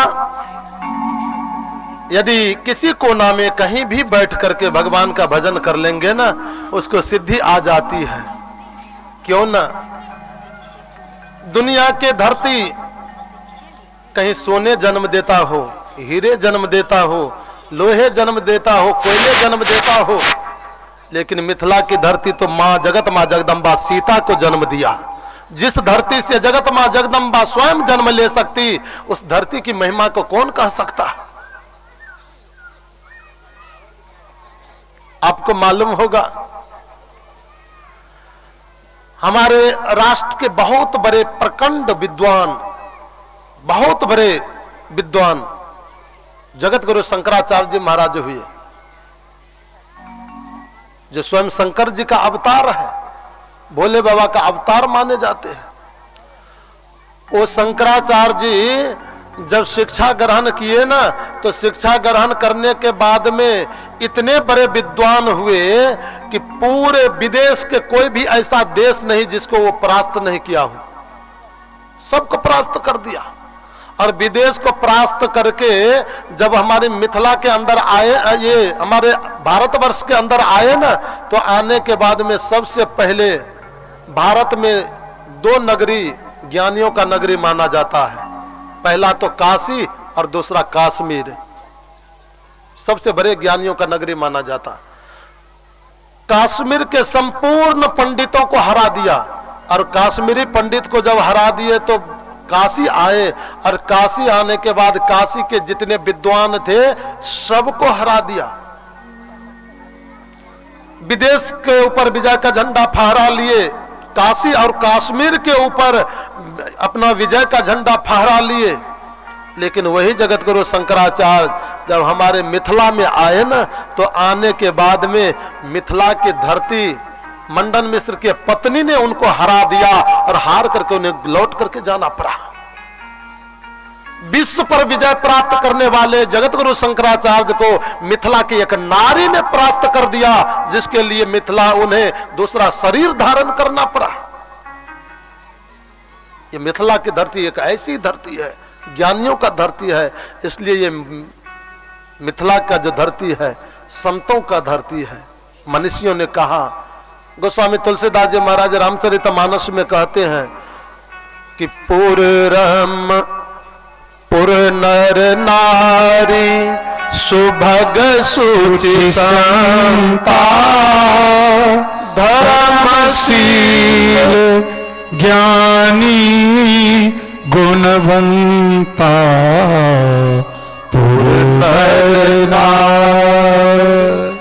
पुर के नर नारी, मिथिलापुर के नर नारी जो है ना, सबके सब सुभग है, सुंदर है, और सबके सब संत हैं। दुनिया में और कोई नगर में जाओगे ना, कोई राज्य का जब कभी वर्णन करने लगे, गोस्वामी तुलसीदास जी वर्णन किया हो या वेदव्यास जी महाराज वर्णन किया हो, रामचरितमानस को उठा करके देखोगे तो 3 नगर का सबसे ज्यादा वर्णन आया है। सबसे पहले तो अयोध्या, जहां भगवान राम अवतार लिए हैं। दूसरा मिथिला, जनकपुर, जहां सीता जी का अवतार हुआ है, भगवान का विवाह हुआ। और तीसरा है जहां रावण को संहार किए हैं, वो लंका।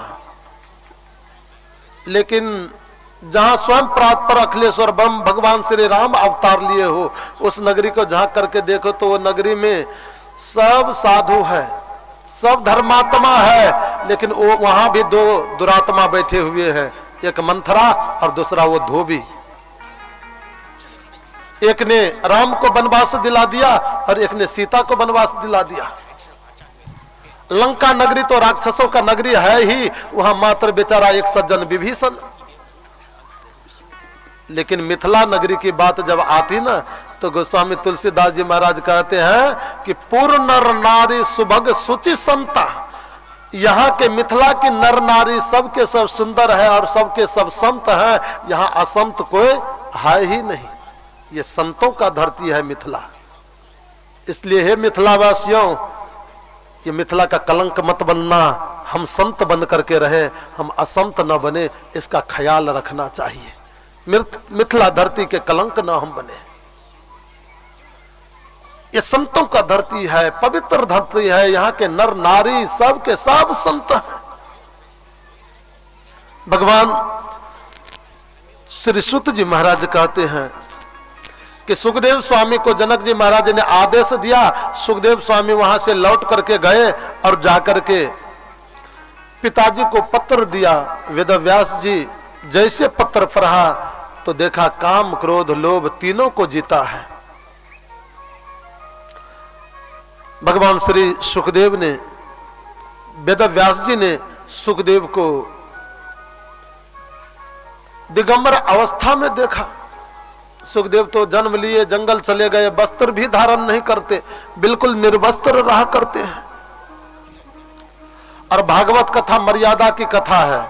भागवत कथा को हर हमेशा मर्यादा से सुनना चाहिए, इसमें अमर्यादा नहीं होनी चाहिए।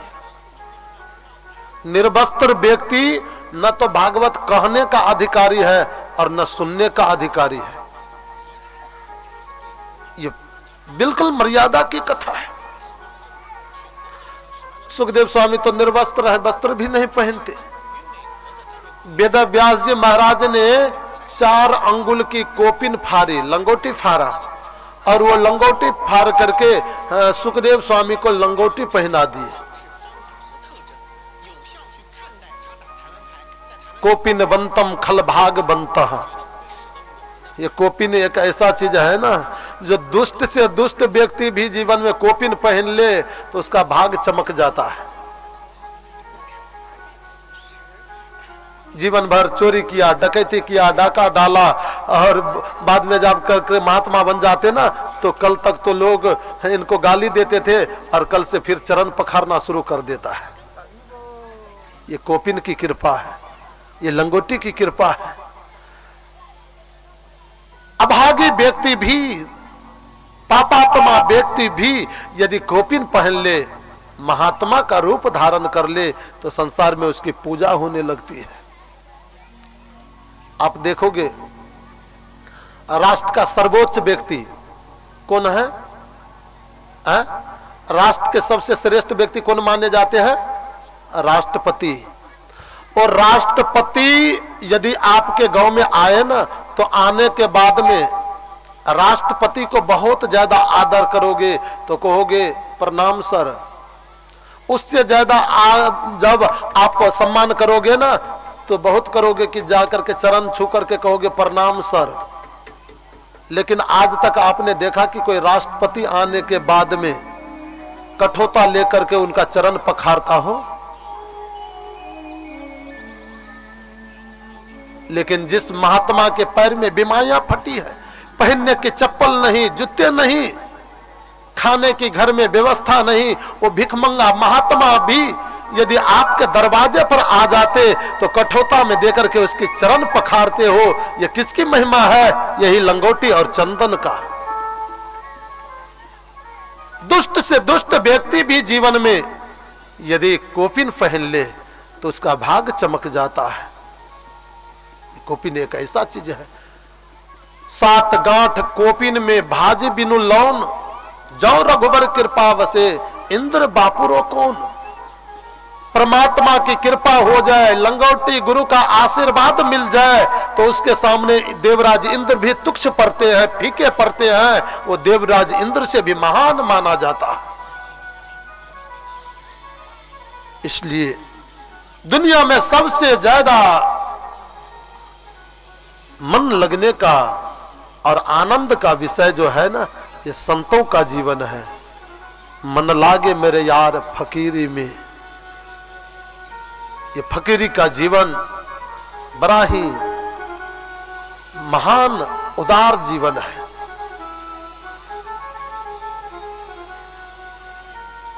सुखदेव को लंगोटी पहनाई, और लंगोटी पहनाने के बाद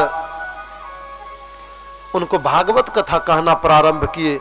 जब भागवत कथा सुना दिए तो सुनाने के बाद में सुखदेव स्वामी जो निर्गुण ब्रह्म में मन लगा करके जंगल में भजन करते थे, अब जो वो जंगल गए सगुण ब्रह्म का उपासक हो गए, सगुण ब्रह्म का ध्यान करते हुए भजन कर रहे हैं।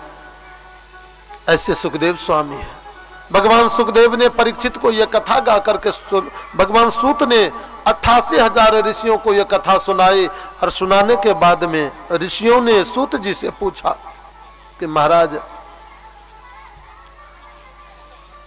मैं पूछना चाहता हूं कि ये परीक्षित कौन है जो सुखदेव इतने बड़े महान हो सकते हैं। सुखदेव के बारे में मैंने सुना हूं कि एक गाय को दूहने में जितना समय लगता है, उससे ज्यादा देर कहीं रुकते नहीं थे। थोड़ी देर बैठे, फिर यहां से उठ करके दूसरे जगह चल दिए, तीसरे जगह चल दिए, चौथे जगह चल दिए, एक जगह कभी बैठते नहीं थे। ऐसे जो वितरागी संत सुखदेव हैं, उनके बारे में भी मैंने सुना हूं कि वो परीक्षित के पास में 7 दिन तक रह करके भागवत कथा को सुनाया। आखिर वह परीक्षित कौन है, कृपा करके मुझे बताओ। भगवान श्री सूत जी महाराज ने कहा, ऋषियों, यदा मृधे कौरव संजया नाम वीरेश बथो वीर गतिम गतेषु बिरको दरा वृद्ध गदा भीमरस भग्नोरुदंदी धृतराष्ट्र पुत्र भग्नोरुदंदी धृतराष्ट्र पुत्र। यदा मृधे कौरव संजया नाम। ऋषियों, महाभारत का विशाल संग्राम हो रहा था। संग्राम में बड़े बड़े वीर युद्ध भूमि में कूद पड़े और एक एक वीर को पांडवों ने संहार कर दिया। जब संपूर्ण वीर को संहार कर दिए, कौरव के सभा में कोई नहीं बचा, मात्र एक दुर्योधन बचा। दुर्योधन ने देखा कि अब मेरे पूरे परिवार मारे गए। तत्क्षण दुर्योधन रणभूमि में कूद पड़ा और जैसे दुर्योधन रणभूमि में कूदा, तत्क्षण भीम दादा भी रणभूमि में कूद पड़े और दुर्योधन भीम का विशाल युद्ध प्रारंभ हो गया। आरती दो आरती व्याम जाननी व्याम चव जाननी। कभी हाथ से हाथ लगा करके लड़ते, कभी कोहने से कोहने लगा करके लड़ते, कभी घुटने से घुटने टकरा करके लड़ते, कभी सीने से सीने टकरा करके लड़ते, कभी मस्तक से मस्तक टकरा करके लड़ते, कभी पैर रोप करके लड़ते, तो कभी खड़े होकर के लड़ते। विशाल संग्राम करते करते करते करते अचानक दुर्योधन ने देखा कि अब मैं नहीं बच पाऊंगा। तत्क्षण दुर्योधन गदा को उठा लिया और जैसे रणभूमि में दुर्योधन गदा को उठाया, सो भीम दादा ने भी अपने गदा को जोर से उठाया और उठाते गदा युद्ध करते करते करते करते अचानक भीम दादा ने आकाश मंडल में अपने गदा को जोर से घुमाना प्रारंभ किया और घुमाते घुमाते दुर्योधन के जंघा पर मारा। एक ही मारा, दुर्योधन के जंघा 2 टुकड़े में बट गए। दुर्योधन फूट फूट करके रो रहा है। दुर्योधन की यह विचित्र दशा, आकाश मंडल में उड़ने वाली पक्षी मरे हुए सब समझ करके उसके शरीर के मांस को नोचना चाहती है। मैदान में हिंसक पशु जो घूम रहे थे, मरे हुए सब दुर्योधन को समझ करके उसके शरीर के मांस को नोचना चाहता है। एक हाथ से पक्षी को भगाते भगाते परेशान, दूसरे हाथ से पशु को भगाते भगाते परेशान, दुर्योधन पसीने पसीने हो गए। भगवान सुखदेव ने परीक्षित से कहा, सूत जी ने ऋषियों से कहा, ऋषियों, ये वही दुर्योधन है जिसके नाम सुनने मात्र से लोग थर थर थर थर कांपने लगते थे। एक बार दुर्योधन की छाया यदि पड़ जाए तो लोगों की पत्थरी चमकने लगती थी। महाराज दुर्योधन आ गए, क्या करेगा क्या नहीं।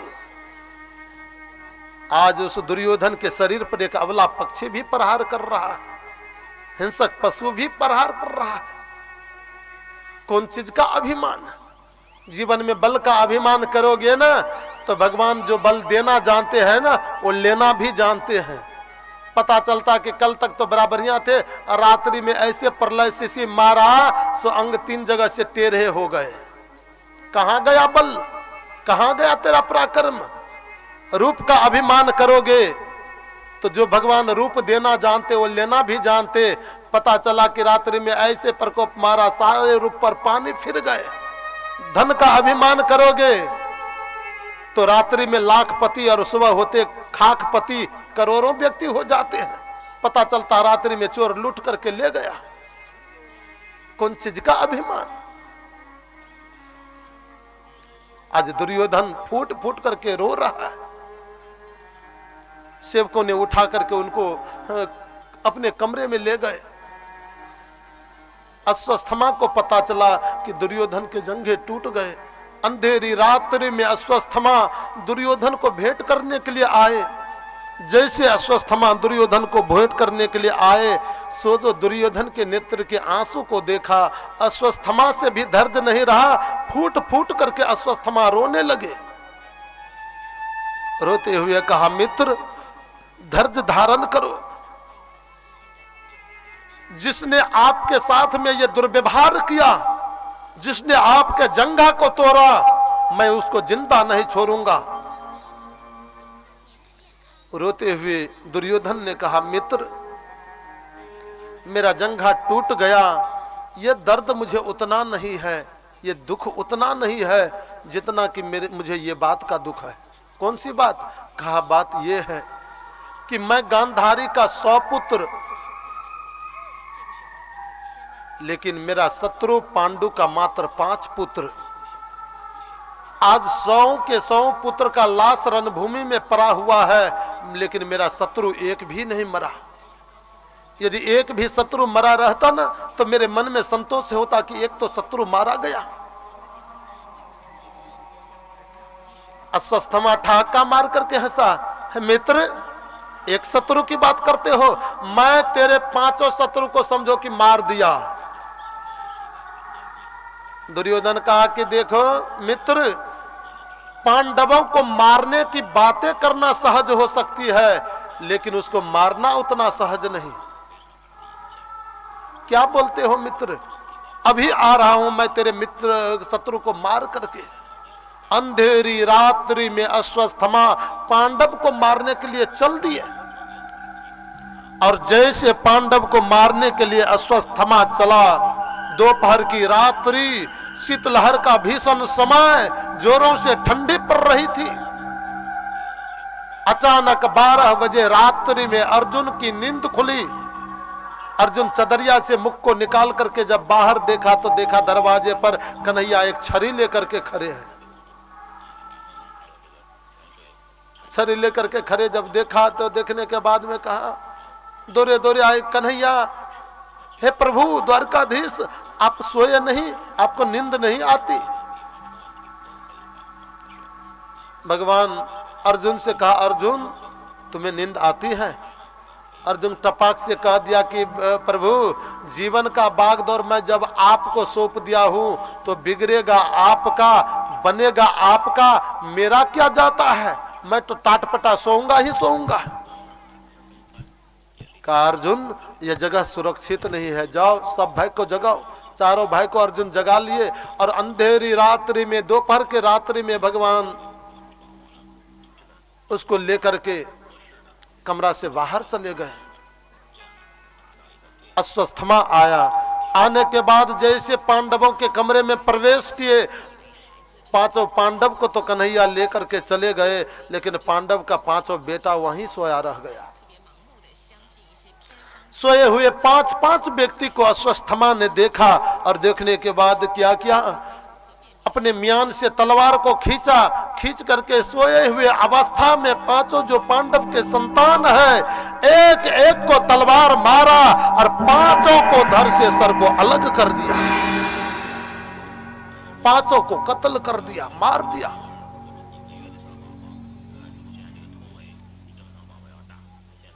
का मित्र पूछेगा तो प्रमाण क्या दूंगा? 5 के सिर को थैली में ले लिया, और थैली में लेकर के चल दिया दुर्योधन के पास। दुर्योधन के पास जाकर के ठहाका मार करके हंसते हैं। मित्र एक की बात करते थे, 5 शत्रु आपका मारा गया। कहा, इतने जल्दी? हाँ, 5 को मैं मार का कोई प्रमाण है? हाँ, प्रमाण लेकर के आया हूं। थैली से सिर को निकाल करके दिया, और जैसे सिर को निकाल करके आगे में दिया, सो जो प्रकाश में दुर्योधन ने देखा ना, कहा, ऐ अभागा, तुमने ये क्या किया? मैं तो 5 पांडव को मारने के लिए कहा था, तू तो पांडव के 5 पुत्र को मार दिया। मेरे वंश को तुमने निर्वंश कर दिया। मेरे वंश के सब मारे गए। कौरव पांडव तो दोनों एक ही वंश का है। कम से कम ये पांडव का 5 बेटा रहता, मेरा वंश तो आगे चलता। तुमने मेरे वंश को निर्वंश कर दिया। दुर्योधन को इतनी जोर से उपका द्राम से गिरा, और अपने प्राण को परित्याग कर दिए, मर गया। सुबह का समय हुआ। पांडव, द्रौपदी, कुंती, सुभद्रा सब के सब जब अपने कमरे में गए तो जाने के बाद में देखा पूरे रूम रुधिर से सना हुआ है, खून ही खून भरा पड़ा है। अरे मेरे घर में इतने रुधिर कहां से आए, खून कहां से आए? गौर से देखा तो देखा सोए हुए पांचों बेटा के सर से धड़ अलग है, सर की कहीं कोई पता नहीं। जैसे मां द्रौपदी ने देखा, मूर्छित होकर के धराम से धरती पर गिर गई।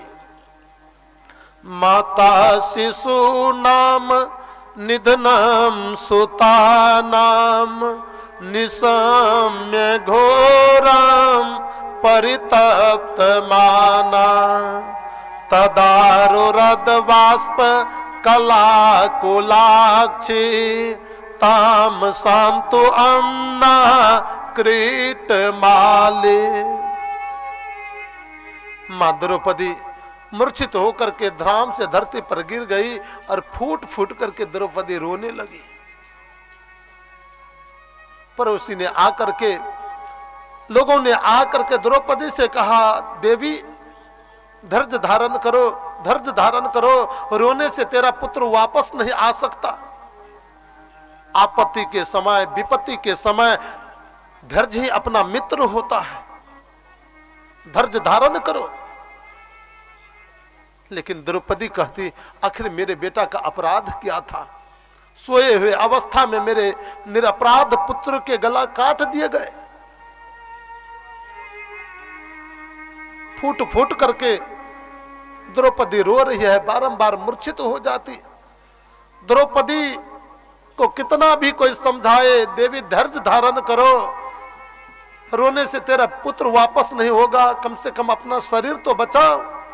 लेकिन द्रौपदी कहती, आखिर मेरे बेटा का दोष क्या था? सोए हुए अवस्था में मेरे पुत्र को मार दिया। अर्जुन ने जब द्रौपदी के ये विचित्र दशा को देखा, अर्जुन से धैर्य नहीं रहा। अर्जुन कहा, देवी मैं तेरे पुत्र को जीवित नहीं कर सकता, लेकिन देवी तेरे पुत्र को मारने वाला जो तेरा शत्रु अश्वत्थामा है ना, उसको मैं जिंदा नहीं छोड़ूंगा। तत्क्षण भगवान श्री कृष्ण ने रथ को सजा लिया। अर्जुन उस रथ पर आरूढ़ हो गए। वायु वेग के समान घोड़े के टापू देते हुए रथ जैसे लगता है पुष्पक विमान उड़ रहा हो, ऐसे घोड़ों के टापू से पूरे संसार गुंजयमान हो गए। आकाश मंडल में इतनी धूली उड़ने लगी जैसे लगता है कि अंधेरी रात्रि उधर से आ रही है। घने रात्रि की तरह जब अश्वत्थामा ने देखा, कहा, अरे अरे ये दिन में अंधकार कहां से आ रहा है, ये अंधेरी रात्रि कहां से आ रही है। गौर से देखा तो देखा एक रथ आ रहा है, और गौर से देखा तो देखा कृष्ण चला रहे हैं, और गौर से देखा तो अर्जुन बैठे हैं। अश्वत्थामा ने कहा, निश्चित अर्जुन मुझे मारने को आ रहा है। तत्क्षण अश्वत्थामा अपने धनुष पर ब्रह्मास्त्र का संधान कर लिया और वह ब्रह्मास्त्र अर्जुन के ऊपर चला दिया।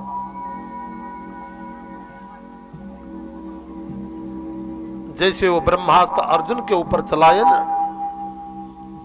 अर्जुन तो थर थर थर थर कांपने लगा। प्रभु ये तो अमोघ बाण ब्रह्मास्त्र है, ये तो जिस कार्य के लिए निकलता वो कार्य करके ही आता, अब मैं क्या करूं समझ में नहीं आता। भगवान कृष्ण ने अर्जुन से कहा, अर्जुन पूरी गीता मैंने तुम्हें सुना दिया, अभी तक यह भी नहीं समझ में आया। अर्जुन विषस्य विषम औषध्यम, विष का औषधि विष ही होता है। किसी व्यक्ति को यदि सर्प काट लेता ना, तो डॉक्टर के पास जाओगे तो डॉक्टर के पास जाने के बाद में डॉक्टर सबसे पहले वो पता लगाता है कि कौन सर्प काटा है, और ये पता चल गया ना जो अमुक सर्प काटा है, तो उसी सर्प का विष फ्रिज में बंद करके रखा रहता है। फिर सुई के माध्यम से उसको विष चढ़ाना प्रारंभ कर देता है। भले आदमी, एक तो विष से ये मर रहा है, फिर विष क्यों चढ़ा रहे हो? कहा कि विष से ही विष समाप्त होता, यदि दोनों विष एक मिल जाएगा ना तो उसका विष समाप्त हो जाएगा। किसी के पैर में कांटे चुभ जाए तो पैर में जब दर्द करता ना तो दूसरा कांटा तोड़ लेते हैं और वो कांटा को फिर पैर में चुभाना प्रारंभ कर देते हैं। अरे भले आदमी, एक तो दर्द पहले से कर रहा है, कांटा चुभा है सो, और फिर ऐसे कांटा क्यों चुभाते हो? कहा ये कांटे से ही कांटा निकलेगा, इसलिए वो कांटा को फिर चुभाना प्रारंभ कर देते। अर्जुन, जैसे विष का औषधि विष होता, कांटे कांटे से निकलता, वैसे एक ब्रह्मास्त्र को भी शांत करने का तरीका दूसरा ब्रह्मास्त्र है। तुम अपना ब्रह्मास्त्र छोड़ो। अर्जुन तत्क्षण अपना धनुष उठा लिए और गांडीव को उठा करके बाण को, ब्रह्मास्त्र को लिया और मंत्र से अभिमंत्रित करके अश्वत्थामा के ब्रह्मास्त्र पर छोड़ दिया। उधर से अश्वत्थामा के ब्रह्मास्त्र लहलहाते हुए आ रहा है, इधर से अर्जुन का ब्रह्मास्त्र जा रहा है। दोनों अग्नि के ज्वाला को प्रकट करते हुए विशाल तेज को लेकर के आ रहा, आते आते आते आते दोनों आपस में ऐसे टकराया और अर्जुन के ब्रह्मास्त्र ने अश्वत्थामा को ब्रह्मास्त्र को काट करके छिन्न भिन्न करके धरती पर गिरा दिए। अर्जुन का ब्रह्मास्त्र लौट करके अर्जुन के पास आ गया। अर्जुन तत्क्षण रथ से कूद गए और कूद करके दौड़े दौड़े गए, अश्वत्थामा को ऐसे अपने बाह में पकड़ लिया, पकड़ करके बांध करके रथ पर ले आए, उसको बांध दिया। भगवान कृष्ण ने देखा, कहा अर्जुन शत्रु तो पकड़ में आ गया है, जो करना है कर लो। कहा प्रभु इसको मृत्यु दंड तो मिलेगा, परंतु द्रौपदी बहुत रो रही है, द्रौपदी के सामने में ले जाकर के मारूंगा। कहा तो भैया मुझे तो जो कहना था कह दिया, जानो तुम और तेरा काम। अर्जुन अश्वत्थामा को लेकर के आए, हजारों आदमी का भीड़ है द्रौपदी के सामने। द्रौपदी के सामने अश्वत्थामा को खड़ा कर दिया, कहा देवी यही अभागा तेरे 5-5 पुत्र को मारा है, बताओ तुम कहो तो इसको मैं जिंदा अग्नि में जला करके मार दूं, तुम कहो तो खौलते हुए तेल में इसे डाल करके मार दूं, तुम कहो तो पर्वत के शिखर से गिरा करके मार दूं, तुम कहो तो इसे विष पिला करके मार दूं, तुम कहो तो हाथी के पैर के तले दबा करके मार दूं, आखिर बताओ तो सही इसको मारूं कैसे? द्रौपदी मौन हो गई। थोड़ी देर के बाद कहती है पतिदेव मत मारो, छोड़ दो। देवी क्यों छोड़ दो? इसने मेरे 5 पुत्र को मारा है, निरपराध मेरे 5 पुत्र का हत्या किया है, इसे तो मृत्यु दंड मिलना चाहिए। कहा पतिदेव अवश्य मार दो, यदि इसको मारने से आपका पुत्र जीवित हो जाता है तो इस क्षण मार दो, इसको मारने के बाद भी तेरा पुत्र जीवित नहीं होगा तो क्यों गुरु पुत्र को मार करके गुरु अपराध लेना चाहते हो?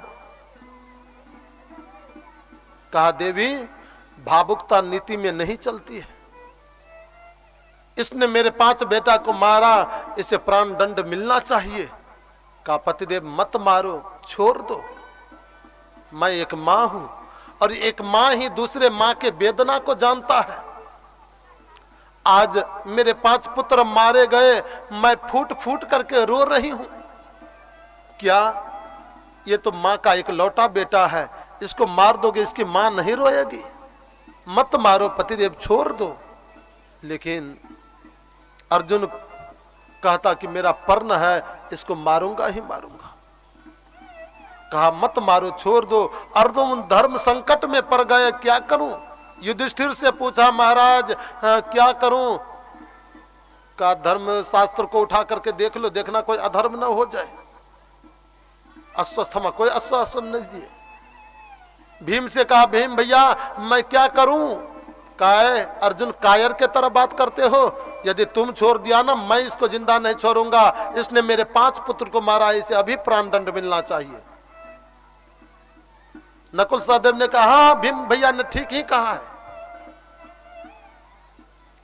द्रौपदी कहती है मत मारो, छोड़ दो।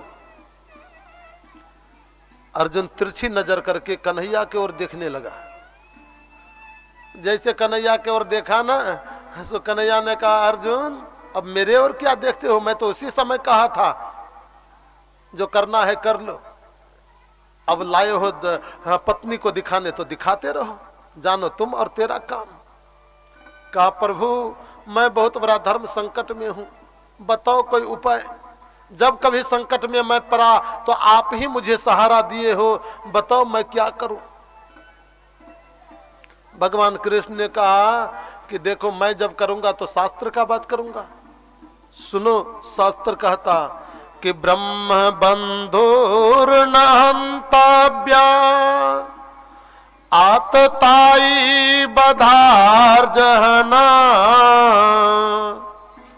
मये बो भय मामनतम परिपाय अनुशासनम। अर्जुन ब्रह्म बंधुर न हंतव्यः, ब्राह्मण कैसा भी क्यों न हो उसे हत्या नहीं करना चाहिए, मारना नहीं चाहिए। अर्जुन बाल हत्यारा कोई भी क्यों न सही, उसे छोड़ना नहीं चाहिए, पाप लगता है। ब्राह्मण ये ब्राह्मण है, मत मारो पाप लग जाएगा। ऐ अर्जुन ये बाल हत्यारा है, मत छोड़ो पाप लग जाएगा। भीम दादा तो आंख लाल पीला करने लगे। ऐ कन्हैया, आप जैसे यदि न्यायाधीश डिस्ट्रिक्ट में डिस्ट्रिक्ट जज बन गए ना तो कल से न्याय व्यवस्था ही चरम हो जाएगा, समाप्त हो जाएगा। कोई एक बात तो बोलते नहीं हो। ये ब्राह्मण है मत मारो पाप लग जाएगा, ये बाल हत्यारा है मत छोड़ो पाप लग जाएगा। अरे मारू कि छोड़ू, छोड़ू कि मारू, कोई एक बात तो करो। भीम दादा आंख लाल पीला करने लगे। कहा दादा हम पे आंख लाल पीला क्यों करते हो। कहा कन्हैया तुम्हारा सब कुछ टेढ़े है। भगवान कृष्ण का जो है ना नाम भी टेढ़ा, श्री कृष्ण का रूप भी टेढ़ा, और कन्हैया का जो कर्म होता है ना उनका कार्य भी सब टेढ़े हुआ करता है। हाँ, राम जी है तो राम जी का नाम लोगे, हाँ, बच्चा भी ले लेता है राम, और कृष्ण का नाम कहोगे तो 3-3 बार जी को टेढ़ा करना पड़ता है तो कृष्ण शब्द का उच्चारण होता है। यदि थोड़ा टेढ़ा ना करो ना तो किशन कह देगा, कृष्ण कह देगा, किस कह देगा, लेकिन कृष्ण नहीं कह सकता। 3-3 बार जी को टेढ़ा करना पड़ता। श्रीमान जी का नाम टेढ़ा और श्रीमान जी का रूप। मंदिर में जा करके जो भगवान कृष्ण का मूर्ति देखोगे ना तो कमर से ऐसे टेढ़ा रहते हैं, हाँ, ये सीने से ऐसे टेढ़ा और गले से श्रीमान जी ऐसे टेढ़ा, 3 जगह से टेढ़े होते हैं कन्हैया। उनका रूप भी टेढ़ा और कन्हैया का जो काम होता वो काम भी सब टेढ़े हुआ करता है। बड़ी बड़ी की बुद्धि खूब खा जाती है कन्हैया के रूप और लीला को समझने में। ऐ कन्हैया तुम जब कुछ बोलते हो टेढ़े बोलते हो, बताओ तो इसको मारू कि छोड़ू, मारू कि छोड़ू, छोड़ू कि मारू। कहा देखो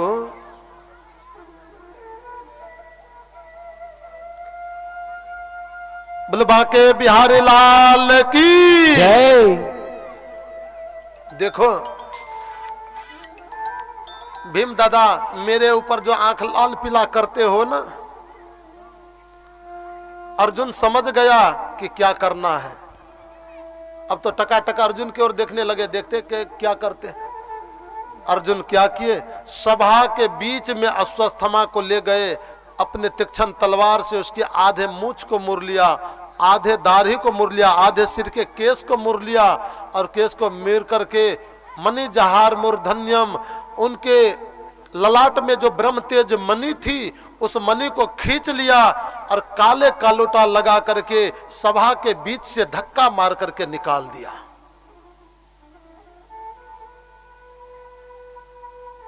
का अधम ब्राह्मण का यही दंड होता है। प्रतिष्ठित व्यक्ति जो है ना, सम्मानित व्यक्ति जो है, सम्मानित व्यक्ति को सभा के बीच में अपमान कर देना किसी मृत्यु दंड से कम नहीं माना जाता। उस मृत्यु दंड से भी करोड़ों गुना ज्यादा दुख कष्ट होता है उनको। करोड़ों मृत्यु के समान दंड माना जाता। संभावित कहूं अपजस लाहू मरण कोटि सम दारुण दाहू। प्रतिष्ठित व्यक्ति का अपजस हो जाना करोड़ों मृत्यु के समान माना जाता है। अस्वस्थमा को धक्का मार करके सभा से बाहर निकाल दिए। लेकिन सजनों, अस्वस्थमा को चाहिए था कि अब चैन का रोटी वो खाए, चैन का श्वास ले। लेकिन अस्वस्थमा बड़ा दुराचारी निकला। अस्वस्थमा कहा कि ये पांडव मुझे सभा के बीच में अपमान किया है, मैं पांडव के वंश को निर्वंश नहीं कर दिया तो फिर मेरा नाम अस्वस्थमा नहीं। थोड़ी देर में ठहाका मारने लगा है, पांडव के वंश में बचा कौन? सब तो मारा गया। एक बेटा अभिमन्यु दरवाजे पर मारे गए और 5 बेटा था, अभी मैं मार दिया, उसके वंश में बचा कौन? थोड़ी देर के बाद याद आया कि जिस समय अभिमन्यु की मृत्यु हुई थी ना, उस समय मैं सुना था कि उत्तरा गर्भवती है। यदि उत्तरा के गर्भस्थ शिशु को मार दिया जाए, गर्भ के बच्चे को मार दिया जाए, तो यह पांडव का वंश निर्वंश हो जाएगा। उत्तरा के गर्भस्थ बच्चा को मारने के लिए अस्वस्थमा ने अपने धनुष पर अग्निबाण को संधान करके ये उत्तरा के गर्भ पर छोड़ दिया।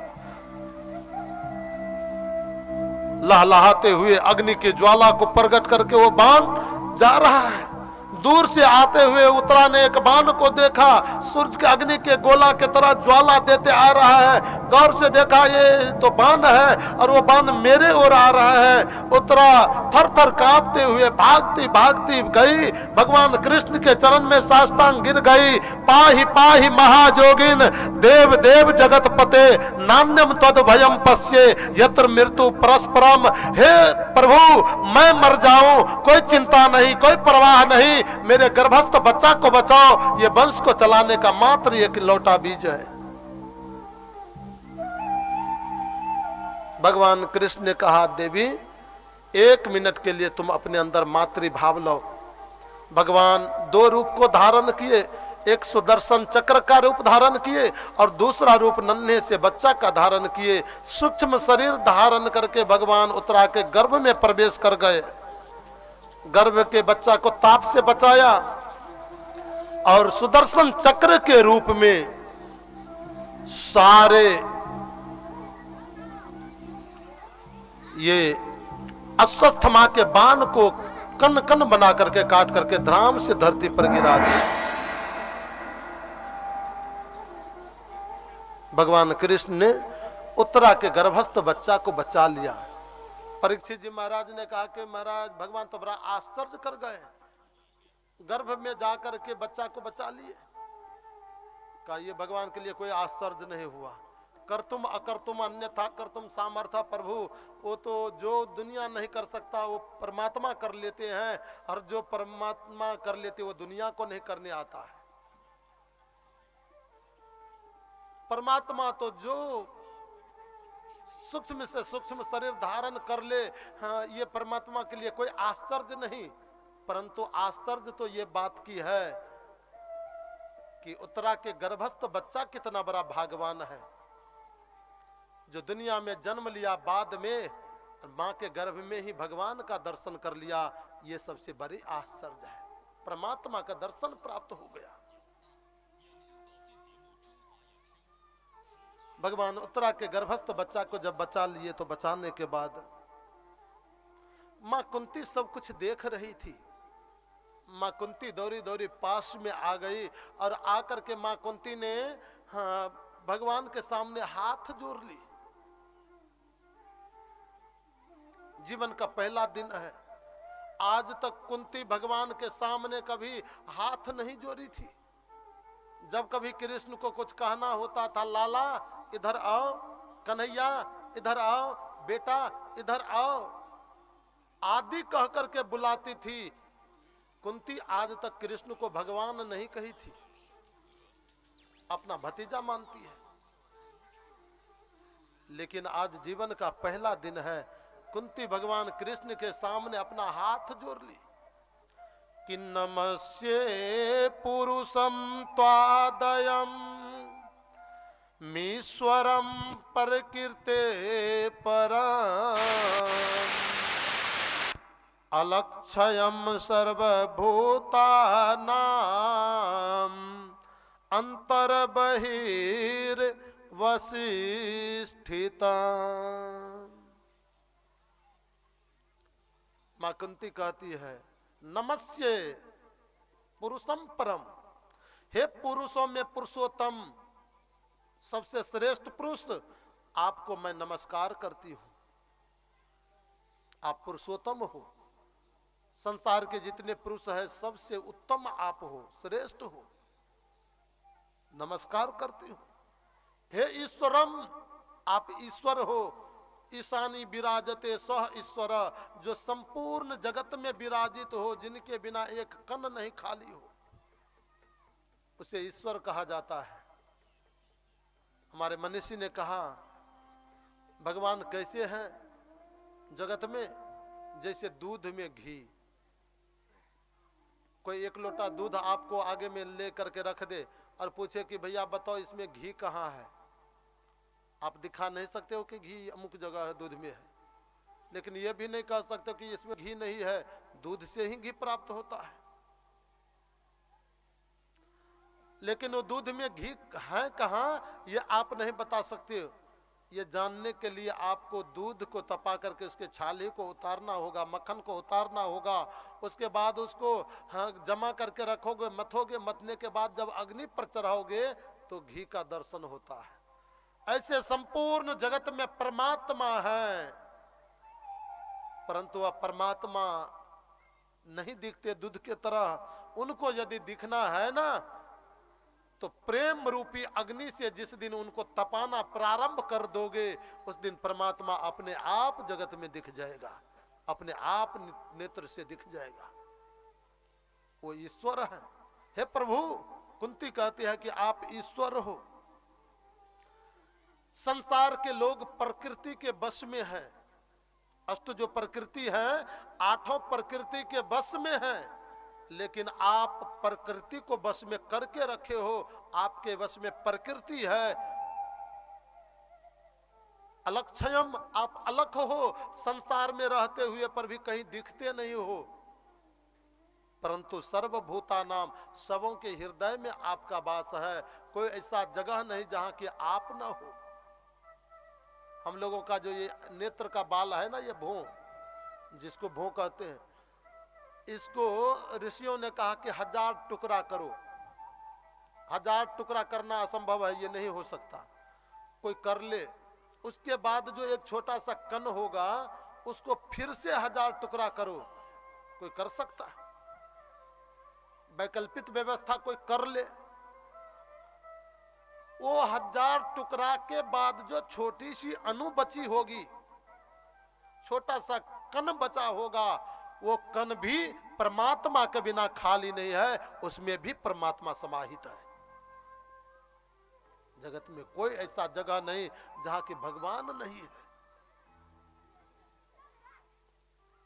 अंतर बहिर वसिष्ठितम, अंदर भी आप ही हो और बाहर जो दिखता सब आप ही हो। मैं आपको नमस्कार करती हूं, मैया कुंती कहती है। भगवान ने देखा कि बुआ कल तक तो लाला कहती थी, कन्हैया कहती थी, कृष्ण कह करके पुकारती थी, लेकिन आज तो भगवान कहने लगी है। और भगवान बनने में फायदा नहीं है। हाँ, भगवान बनने में बड़ी दुर्दशा होती है। जान करके भगवान नहीं बनना, नहीं तो अलमारी वाली हालत होगी। सुबह शाम एक अगरबत्ती जलाएंगे और 2-4 दाना मिश्री खिला करके बरसों बरसों तक नौकरी करेंगे। भगवान की बड़ी दुर्दशा।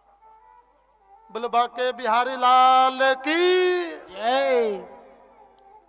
भगवान की क्या दुर्दशा होती है मालूम? हम लोग जो घर बनाते ना, तो घर बनाते समय एक बात का ख्याल रखते हैं कि घर में मंदिर भी कहीं होना चाहिए है?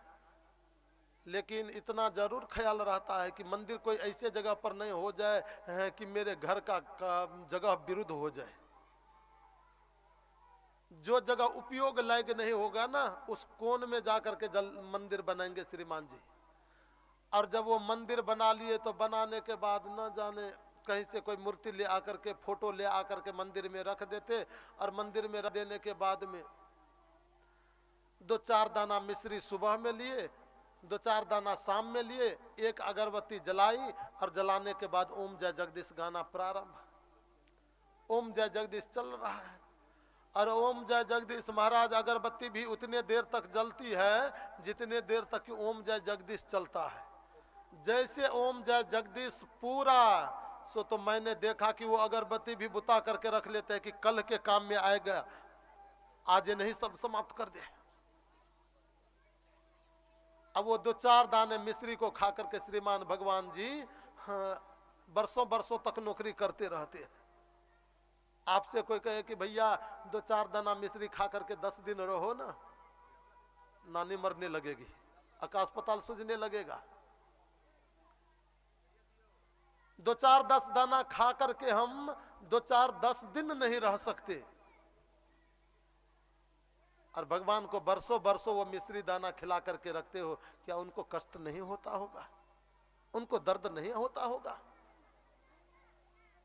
वो तो राजकुमार हैं,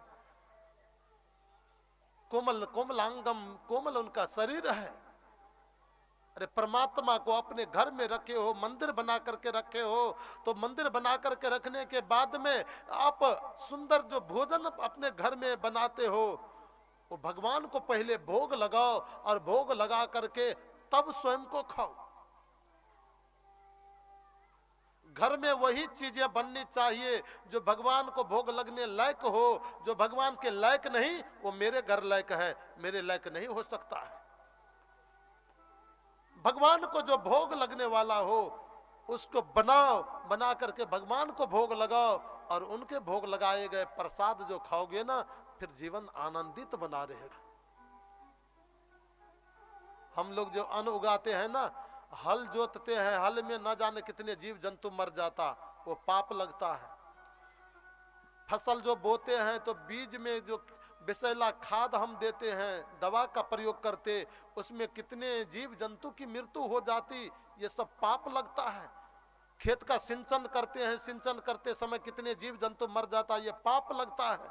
फसल काटते उसमें कितने जीव जंतु मरता, वो पाप लगता है। उसको तैयार करते उसमें जीव जंतु मरता, वो पाप लगता है। और अन्न को जो हम रसोई बनाने लगते हैं, भोजन बनाने लगते हैं, तो जल जो गर्म करते हैं भोजन बनाने के लिए, जल में 9 लाख कीटाणु का वास है। जितने कीटाणु मरते हैं सब पाप लगता है। जलावन में कितने जीव जंतु मर जाते, ये पाप लगता है। अन्न पका करके जो व्यक्ति खा लेता, जितने दाना खाता है उतना पाप का भक्षण करता है। इसलिए मानव को चाहिए कि हम जो अन्न पकाए हैं वो पहले भगवान को भोग लगा दे। भगवान को भोग लगा दोगे ना तो भगवान का प्रसाद बन जाएगा। वो प्रसाद पूरे परिवार खाओगे, पाप तो कोई लगेगा ही नहीं, और आपके पूरे परिवार का कल्याण होगा, उद्धार होगा।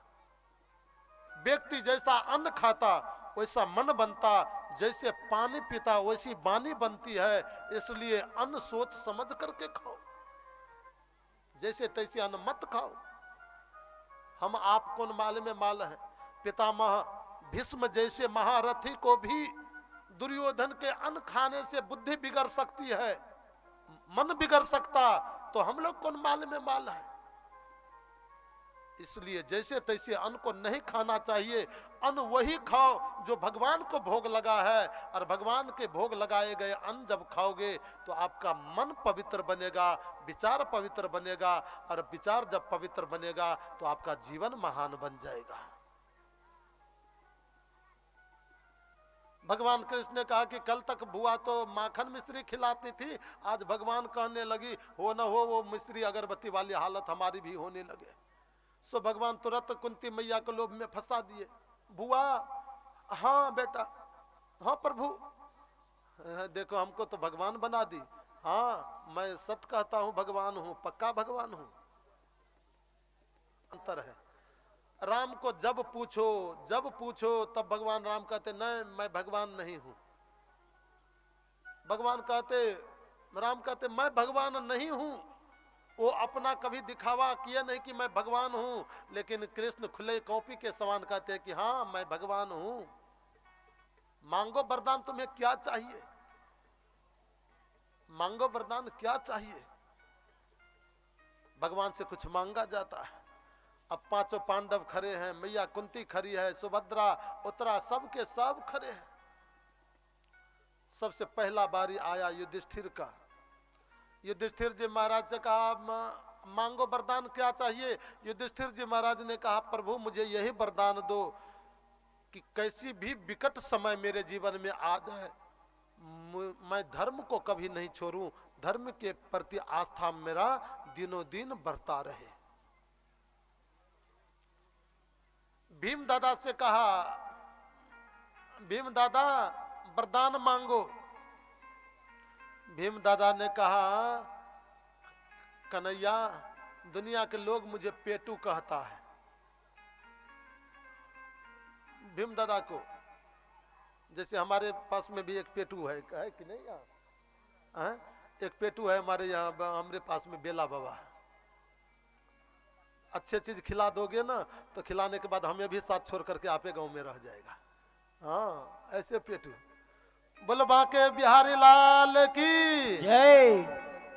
भीम दादा कहते हैं कि दुनिया के लोग मुझे पेटू कहता है। सो हे कन्हैया, खाते पीते हंसते सोते गाते जैसे भी परिस्थिति में मैं रहूं, आपके प्रति मेरा मन लगा रहे, यही मुझे वरदान दो। भगवान ने कहा एवं मस्त। अर्जुन से कहा अर्जुन वरदान मांगो। अर्जुन कहा शिष्यस्ते हम साधु माम त्वम प्रपन्नम, मैं तो आपको गुरु माना हूं, आप मुझे शिष्य मानते हो। ये गुरु और शिष्य का भाव जो हम दोनों में है ये दोनों दिन बढ़ता रहे, यही मुझे वरदान दो।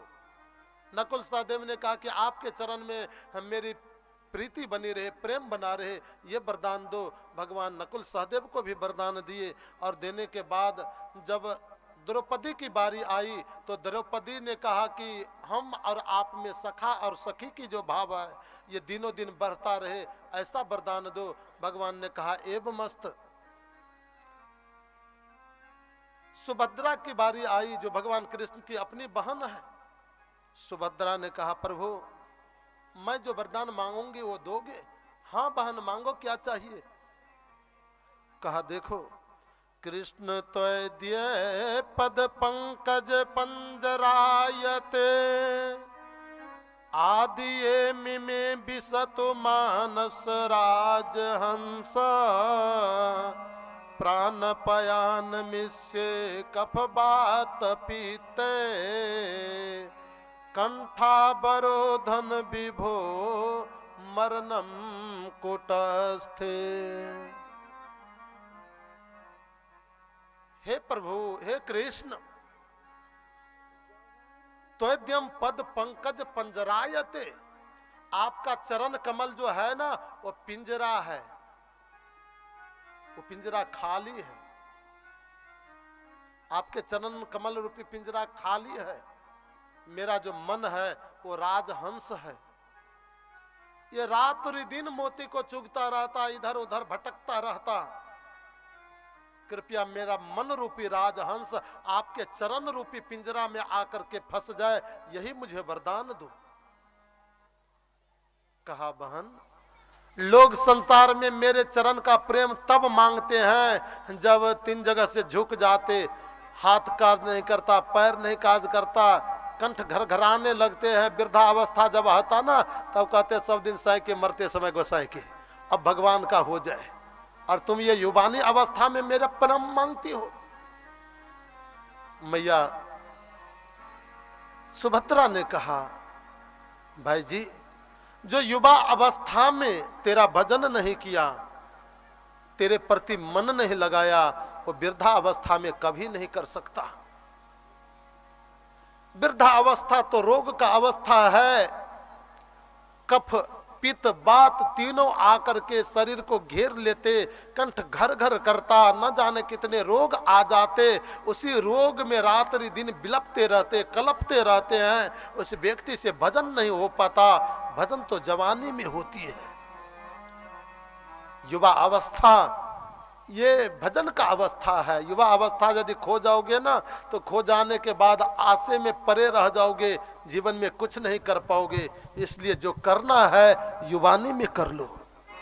ना राम नाम लेनो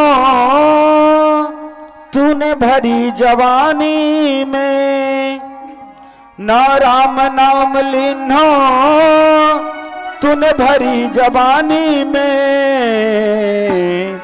तू डूब के मर जा रे चुल्लू भर पानी में, तू डूब के मर जा रे चुल्लू भर पानी में, तू डूब के मर जा रे चुल्लू भर पानी में, तू डूब के मर जा रे चुल्लू भर पानी में। ना राम नाम लेना तूने भरी जवानी में, ना राम नाम लेना तूने भरी जवानी में, ना राम नाम लेना तूने भरी जवानी में, ना राम नाम लेना तूने भरी जवानी में। तू डूब के मर जा रे चुल्लू भर पानी में, तू डूब के मर जा रे चुल्लू भर पानी में।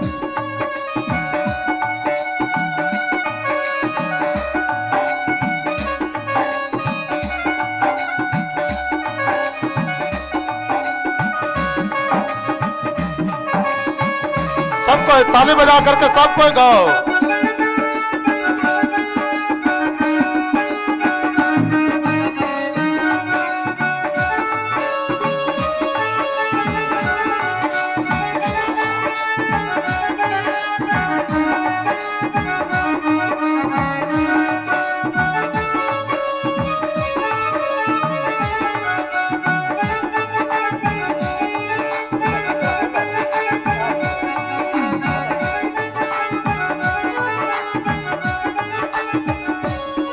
क्या लाया दुनिया में मिल जाएगा माटी में, क्या लाया दुनिया में मिल जाएगा माटी में, ओ क्या लाया दुनिया में मिल जाएगा माटी में, क्या लायो दुनिया में मिल जाएगो माटी में।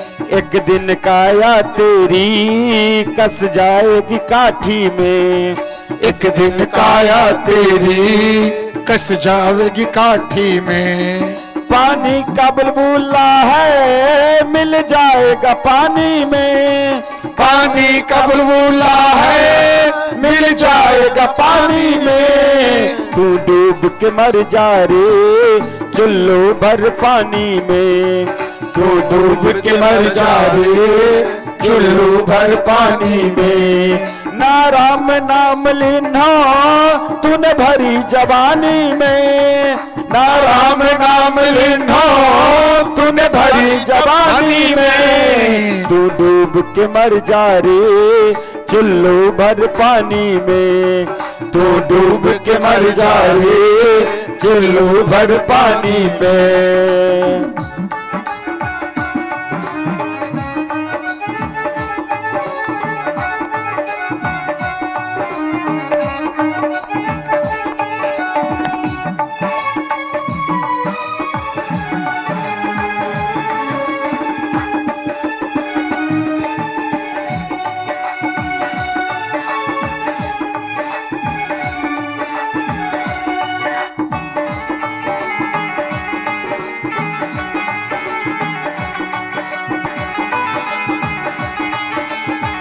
क्यों करता मेरा मेरा यहाँ कुछ भी नहीं तेरा, क्यों करता मेरा मेरा यहाँ कुछ भी नहीं तेरा, क्यों करता मेरा मेरा यहाँ कुछ भी नहीं तेरा, क्यों करता मेरा मेरा यहाँ कुछ भी नहीं तेरा।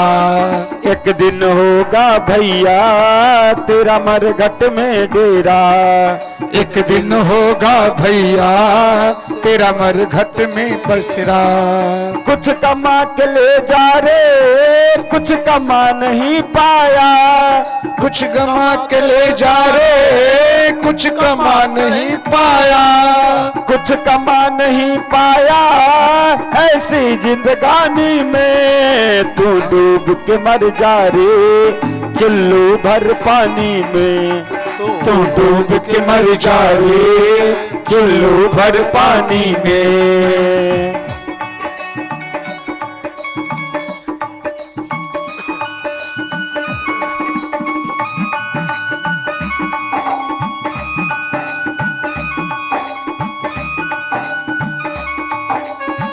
हरि बोल।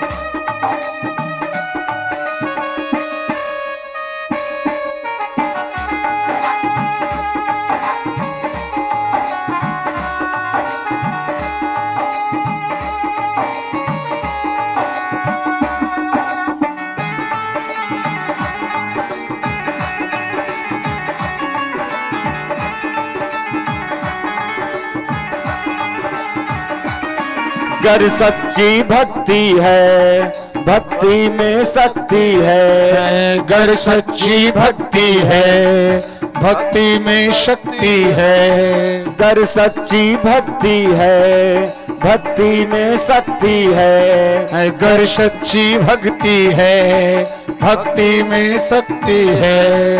इस भक्ति से भैया मिल जाएगी मुक्ति, इस भक्ति से भैया मिल जाएगी मुक्ति है। तूने बालापन खोया सारा जीवन खोया, तूने बालापन खोया सारा जीवन खोया, सारा जीवन खोया क्यों आना कानी में। एक बार सब क्यों दोनों हाथ उठा लिया और ताली लेकिन बजा कर। कैसे पहने कमल भाई एक सूचना दो दियो जाय भगवान शिव और पार्वती के सुंदर सन झांकी किछ काल उपरांत अपने के बीच में उपस्थित है, ते द्वारे सब गोटा एक बेर जोरदार जयकारा प्रेम से बोले कृष्ण कन्हैया लाल की जय हो। दोनों हाथ उठाकर जोरदार थपड़ी। जय हो। तू डूब के मर जा रे चुल्लू भर पानी में, तू डूब के मर जा रे चुल्लू भर पानी में, ना राम नाम लीनो तूने भरी जवानी में, ना राम नाम गाया तूने भरी जवानी में, ना राम नाम लीनो तूने भरी जवानी में, तू डूब के मर जा रे चुल्लू भर पानी में, तू डूब के मर जा रे चुल्लू भर पानी में, तू डूब के मर जा रे चुल्लू भर पानी में, तू डूब के मर जा रे चुल्लू भर पानी में। बलवा के बिहारी लाल की जय। जय हो। भगवान ये सुभद्रा से कहते हैं, बहन तुम्हारा ऐसा स्नेह है। कहा प्रभु जो जवानी अवस्था में भजन नहीं कर पाया वृद्धावस्था में नहीं कर सकता। भगवान श्री कृष्ण ने सुभद्रा को चरण में प्रेम दिया और चरण में प्रेम देने के बाद में अंतिम बारी आए मांगने को कुंती की। मां कुंती कहती है कि प्रभु मुझे यदि देना चाहते हो तो यही वरदान दो कि विपदो ने विपदा। महारानी कुंती कहती है कि प्रभु मेरे ऊपर जो विपत्ति आई है, विपदः संतु नः शाश्वतः तत्र तत्र जगत गुरु भवतो दर्शनम भगवत स्याद पुनर्भव दर्शनम। मेरे ऊपर जो विपत्ति आई है वो विपत्ति समाप्त न हो उससे पहले दूसरा विपत्ति आकर के मुझे गरस ले, दूसरी विपत्ति समाप्त न हो उससे पहले तीसरा विपत्ति आकर के मुझे गरस ले, तीसरी समाप्त न हो उससे पहले चौथी विपत्ति आकर के मुझे गरस ले। विपत्ति के ऊपर विपत्ति, विपत्ति के ऊपर विपत्ति आ जाए लेकिन मुझे कभी विपत्ति से निवारण न हो, यही मुझे वरदान दो। भगवान कृष्ण ने कहा भुआ तुम्हें विपत्ति भोगते भोगते पेट नहीं भरता। याद करो बुआ तो अपने जीवन चरित को, क्या आज तक तुम अपने जीवन में कभी सुख पाई? बाल्यावस्था में तेरा जन्म राजा सूरसेन के घर हुआ, वसुदेव जी का अपना बहन है, मां के दूध को पीती थी। कुंती भोज राजा गए, तुम्हें मां के दूध भी नहीं पीने दिए, तुम्हारे पिताजी से मांग करके वो ले आए। जैसे तैसे दूध पिला करके तेरे पिता कुंती भोज ने तुम्हें पालन किया। युवती जब हुई, विवाह के लायक हुई, तो तेरे लिए जो वर ढूंढा तेरे पिता ने, वो जन्म जन्मांतर के पीलिया के मरीज को ढूंढ लिया। जॉन्टिस का मरीज था। कभी पति भी मिले तो रोगी, और रोगी में भी उनको श्राप लगा हुआ था कि पांडु तुम सहवास के कामना से जिस दिन अपने पत्नी को देख लोगे तेरा मस्तक 100 टुकड़े हो जाएंगे। श्राप लगा था और ऐसा ही हुआ। पांडु को 2 पत्नी थी, कुंती और माद्री। माद्री पर आसक्त होकर के एक बार जब पांडु दौड़े, माद्री ने मना किया, पतिदेव मुझे छूना मत, छूना मत, छूना मत, लेकिन कामा तुरा नाम न भयम लज्जाम। जैसे माद्री को स्पर्श किया, पांडु के मस्तक 100 टुकड़े हो गए। भरी जवानी में तुम्हारे पति का मृत्यु हो गया। वो तो भला था, दुर्वासा ऋषि ने तुम्हें एक मंत्र बता दिया, जिस मंत्र के प्रभाव से तुम्हें 3 बेटे और माद्री को 2 बेटा प्राप्त हुआ। वो बेटा भी जन्म लिया तो कौरव कभी तेरे बेटा को विष में, लड्डू में विष डाल करके मारना चाहता, कभी खौलते हुए तेल में डाल करके मारना चाहता, कभी पर्वत के शिखर से गिरा करके मारना चाहता, कभी हाथी के पैर के तले दबा करके मारना चाहता, कभी पानी में डुबा करके मारना चाहता। वो विकट स्थिति में तुमने अपने बेटा का पोषण पालन की। और थोड़ा बेटा जब बड़ा हुआ तो 11 वर्ष का वनवास, 1 वर्ष का अज्ञातवास मिल गया। और वनवास को झेल करके जब घर आए तो तुरंत महाभारत का युद्ध खिर गया। और जैसे तैसे महाभारत युद्ध में तेरे बेटा का विजय हुआ। और आज जब मैं मांगने को कही तो फिर विपत्ति मांगती हूं। क्या विपत्ति भोगते भोगते तेरा पेट नहीं भरता? महारानी कुंती कहती, कन्हैया विपदो नैब विपदा, संपतो नैब संपदा, विपदा विस्मरणंग विष्णु, संपत्ति नरना अस्मृति। जीवन में वो विपत्ति विपत्ति नहीं जो विपत्ति भगवान से मिला दे, भगवान के सन्मुख करा दे, वो तो सबसे बड़ी संपत्ति है, सुख है। जीवन में वो संपत्ति संपत्ति नहीं जो भगवान से विमुख करा दे। कन्हैया आज यदि वो विपत्ति नहीं होती तो क्या आप मेरे नेत्र के सामने खड़े होते? ये विपत्ति का प्रभाव है कि आप मेरे नेत्र के सामने खड़े हो। भले लाखों विपत्ति मुझे झेलना पड़े, लेकिन आप मेरे नेत्र से दूरी न होना, यही मुझे आशीर्वाद दो। भगवान कहा, बुआ मेरे पास में विपत्ति है ही नहीं तो दूं कहां से? लेकिन तुम्हारी जो ये आकांक्षा है, जाओ मैं वचन देता हूं, जब कभी तुम याद करेगी तेरे नेत्र के सामने मैं खड़ा मिलूंगा, तुम्हें हमेशा दर्शन देते रहेंगे। भगवान श्री कृष्ण ने मां कुंती को भी वरदान दिए, संपूर्ण पांडव परिवार को वरदान दिए। और आज जाकर के 56 प्रकार के भोग व्यंजन खाए। खाने के बाद में युधिष्ठिर जी महाराज के पास में मन किया कि चलो चल करके मिल लेते हैं। युधिष्ठिर को अकेले कमरा में रोते हुए देखा। रात्रि भर समझाए, युधिष्ठिर समझा नहीं। पितामह भीष्म के पास लाए। पितामह भीष्म ने जब उनको समझाया तो समझाने के बाद युधिष्ठिर को समझ में आया। युधिष्ठिर के बहाने पितामह भीष्म को भी भगवान श्री कृष्ण ने उद्धार किया। भगवान सुखदेव ने ये चरित्र गा करके सुनाए। और सुनाने के बाद में आगे कहते हैं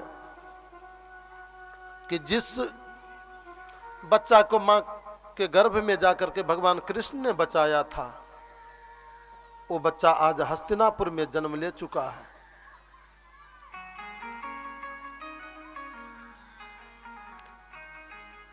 जैसे पांडव के घर पौत्र का जन्म हुआ, ये खबर को ऋषि महात्मा ने सुना, देवताओं ने सुना, सबके सब रूप बदल करके देवता लोग महात्मा सबके सब ध्यान तोड़ करके पांडव के घर आ गए।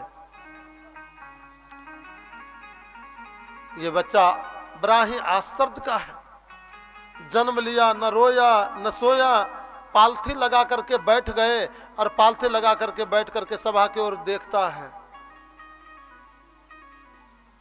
मुख घुमा करके। महात्मा से कुंती मैया ने पूछा, बाबा ये बच्चा जन्म लिया, रोया नहीं, सोया नहीं, ये पालथी लगा करके चारों ओर टकाटक क्या देख रहा है? कहा, बुआ ये बच्चा वही देख रहा है कि सभा तो बहुत लंबी चौड़ी लगी है, हजारों व्यक्ति है, लेकिन सभा में वो कहाँ जिसने मुझे माँ के गर्भ में जाकर के बचाया था। इतना तो कहना था कि भगवान श्री कृष्ण भी उस सभा के बीच में आ गए, और जैसे कन्हैया बीच में आए सो कन्हैया को जैसे देखा, वो बच्चा ने खिलखिल खिलखिल करके हंसना प्रारंभ कर दिया। महात्माओं ने ढेर सारा आशीर्वाद उन्हें दिए, भगवान का प्रतीक्षा कर रहा था और प्रतीक्षा में पास हो गए, भगवान का दर्शन हो गया, इसलिए उनका नाम रख दिया गया परीक्षित। परितः इक्षतीत इति परीक्षित, जो परीक्षा में पास हो जाए उसे परीक्षित कहा जाता है।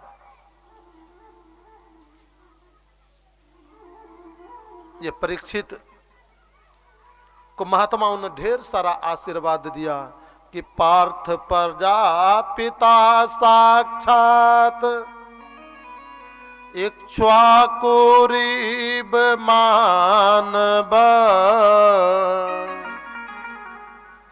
हे पार्थ, ये जो तेरा पौत्र होगा ना, साक्षात इक्ष्वाकु के समान मानव धर्म को पालन करने वाला होगा।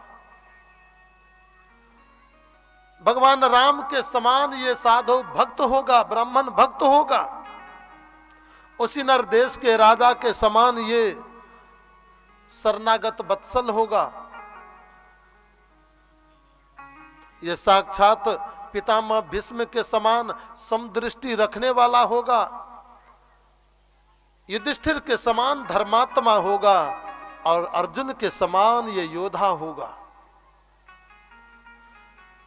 बहुत ही सुंदर इनकी भाग रेखा है। संपूर्ण जीवन चरित्र को वर्णन करते करते महात्माओं ने कहा कि एक रेखा इनके जीवन का बहुत ही गलत है। कहा कौन सा? कहा किसी महात्मा के श्राप मिलने से इसे 7 दिन में मृत्यु का श्राप लग जाएगा।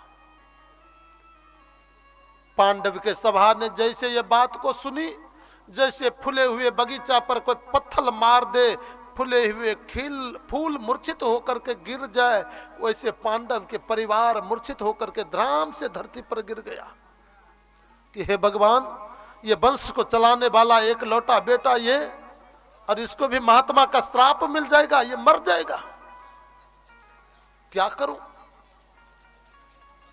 फूट फूट करके सब रोने लगे। महात्माओं ने कहा देवी धैर्य धारण करो, हे पांडव धैर्य धारण करो, तेरे बेटा का मृत्यु उस समय होगा जिस समय की तुम्हें परीक्षित को 4 पौत्र बेटे प्राप्त हो जाएंगे, संतान प्राप्त हो जाएंगे। उधर कौन बात करते, उतना हल्ला करते, उन लोग को मना करिए, बातें नहीं करिए आप लोग। बोलो बांके बिहारी लाल की जय हो।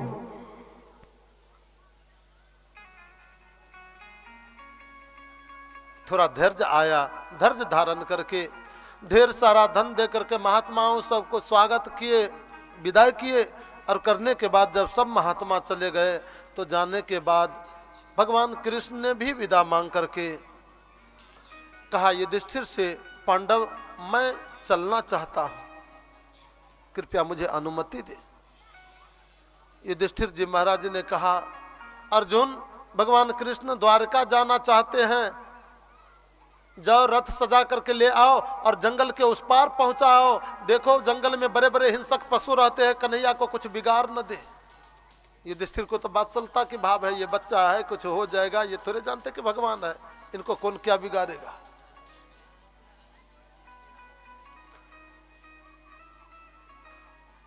अर्जुन कहा कि भाई जी यदि आपका आदेश हो ना तो द्वारका तक जाकर के पहुंचा दो। हाँ अर्जुन जा सकते हो, लेकिन देखना ज्यादा समय नहीं लगाना, लौट करके शीघ्र ही आ जाना। ठीक है भाई जी आ जाऊंगा। अर्जुन भगवान कृष्ण को सुंदर रथ सजा करके रथ को सामने ले आए, रथ पर बैठा लिए भगवान को, और रथ को लेकर के चला। उल्टी गंगा बही। आज से पहले जब कभी कृष्ण और अर्जुन एक रथ पर सवार थे तो भगवान कृष्ण रथ को चलाते थे और अर्जुन रथ पर बैठा होता था, लेकिन आज अर्जुन रथ को चला रहे हैं और मेरे कन्हैया रथ पर बैठे हुए हैं। माना मेरे कन्हैया कहते हैं अर्जुन, महाभारत के विकट संग्राम था, महासंग्राम में जहां हजारों बाण तेरे ऊपर बौछार हो रहा था, न जाने कौन बाण आकर के तुम्हारे सीना की भेद ना कर जाए, वैसे विकट स्थिति में मैंने अपने रथ को चला करके तेरा प्राण का रक्षा किया, तेरे जीवन के पल पल का रक्षा किया। उस समय रथ का लगाम मेरे हाथ में था, रथ का बागडोर मेरे हाथ में था, लेकिन आज रथ का बागडोर तेरे हाथ में है। मैं संकट के घड़ी में तेरे प्राण के पल पल का रक्षक बना, अब देखना मेरे जीवन का रक्षा अब तेरे हाथ में है। देखा जाएगा तुम इस प्राण को बचाते हो कि नहीं बचाते हो, हमें बचा पाते हो कि नहीं बचा पाते। भगवान कृष्ण को अर्जुन लेकर के चल दिया। जाते जाते जाते गए द्वारका में 56 प्रकार के भोग व्यंजन, भगवान का बड़ा ही स्वागत पूर्ण ढंग से राजमहल में प्रवेश हुआ। 56 प्रकार के भोग व्यंजन मैया रुक्मिणी बनाई। भगवान 56 प्रकार के भोग व्यंजन अर्जुन को भी बुला करके खाए, अपने भी खाए, नारद जी को खिलाए। सबको खिलाने के बाद में भगवान श्री कृष्ण ने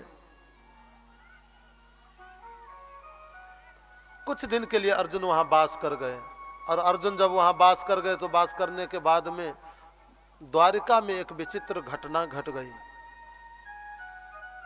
भगवान श्री कृष्ण समय समय से अपने बेटा पौत्र प्रजा सबको शिक्षा देते रहते हैं, बेटा धर्म का अनुसरण करके जीवन जीना, धर्म के विपरीत कभी नहीं चलना।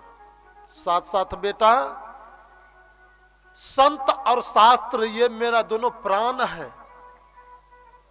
देखना संत का कहीं अपराध न तेरे द्वारा हो जाए, शास्त्र का कहीं अपमान न हो जाए। बेटा संत और शास्त्र का अपमान करने वाला तू अपना ही बेटा मेरा क्यों ना सही, मैं बाप होकर के भी तुम्हें बचा नहीं सकता हूं। इसलिए बेटा संत और शास्त्र का अपमान मत करना। भगवान कृष्ण समय समय से ये शिक्षा देते रहते हैं। प्रत्येक मानव का धर्म होता है अपने घर में बेटा को जन्म देना, जितना अनिवार्य है ना उससे ज्यादा अनिवार्य है उसको शिक्षा देना, भगवान से जोर देना। यदि बेटा जन्म लेने के बाद भगवान से नहीं जुड़ाना तो वो पुत्र से भला निपुत्र अच्छा है। यहाँ का दृश्य बोले बांके बिहारी लाल की सब बिल्कुल जैसे लगता है नाच समझता है, नाटक। जय।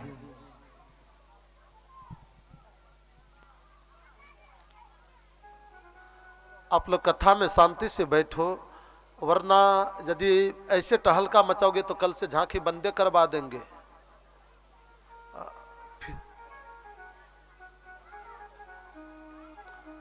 बोलो बांके बिहारी लाल की हो।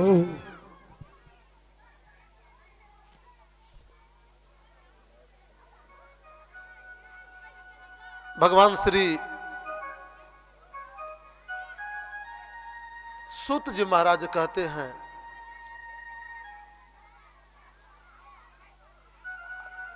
भगवान श्री कृष्ण ने जो अपने प्रजाओं को जो शिक्षा दी, बेटा परिवार के सदस्य को शिक्षा दी, भगवान कृष्ण के परिवार सब उपहास में ले लिया।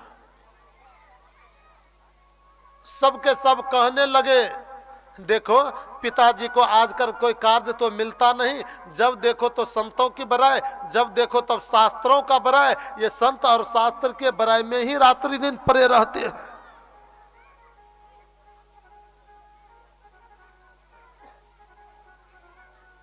भगवान कृष्ण के बात को कहीं जगह नहीं दिया ये लोग। परिणाम ये हुआ कि आज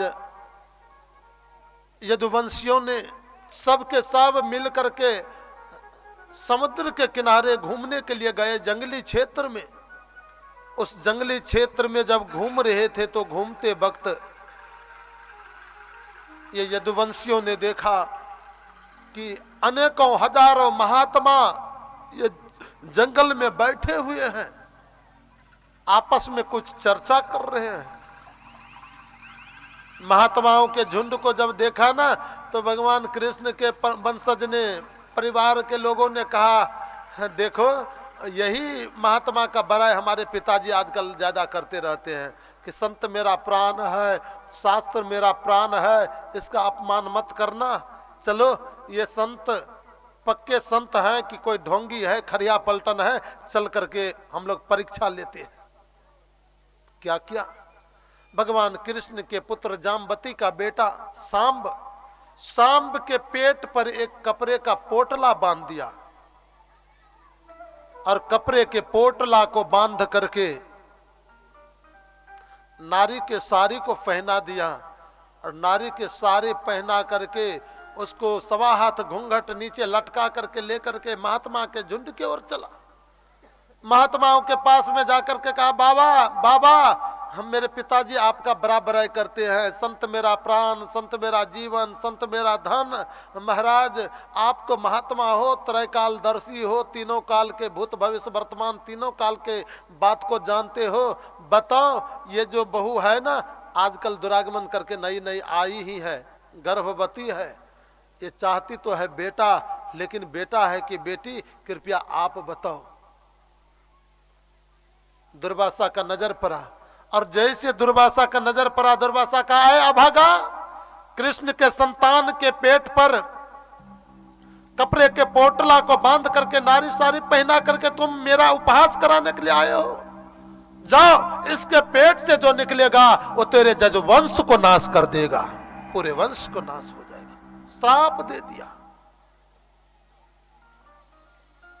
कहा रे इसके पेट में है ही क्या, कपड़े है, इससे जदवंश नाश होगा।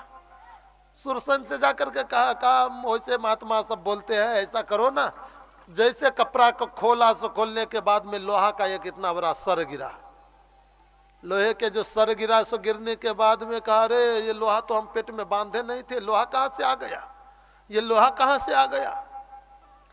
सुरसन ने कहा कि जाओ समुद्र के किनारे लोहे को घिस घिस करके कन कन बना देना, न रहेगा बांस, न बाजेगी बांसुरी, न ये लोहा रहेगा, न जदुवंश नाश होगा। समुद्र के किनारे गए, जाने के बाद में उसको घिसते घिसते घिसते घिसते कन कन बना दिए।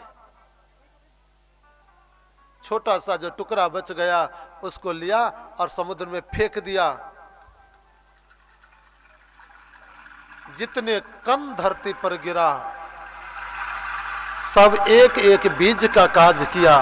एरिका नाम की घास उस लोहे के कण से जम गया, जिसको अपने यहां पटेल कहा जाता है, जमा। और छोटा जो लोहा का कण समुद्र में फेंका था, एक मछुआरा ने जाल फेंका और वो जाल में लोहा फंस करके आ गए। वो मछुआरा ने उसको तीर बना लिया। जदुवंशी आज सबके सब समुद्र के किनारे घूमने के लिए गए, और घूमने के लिए गए तो संपूर्ण जदुवंशियों ने क्या किया, मदिरा का पान कर लिया। जैसे मदिरा का पान किया, संपूर्ण जदुवंशी सबके सब हैवान हो गए।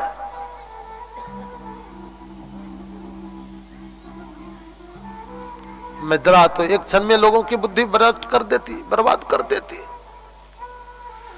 एक दूसरों को गाली देना प्रारंभ कर दिया, अपने में ही दूसरों को गाली देने लगे, वो उसको गाली देने लगे, वो उसको गाली देने लगे, और आपस में गाली देते देते ऐसा टकरार बढ़ा कि सब आपस में लड़ना प्रारंभ कर दिया। और ऐसी जोरों से लड़ाई हुई, वहां तो कोई अस्त्र शस्त्र था नहीं। सो जदुवंशियों ने कहा कि कैसे करूं।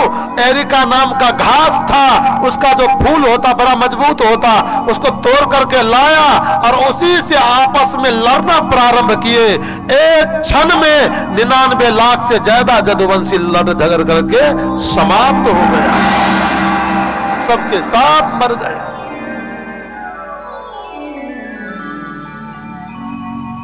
बलराम जी ने देखा मैं भी ये यदुवंश को श्राप लगा है, मैं भी तो इसी वंश में आया हूं। बलराम जी शेष नारायण बन करके पाताल लोक चले गए और भगवान श्री कृष्ण जंगल में एक वृक्ष के नीचे पैर फैला करके पड़े हुए थे। वही व्यक्ति जो समुद्र से लोहे को निकाला था और तीर बनाया, शिकार करने के लिए जंगल गया था, दूर से भगवान कृष्ण के नख को देखा, ऐसा चमक आया जैसे लगा कि कोई हिरण का नेत्र चमक रहा है। उसने भगवान कृष्ण को नख को हिरण का नेत्र समझ करके वहां से बाण चलाया, और जैसे कन्हैया के चरण में वो बाण लगा, लगते ही भगवान श्री कृष्ण उस बाण के बहाने अंतर्ध्यान हो गए, भगवान कृष्ण भी चले गए। अब बाण से भी कोई मरता, उंगली में बाण लग जाए तो कोई मरता है, कट जाएगा तो भी नहीं मरेगा, लेकिन बहाना भगवान को हो गया, पधार गए। जदुवंशी के कृष्ण पत्नी जितनी थी सबको पता चला, अर्जुन को पता चला भगवान कृष्ण मर गए, यदुवंश का नाश हो गया। कृष्ण पत्नियां धराम से धरती पर गई, गिरी, फूट फूट करके रोने लगी। आज द्वारका नगरी करुणा का समुद्र बन गया। एक एक नारी के नेत्र से आंसू का धारा बह रहा है, फूट फूट करके सारे यदुवंशी रो रहे हैं। अर्जुन मूर्छित होकर के धराम से गिर जाते।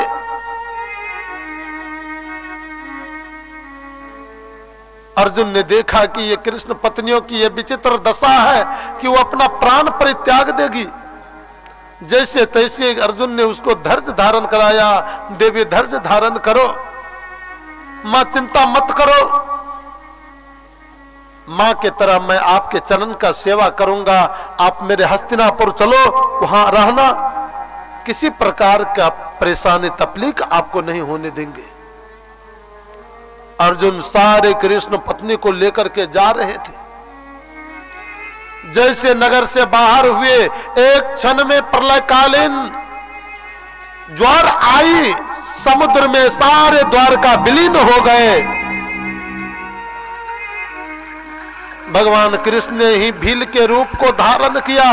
अर्जुन जो कृष्ण पत्नी को लेकर के जा रहे थे, सारे कृष्ण पत्नी को हरण करने लगा। अर्जुन उस भील को मारने के लिए अपना गांडीव उठा लिए। गांडीव के ऊपर बाण चलाते चलाते पसीने पसीने हो गए, थक गए अर्जुन, लेकिन भील का कुछ नहीं बिगाड़ पाया। आज मानो कन्हैया कहते हैं, ऐ अर्जुन, जब मैं तेरे साथ था तो तेरा गांडीव विश्व विजय बना हुआ था, आज मैं तेरे साथ नहीं तो तेरा गांडीव भी किसी काम का नहीं रहा।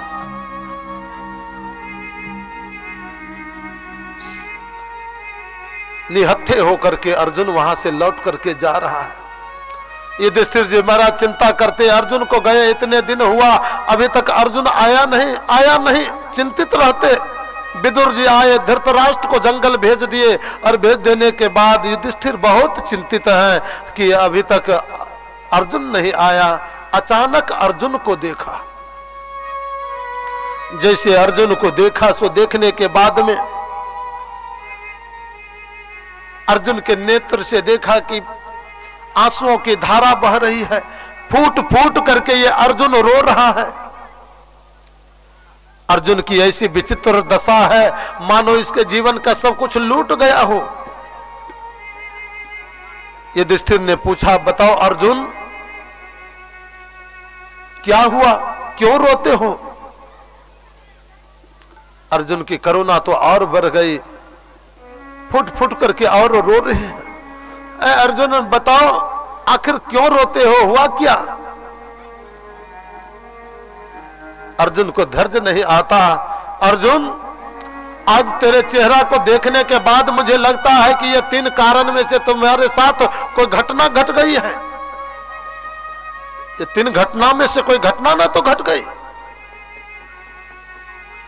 अर्जुन, मानव के जीवन में तेज समाप्त होने का मात्र ये 3 कारण होता है। सबसे पहला कारण तो ये कि बंदन्या जो गौ माता है उसकी यदि हम हत्या कर दे तो मेरे जीवन का तेज समाप्त हो जाता, शरीर का तेज समाप्त हो जाता है। दूसरी बात, जो अगम्य नारी है माता बहन के समान, उसको पत्नी भाव से देखे जीवन का तेज समाप्त हो जाता। और तीसरी बात, जिसके बिना मैं एक क्षण जीना नहीं सीखा, रहना नहीं सीखा, पल पल जिनके साथ मैंने जीवन जिया, ऐसे जीवन का साथी यदि चला जाए तो जीवन का तेज समाप्त हो जाता। क्या अर्जुन, क्या ये 3 घटना में से कोई घटना न तो हो गई? अर्जुन फूट करके रोते हुए कहा, भाई जी मैं तो लूट गया।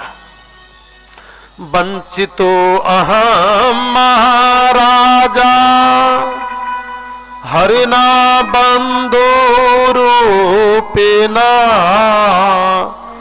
येन में पहरतम तेजो विस्मापहम।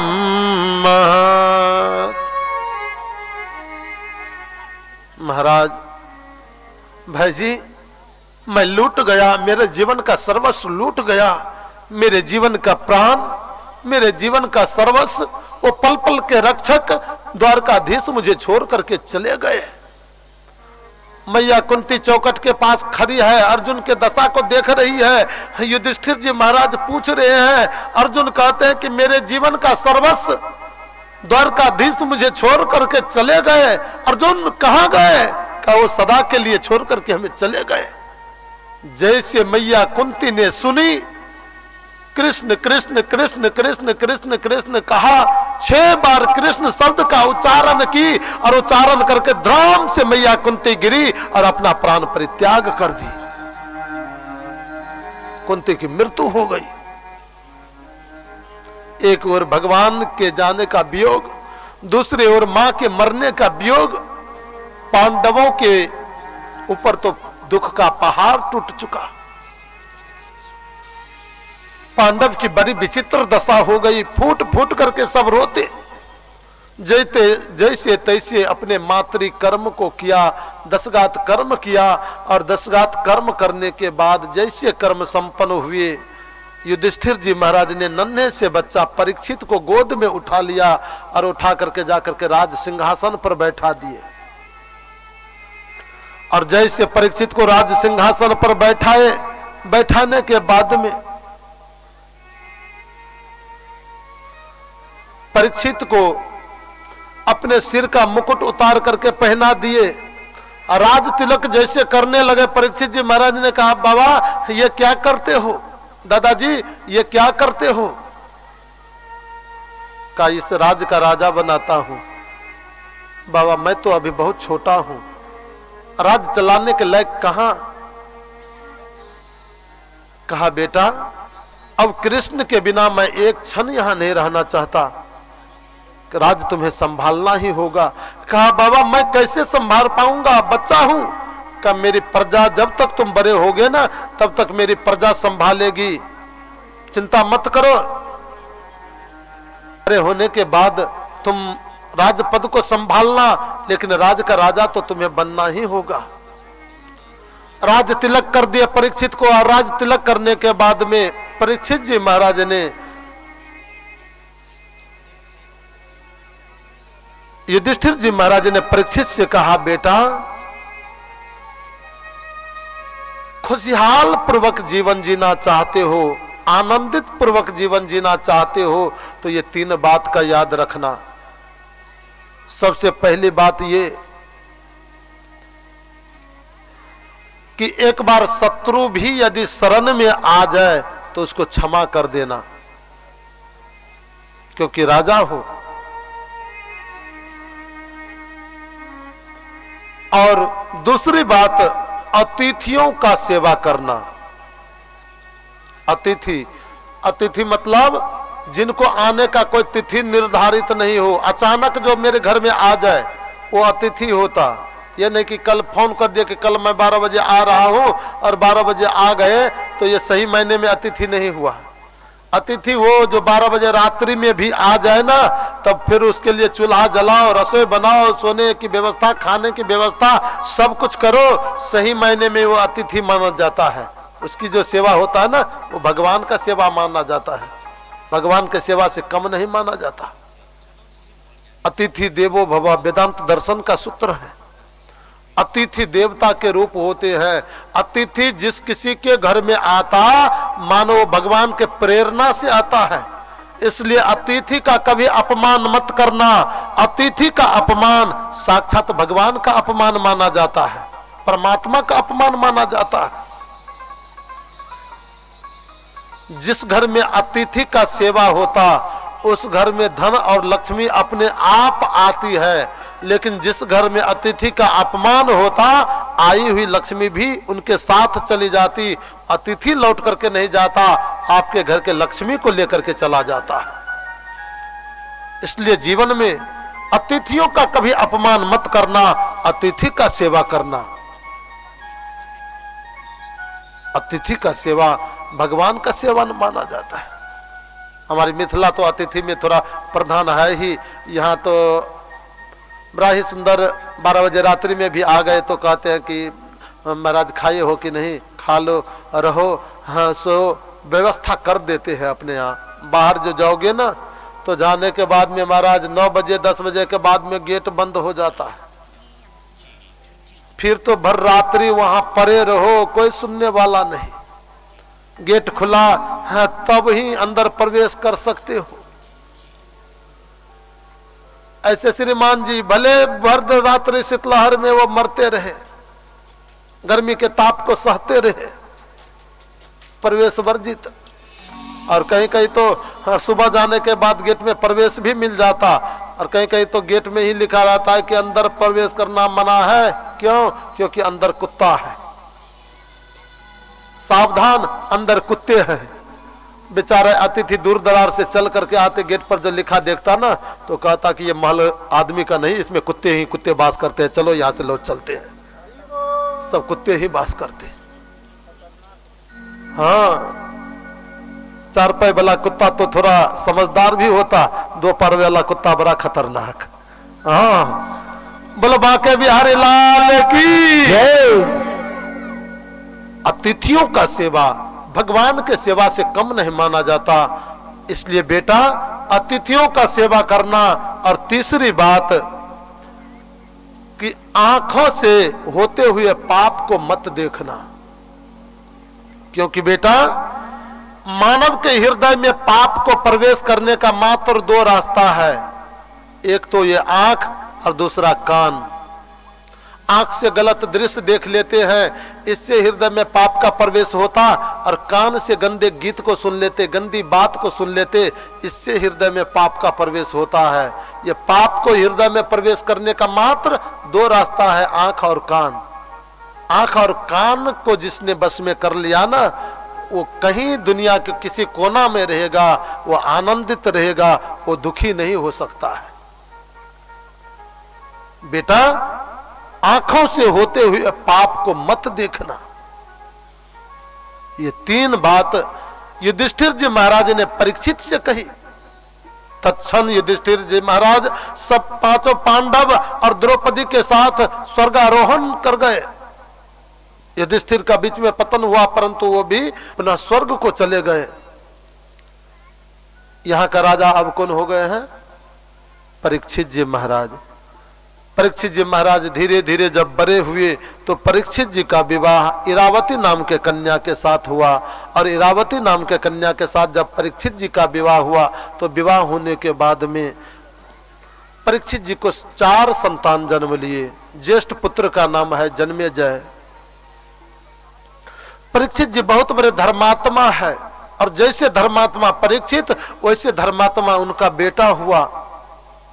धीरे धीरे परीक्षित जी बड़ा ही सुंदर ढंग से राज्य का संचालन कर रहे हैं। उनकी आयु हो गई 45 वर्ष की। और जब 45 वर्ष की आयु हो गई तो परीक्षित जी के मन में थोड़ा वैराग आने लगा कि चलो अब भजन करने को चलते। महात्माओं के कुटिया पर ज्यादा ही जाने लगे, भजन सेवा ज्यादा करने लगे, कथा वार्ता ज्यादा ही सुनने लगे। धीरे धीरे परीक्षित की आयु हो गई 50 वर्ष की। और जैसे परीक्षित जी का आयु 50 वर्ष का हुआ तो 50 वर्ष के होने के बाद में तो प्रत्येक मानव को चेत जाना चाहिए। हम लोग भी 50 के ऊपर के आयु प्राप्त करते हैं ना, तो जानते हो 50 के बाद कौन सा अंक आता है? 50 के बाद कौन अंक आता है? 51। वो अंक ही कहने लगते हैं, अरे भैया ये क्या करते हो, बन जाओ। बन शब्द लग जाता है, बन 51। जब 51 के बाद भी नहीं जाते तो आता है 52। है बाबरे, इतने कहने के बाद भी नहीं सुना, बन जाओ बन जाओ। फिर भी नहीं सुनता तो 53 आता है, 13। इतने कहने के बाद भी नहीं मानते हो, अब तो बन जाओ बन जाओ। अब तेरे जीवन में बनने का समय आ गया है। जीवन भर बेटा के लिए, पोता के लिए, परिवार के लिए किए हो, अब तो कम से कम अपने लिए कर लो। प्रत्येक मानव को चौथेपन जाहि निरपकानन आने के बाद में राजा को भी, चौथापन आने के बाद राजा का भी धर्म होता है कि राजपाट छोड़ करके वो जंगल जाकर के तपस्या करे, भजन करे, अपने कल्याण के लिए मानव को करना चाहिए। लेकिन हम लोग तो बड़ा होशियार ठहरे। प्रत्येक मानव के जीवन में मौत की 4 घंटी बजती है। पहली घंटी मौत की बजती है। कौन सी घंटी बजती? हम लोगों का जो ये काले घुंघराले बाल है ना, ये धीरे धीरे सफेद होना प्रारंभ हो जाता है। ये बाल जब सिर का सफेद होने लगे ना तो मानव को चेत जाना चाहिए कि सवद इबादक काले नादान बालों के सफेदी से कफन ओढ़ा है, जीते जी तुम्हारी नौजवानी ने। नजर कर जुर्रियां सेद चाह के चिपटे हुए रूप पर, ये ओ बिस्तर है जिस पर दम तोड़ा तुम्हारी नौजवानी ने। सवद इबादत काले नादान बालों के सफेदी से। बाल जब सफेद होने लगे ना तो इसे सवद लेनी चाहिए, शिक्षा लेनी चाहिए कि जीते जी परमात्मा ने मेरे सिर के ऊपर में कफन भेज दिया है। कफन जो होता ना, कफन का रंग कैसा होता है? सफेद। वो जब कभी होता तो सफेद ही होता, कफन कभी लाल नहीं होता, कफन कभी काले नहीं होते, पीले नहीं होते, नीले नहीं होते। कफन का रंग जहाँ होता तो सफेद ही होता है। मानो परमात्मा हम लोगों के सिर पर कफन भेज दिया कि है भले आदमी, अब तुम्हारी जवानी गई, ये भजन करने का समय आया, अब भजन कर लो जिससे कि तेरा कल्याण होगा। लेकिन हम लोग बड़ा होशियार ठहरे, सैलून में जाएंगे, न जाने कैसा भस्मौल लगाएंगे, पहले से भी ज्यादा काला कर लेगा, लेकिन नहीं करेंगे भजन। भगवान कहा कि देखो ये पहला पत्र को मौत की घंटी बजी, फिर भी ये चेता नहीं, तब तो मौत की दूसरी घंटी बजती है। और दूसरी घंटी क्या बजती कि ये जो है ना दुनिया के रंग रलिया को जो देखते हैं, ये दोनों आंख की रोशनी न जाने कौन रास्ते से किधर से निकल करके भाग जाती है, देखना ही बंद हो जाता है। मानो भगवान कहते हैं ओ भले आदमी बड़े दुनिया के रंग रलिया को देखता था, अब तो आंख गई, बैठ करके भगवान का भजन करो। लेकिन हम लोग इतने होशियार, यहां तो लहान नजदीके में है, जाएंगे लहान, लेंस लगवा लेंगे, पहले से भी ज्यादा देखना शुरू कर देंगे, लेकिन नहीं करेंगे भजन। भगवान कहा कि मौत की दूसरी घंटी बजने के बाद भी ये श्रीमान जी नहीं चेता तो मौत की तीसरी घंटी बजती है। और तीसरी घंटी क्या बजती है? ये जो 32 है ना, एक एक बाहर निकलना प्रारंभ हो जाता। ये दांत 3200 दांत बाहर निकल जाते। भगवान कहते हैं भले आदमी, अब तो दांत गई, बड़ा चना जोर गरम चबा चबा करके खाता था, अब तो दाल रोटी खाओ, हरि का गुण गाओ। लेकिन हम लोग इतने होशियार, बड़े बड़े लोग तो सोने का दांत लगा लेता है, उससे कम पैसा वाला पत्थर वाला तो घर घर लगाना शुरू, जा करके डॉक्टर के पास में नए दांत लगवा लेंगे, उससे भी चना गरम जोर चबा चबा करके खाना प्रारंभ, लेकिन नहीं करेंगे भजन। भगवान कहा कि देखो ये दांत टूटने के बाद भी श्रीमान जी दांत लगा लिया, भजन नहीं किया, तो मौत की चौथी घंटी बजती है। चौथी घंटी क्या बजती? ये जो सीना तान करके चलते थे ना, सोह मस्मी इति बिरती अखंडा, जो हूं सो मैं हूं, मेरे सामने कौन हो सकता। चमड़े लटक जाते, सिर झुक जाते, चलना भी, अब चलने के लिए भी छड़ी का सहारा लेना पड़ता, छड़ी से भी नहीं चल पाते, बैठे बैठे कह कह करते। भगवान कहते हैं भले आदमी बड़ा सीना तान करके चलता था कि जो हूं सो मैं हूं, दुनिया कौन क्या हो सकता। अब तो शरीर भी झुक गया, चमड़े लटक गए, बैठ करके तो भजन करो। लेकिन महाराज हम लोग इतने बड़े होशियार, जाएंगे च्यवनप्राश, मोती फिस्टी, शिलाजीत, स्वर्ण भस्मी, न जाने क्या क्या ले आकर के खाएंगे, पहले से भी तगड़ा जवान हो जाएंगे, लेकिन नहीं करेंगे भजन। भगवान कहा कि 4-4 मौत की घंटी बजी तो भी ये श्रीमान जी नहीं चेता, तब तो अंत में जो घंटी बजती वो तो आक्रमत की घंटी बजती है। राम नाम सत है, राम नाम सत है, राम नाम सत है, जैसे आया था वैसे चला गया, जीवन में कुछ नहीं कर पाता। चलो प्रभु की नगरिया, दुनिया से नाता तोड़ के, चलो प्रभु की नगरिया, दुनिया से नाता तोड़ के, हो यहाँ कोई न रहा है, माता पिता से नाता जोड़ के, हो यहाँ कोई न रहा है, माता पिता से नाता जोड़ के, चलो प्रभु की नगरिया, दुनिया से नाता तोड़ के, हाँ चलो प्रभु की नगरिया, दुनिया से नाता तोड़ के।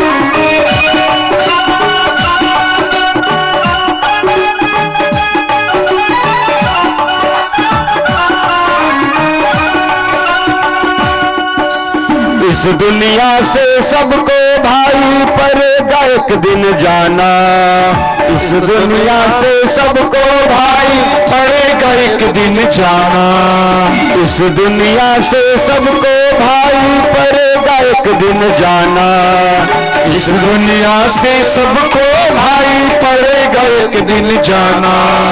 भजले सीताराम अगर है, भजले सीताराम अगर है, भजले सीताराम अगर है, भजले सीताराम अगर है, यार प्रभु का पाना कर ले, राम का भजन क्यों दुनिया से नाता तोड़ के, हो कर ले राम का भजन तो दुनिया से नाता तोड़ के, हो यहाँ कोई न रहा है, माता पिता से नाता जोड़ के, ओ यहाँ कोई न रहा है, माता पिता से नाता जोड़ के।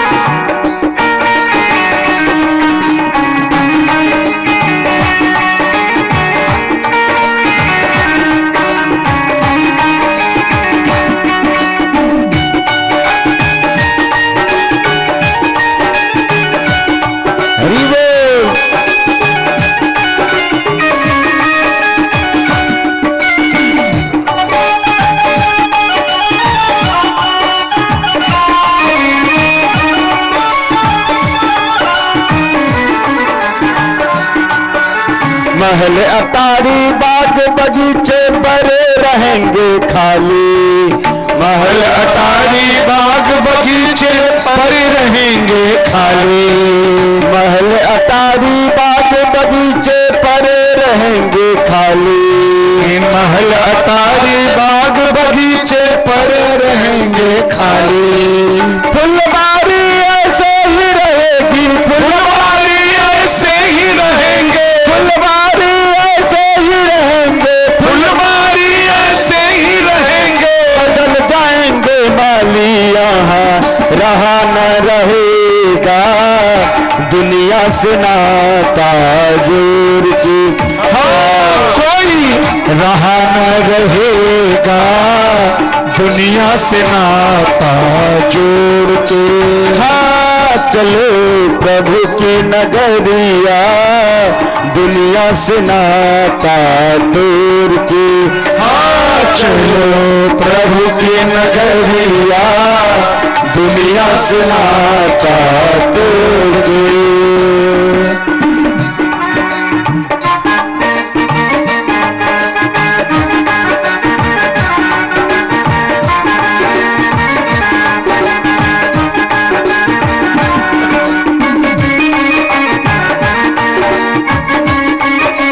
हरि बोल।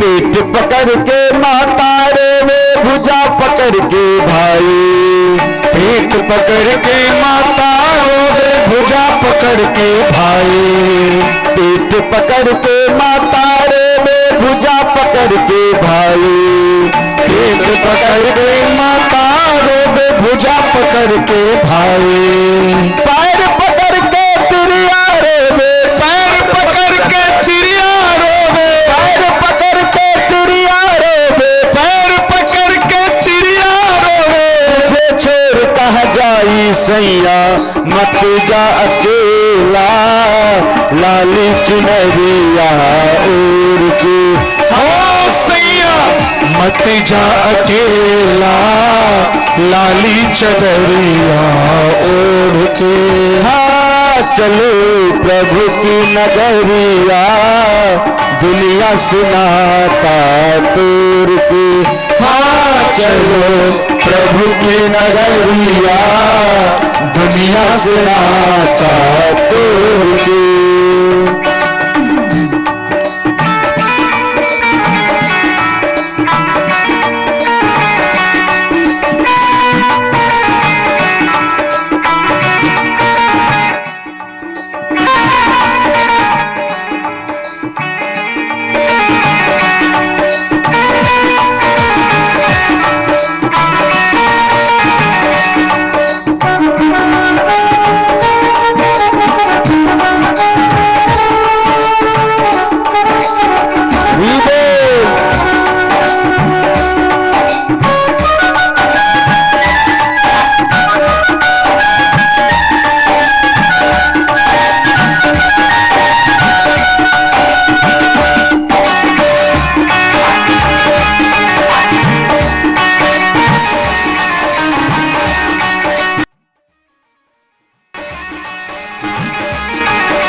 हार जरे जैसे काठ की लकड़ी, केस जरे जैसे घासा, हार जरे जस काठ की लकड़ी, केस जरे जस घासा, हार जरे जैसे काठ की लकड़ी, केस जरे जैसे घासा, हार जरे जस काठ की लकड़ी, केस जरे जस घासा।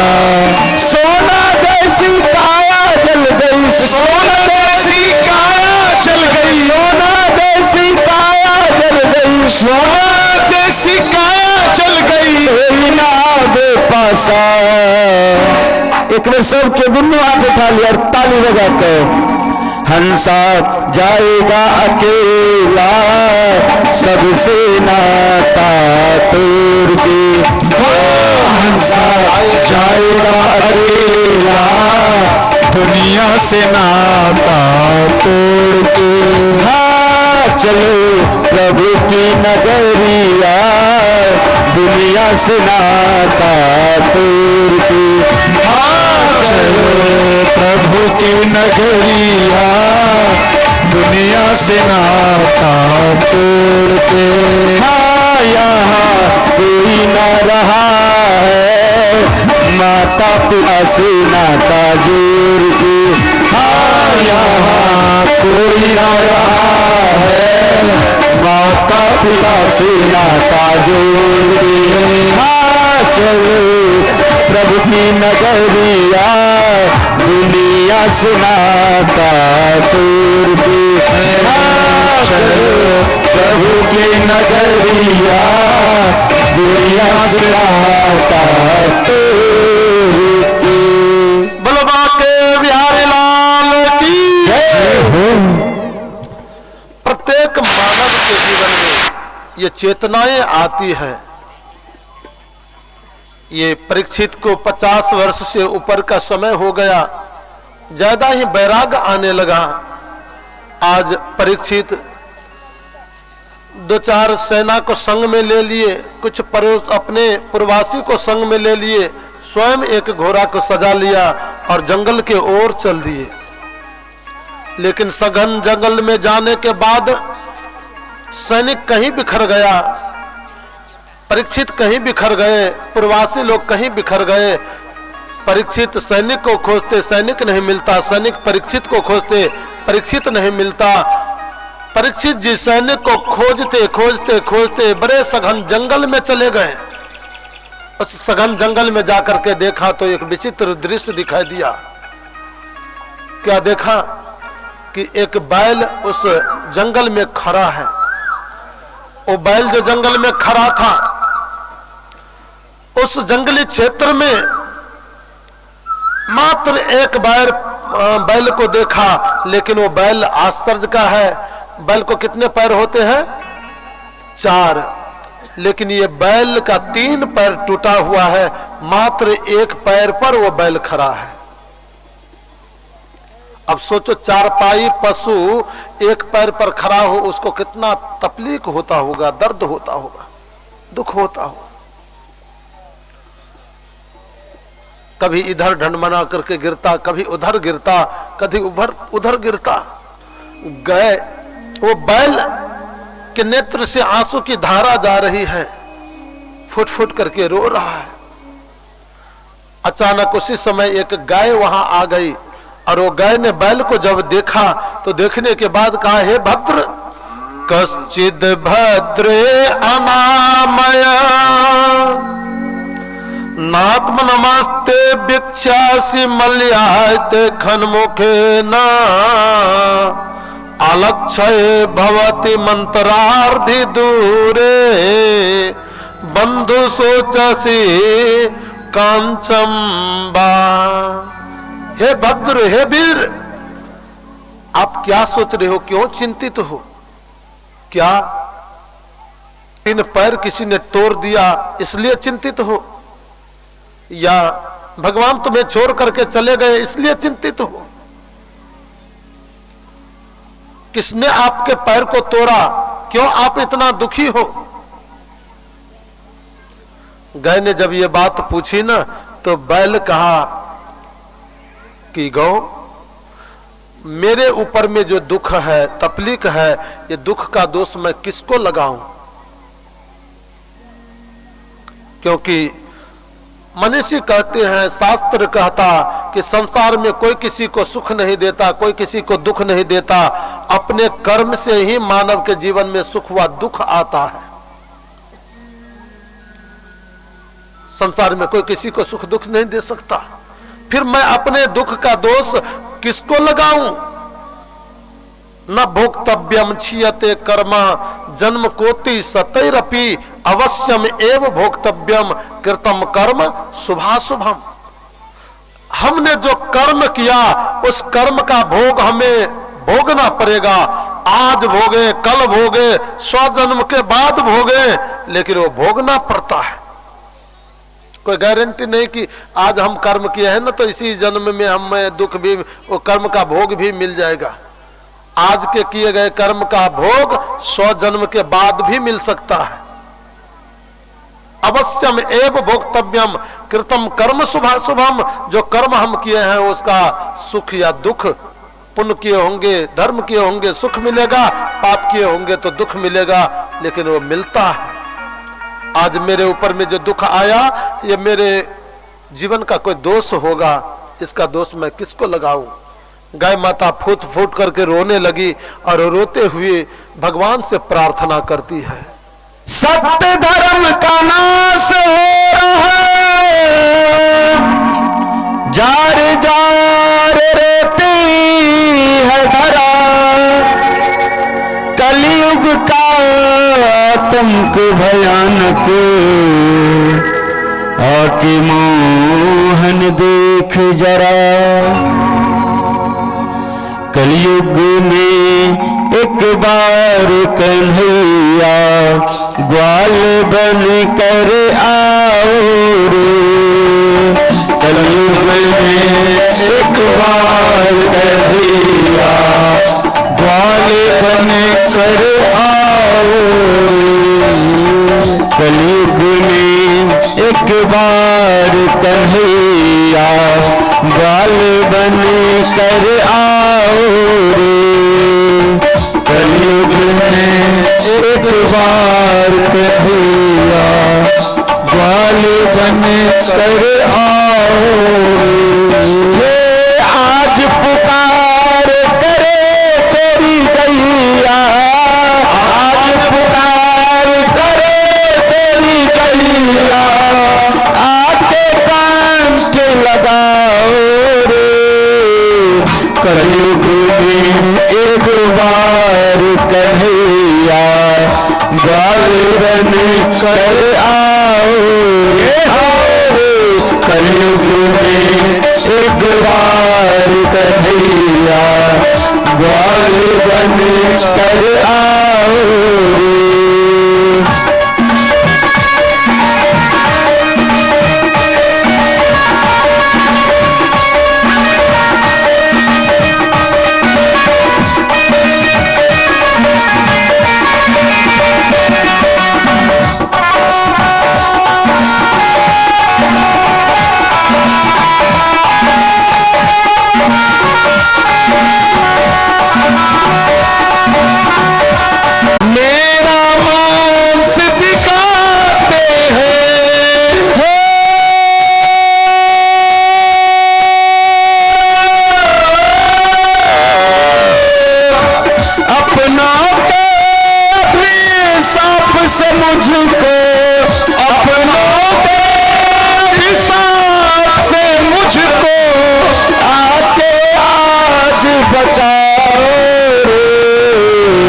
कलयुग में एक बार कन्हैया ग्वाल बन कर आओ रे। कलयुग में एक बार कन्हैया ग्वाल बन कर आओ रे।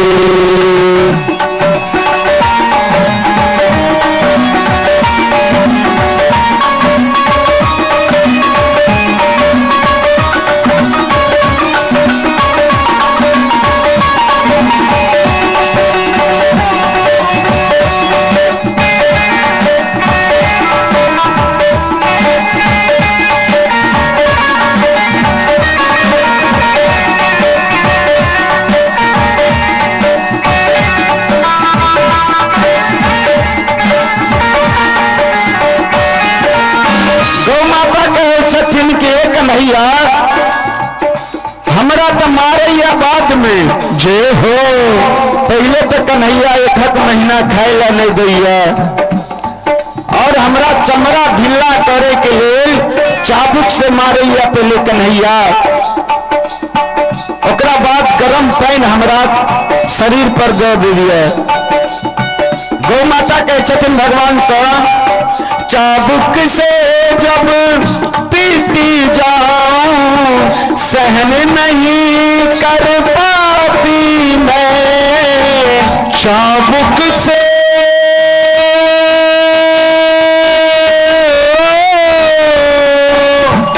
चाबुक से जब पीटी जाओ सहन नहीं कर पाती मैं उबला पानी तन पर फेंके हाय हाय चिल्लाती मैं उबला पानी तन पर फेंके हाय हाय चिल्लाती हो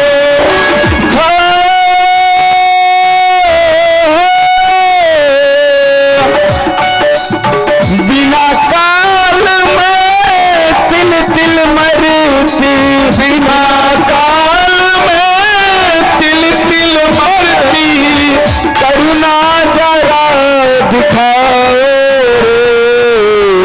कलयुग में एक बार कन्हैया ग्वाल बन कर आओ रे आओ रे कलयुग में एक बार कन्हैया ग्वाल बन कर आओ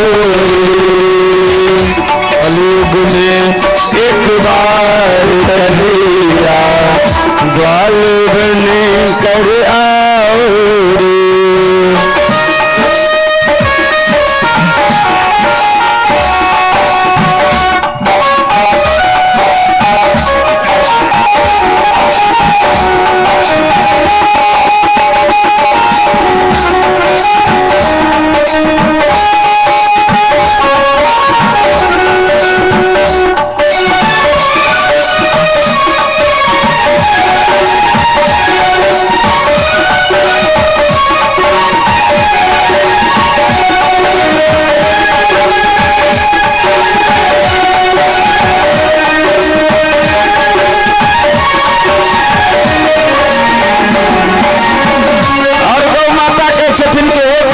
हमरा तो एहन मुँह नहीं ने दिलों कि हमर दुख दर्द कोई समझते हमरा तो अहाँ हाथों ने दिलों कि स्वयं हम अपन रक्षा कर सके छी काहे हमको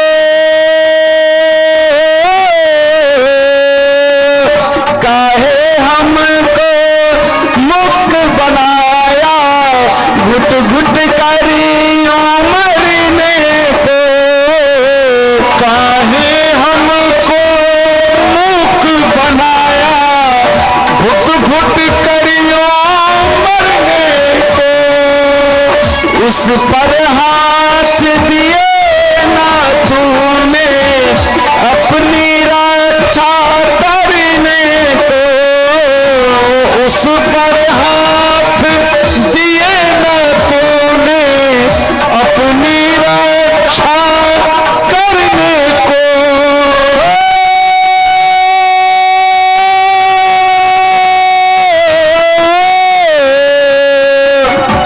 भटक गई संतान हमारी भटक गई संतान हमारी रास्ता दिखाओ रे कलयुग में एक बार कन्हैया ग्वाल बन कर आओ रे कलयुग में एक बार कन्हैया ग्वाल बन कर आओ रे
बध करवाते हैं, उसी अन्न को खाने वाले मेरा वध करवाते हैं।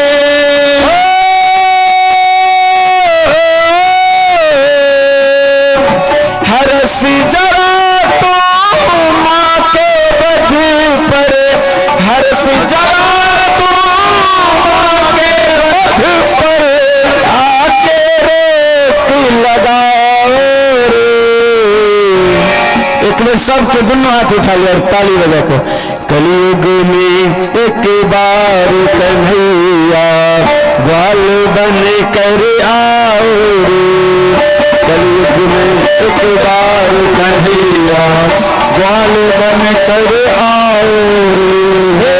आज पुकार करे तेरी गैया, आज पुकार करे तेरी गैया, आज पुकार करे तेरी गैया, आज पुकार करे तेरी गैया, आके कंठ लगाओ रे। कलयुग में एक बार कन्हैया ग्वाल बन कर आओ रे। कलयुग में एक बार कन्हैया ग्वाल बन कर आओ रे। कलयुग में एक बार कन्हैया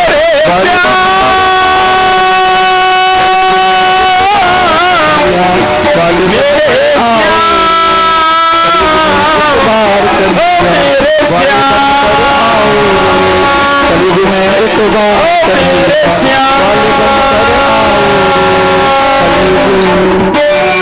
बोलो गौ माता की जय। गाय फुट फुट करके रो करके कहती, भगवान ये कलयुग में एक बार आकर के मेरी रक्षा नहीं करोगे? आप मेरे पीछे घूम करके जंगल का घास खिलाया, घर में मेरे अपने हाथ से सेवा किया, आज कहां चले गए हो कन्हैया? गौ फुट फुट करके रोती है। गौ जो होती है ना, गौ की सेवा प्रत्यक्ष मां के सेवा के फल देता है। मां के सेवा करने से जो फल प्राप्त होता वो गौ के सेवा से होता है। गौ सेवा प्रत्येक व्यक्ति के घर में होनी चाहिए। गावस्य विश्वस्य मातरः, गाय जो है विश्व की माता मानी जाती है। गाय एक मूक प्राणी, ऐसे प्राणी है कि गाय के जितने शरीर के रोए हैं ना, प्रत्येक रोए में एक एक देवी और देवता का वास है। एक गाय का सेवा पूजा कर लोगे तो संपूर्ण देवी देवता के सेवा पूजा का फल प्राप्त होता है। इसलिए गौ का अपमान कभी भी धोखे से न करें। प्रत्येक मानव के जीवन में गौ का सेवा होनी चाहिए। आप देखोगे हमारे राष्ट्र के अंदर सबसे समृद्ध परिवार यदि कोई होता तो मारवाड़ी परिवार होता है। उस मारवाड़ी परिवार में लक्ष्मी बंधी हुई रहती है। क्यों? मारवाड़ी बिजनेस में भले लाखों मिलावट कर जाए, लेकिन वह पहला रोटी गौ को खिलाता और उसी गौ के सेवा से उसके घर में लक्ष्मी बंधी रहती है। जीवन में गौ का सेवा प्रत्येक व्यक्ति को करना चाहिए। गौ की सेवा मां के सेवा मग के समान माना गया है। और गाय तो एक ऐसी प्राणी है कि गाय के यदि दूध पियोगे तो जीवन में विभिन्न प्रकार के रोग गाय के दूध से समाप्त होता है। जिस व्यक्ति को ब्लड कैंसर की शिकायत हो जाए ना, ब्लड कैंसर के शिकायत वाला व्यक्ति भी 250 ग्राम दही गाय का, 250 ग्राम गंगा जल और 25 पत्ता तुलसी लेकर के खाए तो भयानक रोग समाप्त हो सकता है। जिसको पेट में गैस की शिकायत है, 1 चम्मच, हाँ लीवर की कमजोरी है, हार्ट का परेशानी है, 1 चम्मच गाय का गोत वो रोज सेवन करे, देखिए उनके जीवन का सारा रोग धीरे धीरे समाप्त हो जाएगा। गौ के 5 चीज, चाहे उसका गोत हो, गोबर हो, दूध हो, दही हो, घी हो, ये 5 चीज पवित्र है। कैसे भी इसका सेवन किया जाता वो जीवन में लाभ ही प्रदान करता है। इसलिए हे भारतवासियों, जीवन में ख्याल रखना कि गौ का अपमान न हो, गौ की आंसू न टपके। गौ की आंसू हम कितना भी प्रयास करें, कैसे भी प्रयास करें, सुखी होने के लिए, हमारा राष्ट्र सुखी हो जाए, हमारा देश सुखी हो जाए, हम सुखी हो जाए, तो सबसे पहले गौ के आंसू को सुखाओ। आपको मालूम होगा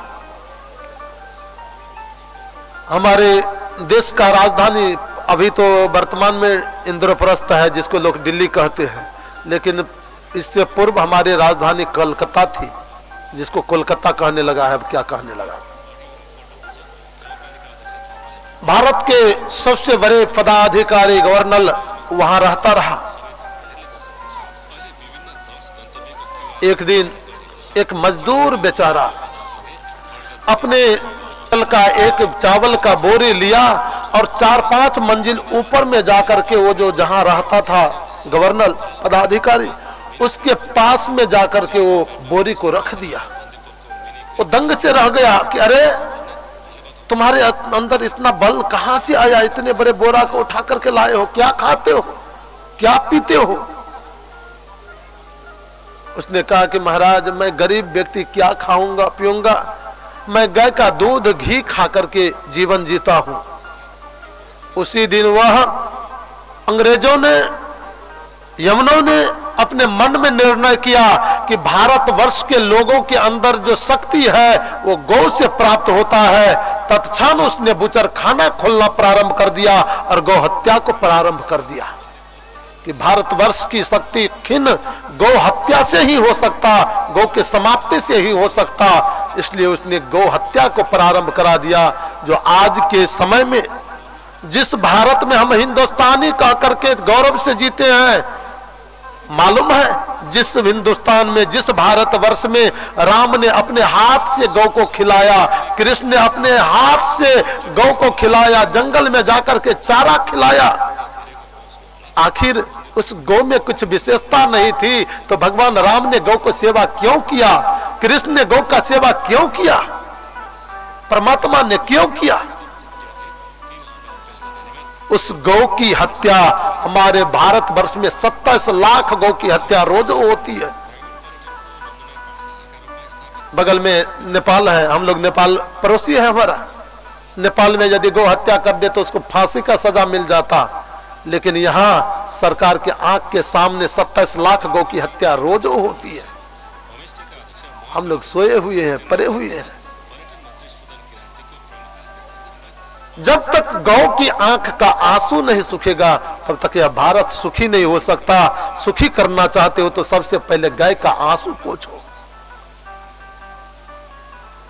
गौ फूट फूट करके रोती है, जैसे गाय रो रही थी अचानक एक काला भयानक मानव आया पहाड़ के समान शरीर को लेकर के, और वो एक पैर पर जो बैल खड़ा था उसके उस पैर को भी तोड़ने के लिए उतारू हो गया। कभी लात से मारता, कभी डंडे से मारता, कभी उसके पैर से पैर टकरा करके मार करके गिराना चाहता है। परीक्षित आर से देख रहे थे। परीक्षित ने कहा खबरदार, कौन हो मेरे राज में आकर के बैल की ये दुर्दशा करते हो, ठहरो। परीक्षित ने जैसे खिदेरा सो तो वो जान प्राण लेकर के भागा। कहा है अब आगा तुम भाग करके कहां जाओगे, ठहरो वरना अपने बाण से तुम्हें मैं अभी संहार कर दूंगा। वो काला भयानक मानव रुक गया। कहा तुम कौन हो? थर थर कांपते हुए कहा महाराज मैं कलजुग हूं, मेरा नाम कलजुग है। ऐ अभागा तुम मेरे राज्य में आ गया, भागो मेरे राज्य से। दुनिया के सब कोना में महाराज मैंने जाकर के देखा, कहीं आपके बिना खाली नहीं दिखता है। सब जगह आपे का प्रभाव, आपे की चर्चा होती है। मैं कहां जाऊं? हमें कोई रहने के लिए जगह दे दो, वहां रह करके मैं जीवन यापन कर लूंगा। परीक्षित तो महात्मा ठहरे, दया आ गई। कहा जा, परीक्षित को रहने के लिए 4 जगह दी, ये कलजुग को रहने के लिए 4 जगह दिया। कहा द्वितम, जहां व्यक्ति जुआ खेलता हो ना वहां लोभ के रूप में तुम वास करना। जुआ जो है ना, हमारी आपकी कौन कहे, हम लोग कौन माल में माल है। पांडव जैसे महारथी व्यक्ति जब अपना सर्वस्व हार करके पत्नी को भी हार सकता, लूट सकता, तो हम लोग कौन माल में माल है। वो तो पहले लोभ पैदा करता और बाद में सर्वस्व लुटा देता है। कलयुग का वास है, जुए में नहीं खेलना चाहिए मानव को। लोभ के रूप में वहां कलयुग वास करता है। और दूसरा स्थान दिया पानम, मदिरा पान जहां करता हो वहां नशा मद के रूप में तुम वास करना। मदिरा पीने वाला व्यक्ति हैवान हो जाता, उसे धर्म और अधर्म के विवेचन की शक्ति नहीं रहती। तीसरा स्थान दिया स्त्रियां, प्रायः स्त्री को जो कामत भाव से देखा जाता हो वहां काम के रूप में वास करना। और चौथा स्थान दिया सुना जीव हिंसा, किसी जीव की हत्या की जाती हो पेट भरने के लिए आदि के लिए, वहां क्रोध के रूप में वास करना। ये 4 जगह दिया। का महाराज एक और स्थान दो ना। न जाने परीक्षित के मन में क्या आया, परीक्षित कह दिया जाओ कांचनम, सोने में भी तेरा वास होगा। और जैसे कहना था कि सोने में तेरा वास होगा, परीक्षित जी भी तो सोने का मुकुट पहने थे। कलयुग जोर से उछाल लगाया और मुकुट से होकर के उनके मस्तक में प्रवेश किया, मस्तक से बुद्धि में प्रवेश किया, एक क्षण में उसकी बुद्धि को भ्रष्ट कर दिया। परीक्षित जी महाराज ने पूछा कि गुरुदेव, ऋषियों ने सूत जी से पूछा, गुरुदेव भगवान श्री कृष्ण गीता में कहते हैं कान धातु नाम कांचनम माम अस्मि, धातु में सोना मैं हूं, कंचन मैं हूं। क्या भगवान में भी कलयुग प्रवेश कर गए? क्या किसकी हिम्मत भगवान में प्रवेश कर जाएगा? तो फिर महाराज परीक्षित के मुकुट में कैसे प्रवेश किया? कहा देखो, जो पसीना टपका करके मेहनत के कमाई से, परिश्रम के कमाई से अर्जा गया सोना जो है ना, उसमें भगवान का वास होता, उसमें परमात्मा का वास होता। लेकिन जो चोरी करके, बेईमानी करके, लूट करके लाया गया सोना है, उसमें कलयुग का वास होता है। का इसका मतलब परीक्षित का लूटा हुआ सोना था, तो और क्या था? वही तो था। जरासंध को मारने के लिए गए थे, ये अर्जुन और भीम को लेकर के गए, जरासंध को छल करके मरवा दिए। भीम से नहीं देखा गया सोना का मुकुट बड़ा सुंदर जरासंध का लगा, उठा करके ले आए। परीक्षित आज वही मुकुट पहन करके जंगल गए हैं, कलयुग का प्रवेश हो गया। जो संत से भी परीक्षित एक क्षण में बुद्धि भ्रष्ट हो गई। सामीप ऋषि भजन कर रहे थे और भजन करते वक्त सामीप ऋषि के गले में जाकर के कहा कि भैया खाने को दो, पानी पीने को दो। स्वामी ऋषि तो ध्यान में मग्न थे, कौन आया कौन गया कोई पता नहीं। फिर कहा खाने को दो, पीने को दो, नहीं दिया ना, सो तो मरा हुआ सर्प बगल में देखा, उनके गला में लपेट करके चले गए। और जैसे लपेट करके गए तो जाने के बाद में स्वामी ऋषि के बेटा आया, देखा मेरे पिताजी के गले में सर्प, किसने डाला? पता चला परीक्षित। श्रृंगी ने कहा कि परीक्षित को राजमद का अभिमान हो गया है, मेरे पिता निरपराध मेरे पिता के गले में मरे हुए सर्प डाल दिया। जो मेरा श्राप है कि जिस सर्प को तुम मेरे पिता के गले में डाले हो, इसी का पूर्वज तक्षक आज के 7वें दिन आकर के तुम्हें डस लेंगे और तुम्हारी मृत्यु हो जाएगी। ये भीषण श्राप दे दिए। परीक्षित जी महाराज घर गए, सोना के मुकुट को जैसे उतारे, कहा हे भगवान, मैंने एक संत का अपराध कर गया, जो अपराध मेरे बाप दादा ने नहीं किया था वो आज मुझसे गलती हो गई। सुबह में जाकर के मैं क्षमा मांगूंगा। स्वामी ऋषि का ध्यान टूटा, श्रृंगी को चिंतित देखा, बेटा क्या हुआ, क्यों चिंतित हो? कहा पिताजी क्या बताऊं, वो राजा परीक्षित आपके गले में मरे हुए सर्प डाल दिया।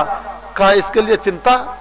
परीक्षित आए थे, परीक्षित तो बहुत बड़े धर्मात्मा राजा है, तुमने सेवा नहीं किया, सत्कार नहीं किया।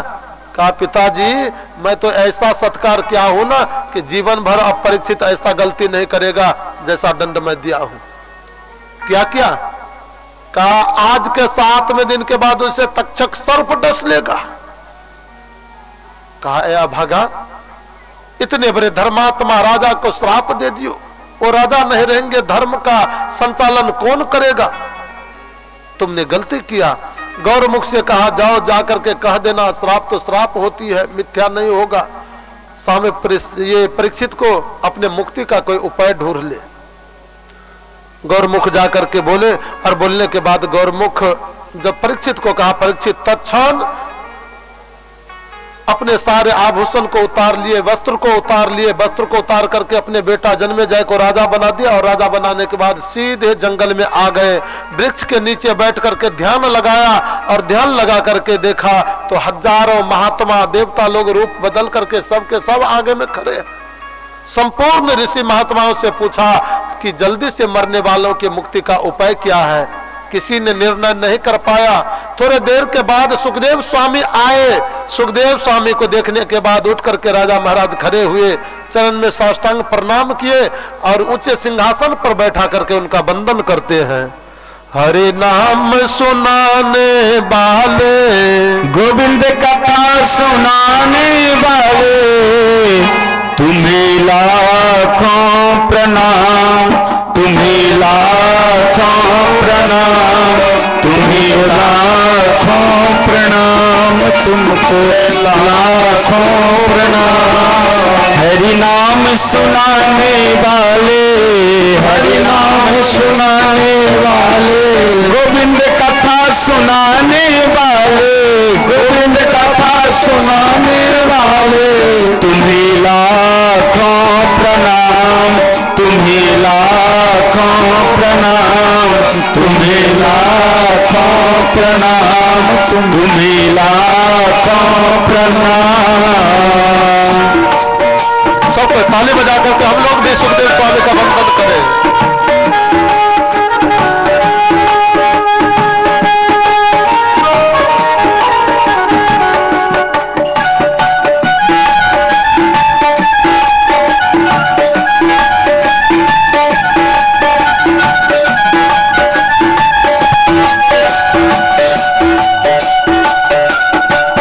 हम लेकर विष का प्याला जा रहे थे यम के गाला, हम लेकर विष का प्याला जा रहे थे यम के गाला, हम लेकर विष का प्याला जा रहे थे यम के गाला, हम लेकर विष का प्याला जा रहे थे यम के गाला। ओ सुधा पिलाने वाले, ओ अमृत पिलाने वाले, ओ दूध पिलाने वाले, ओ दूध पिलाने वाले, तुम्हें लाखों प्रणाम, तुम्हें लाखों प्रणाम, तुम्हें लाखों प्रणाम, तुम्हें लाखों प्रणाम।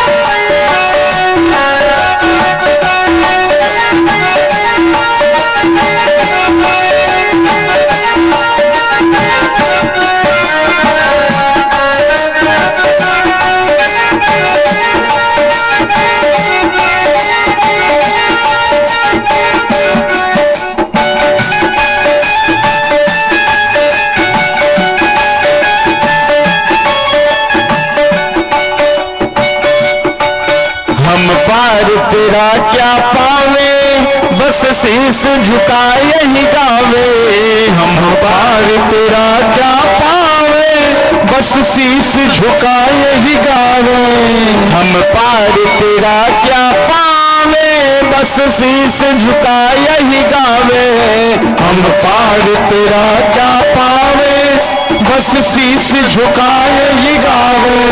ओ प्रेम लुटाने वाले, ओ प्रेम लुटाने वाले, हरि दरस कराने वाले, हरि दरस कराने वाले, तुम्हें लाखों प्रणाम, तुम्हें लाखों प्रणाम, तुम्हें लाखों प्रणाम, तुम्हें लाखों प्रणाम।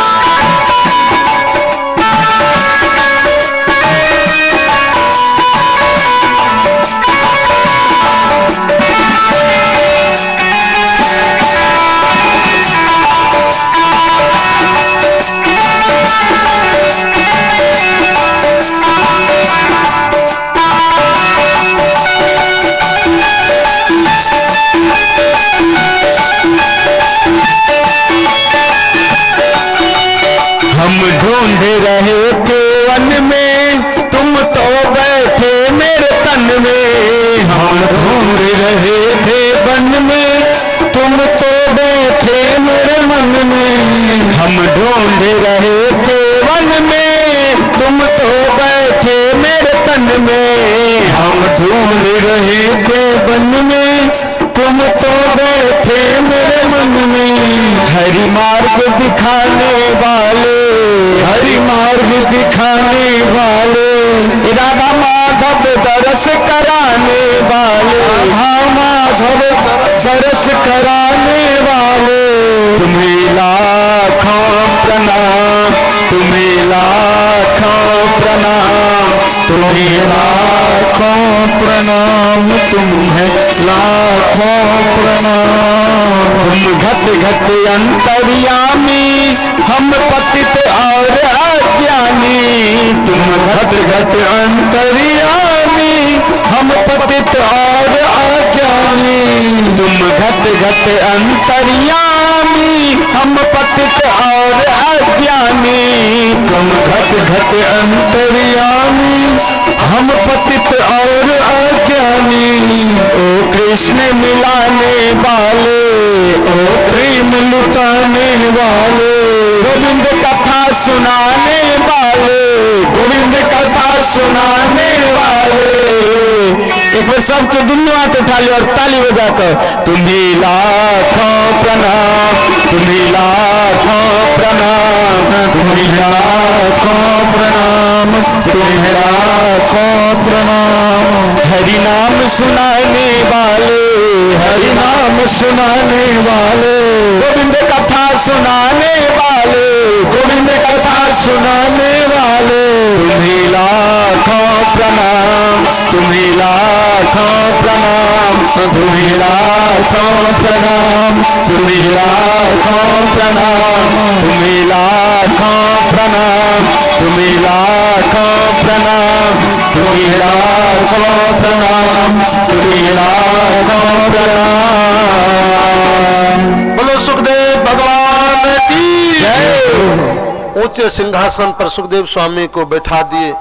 परीक्षित जी ने कहा कि महाराज मेरे पास में समय नहीं, ये बताओ कि जल्दी से मरने वालों के कल्याण का उपाय क्या है, जो मानव का जीवन अल्प बचा हो तो इसका कल्याण कैसे हो।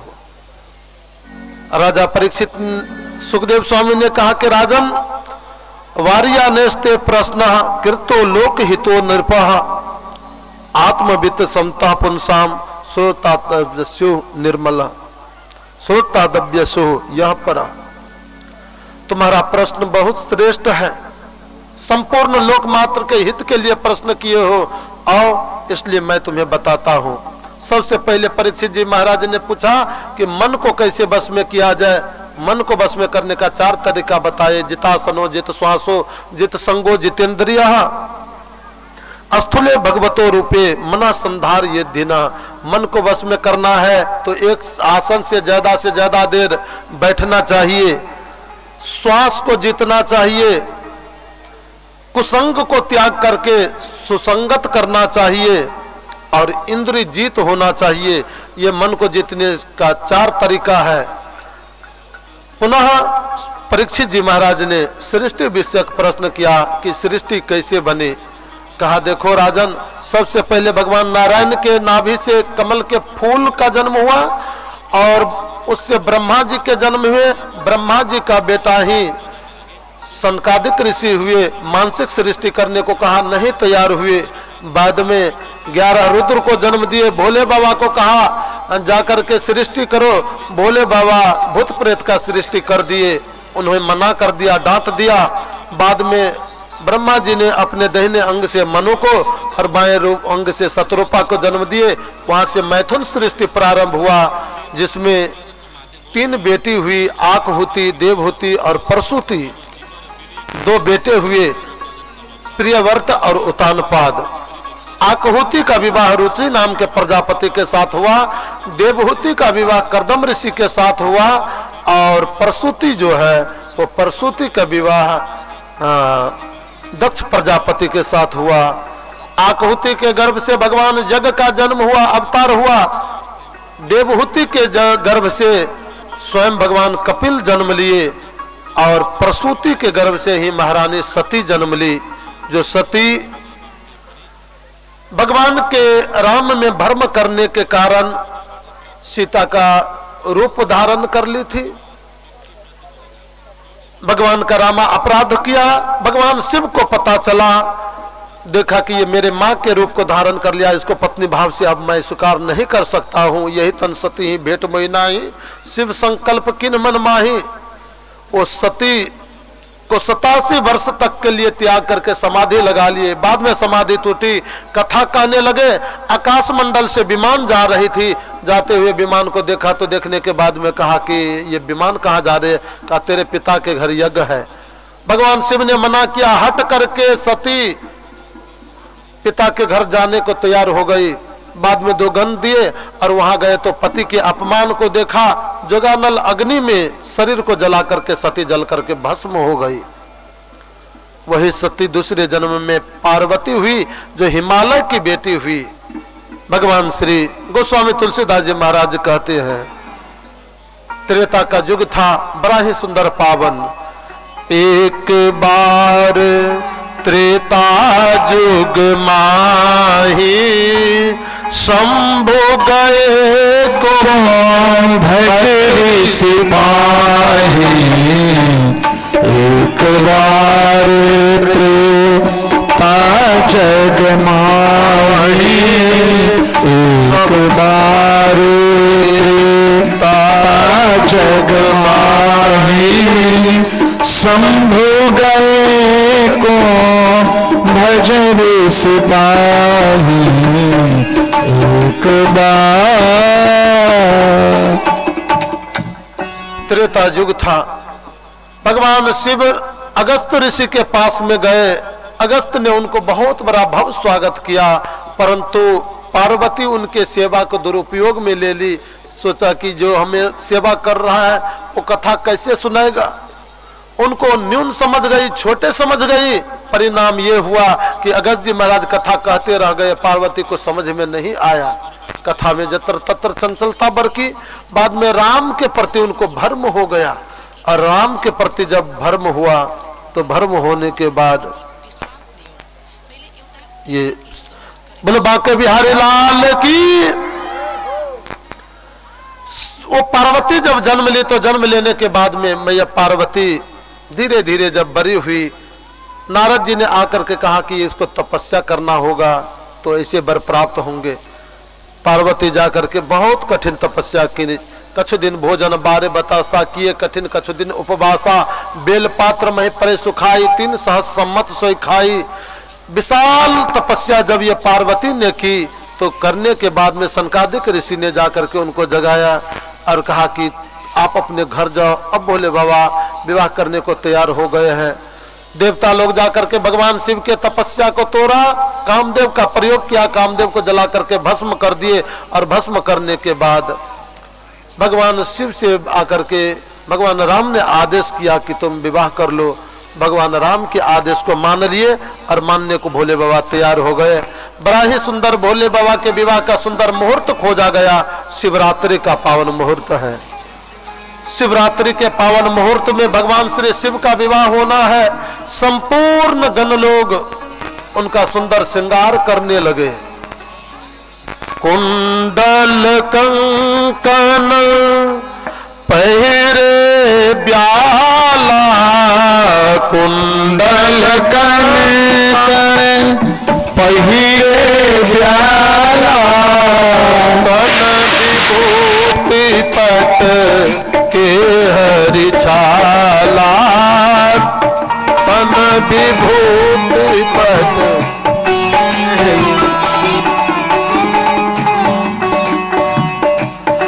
सुंदर भोले बाबा को सब शिव ही शंभुगन करे सिंगारा, जटा मुकुट अहि मोर समारा। भोले बाबा को श्रृंगार करते हैं, जटा का मुकुट बना दिए। दुल्हा सरकार को मोर चाहिए ना, तो मोर कहां से वो भूत प्रेत लेगा खरीद करके। जटा को मस्तक पर बांध दिया, यही भोले बाबा का मोर हो गया। अब शरीर में उबटन चाहिए तो तेल कहाँ से लाए? श्मशान के विभूति को लाया, पूरे शरीर में श्मशान के विभूति को लपेट दिया। दुल्हा सरकार को माला चाहिए, कहाँ से लाएगा? सर्प को उठा करके ले आए, गले में लपेट दिए, यही माला हो गया। 3 जनों को लटका करके बांध दिए, यही जनौ हो गया। ये विचित्र श्रृंगार भोले बाबा का जो है कर दिए। भोले बाबा सुंदर बराती साज करके हिमालय से चल दिए, ये कैलाश पर्वत से चल दिए हिमालय की ओर। भगवान शिव की बराती चली है।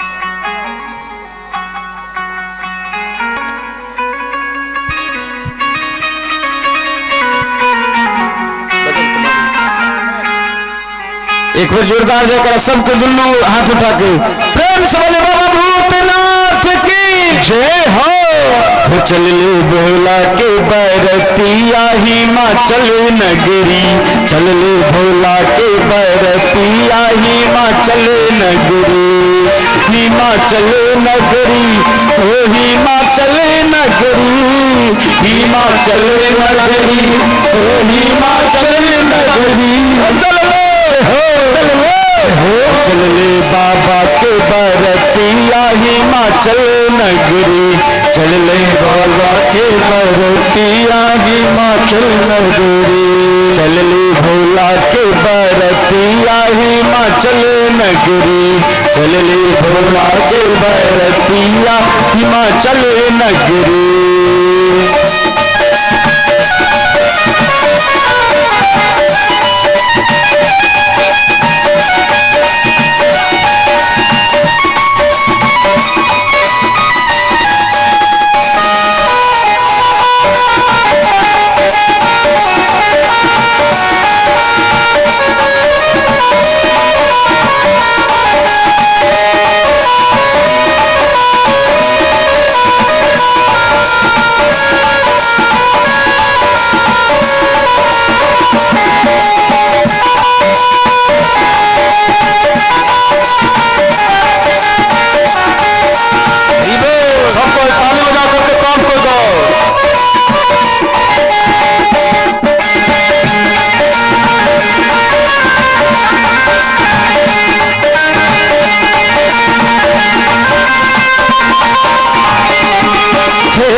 शिव जी बैठे गले मुंडों की माला, बैल पर शिव जी बैठे गले मुंडों की माला, बूढ़े बैल पे शिव जी बैठे गले मुंडों की माला, बूढ़े बैल पर शिव जी बैठे गले मुंडन की माला, अंग अंग में भस्म रमाए पहिरे बिच्छू वाला, पहिरे बिच्छू वाला, पहिरे बिच्छू वाला।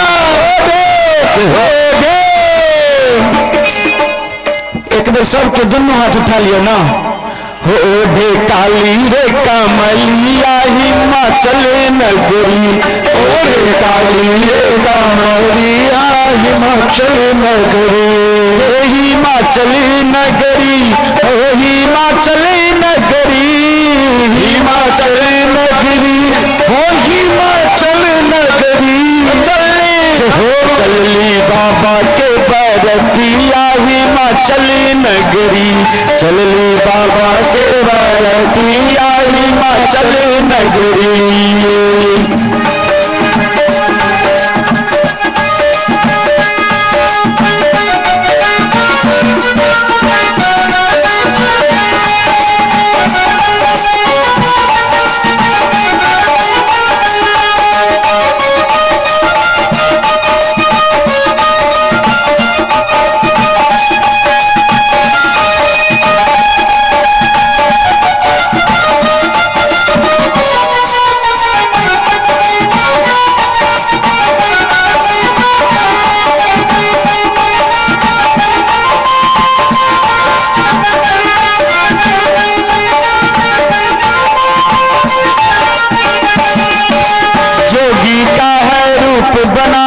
अद्भुत है श्रृंगार, जोगी का है रूप बनाए अद्भुत है श्रृंगार, हाथ में उनके त्रिशूल साजे गले सर्पों की हार, हाथ में उनके त्रिशूल साजे गले सर्पों की हार। एक बार सबके दुनू हाथ उठा लिया और ताली बजाकर बाजे दम दम डमरुआ हिमाचल नगरी, बाजे दम दम डमरुआ हिमाचल नगरी, बाजे दम दम डमरुआ हिमाचल नगरी, बाजे दम दम डमरुआ हिमाचल नगरी, हो हिमाचल नगरी, हो हिमाचल नगरी, हो हिमाचल नगरी, हो हिमाचल नगरी, चल ले बाबा के बरतिया हिमाचल नगरी, पहुँचे बाबा के बरतिया हिमाचल नगरी।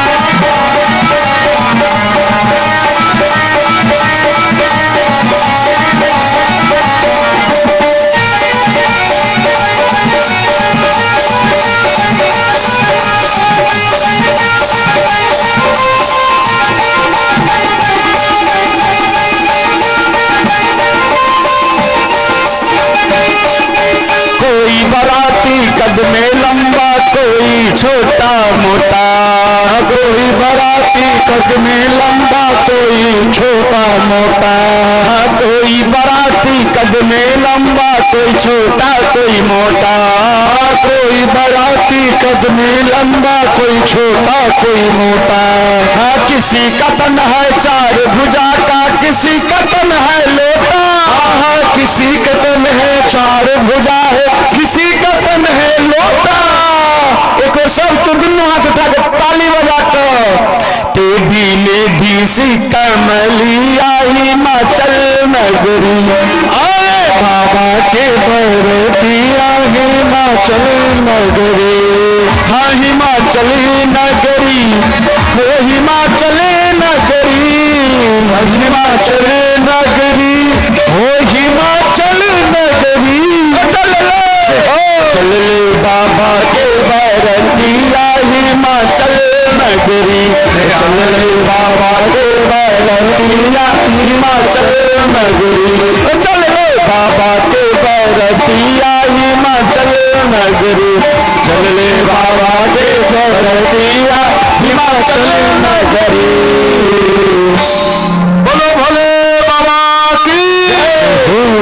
सुंदर भोले बाबा का बराती, अनेकों बराती भगवान श्री शिव के साथ संपूर्ण देवता लोग आए थे बराती में जाने के लिए,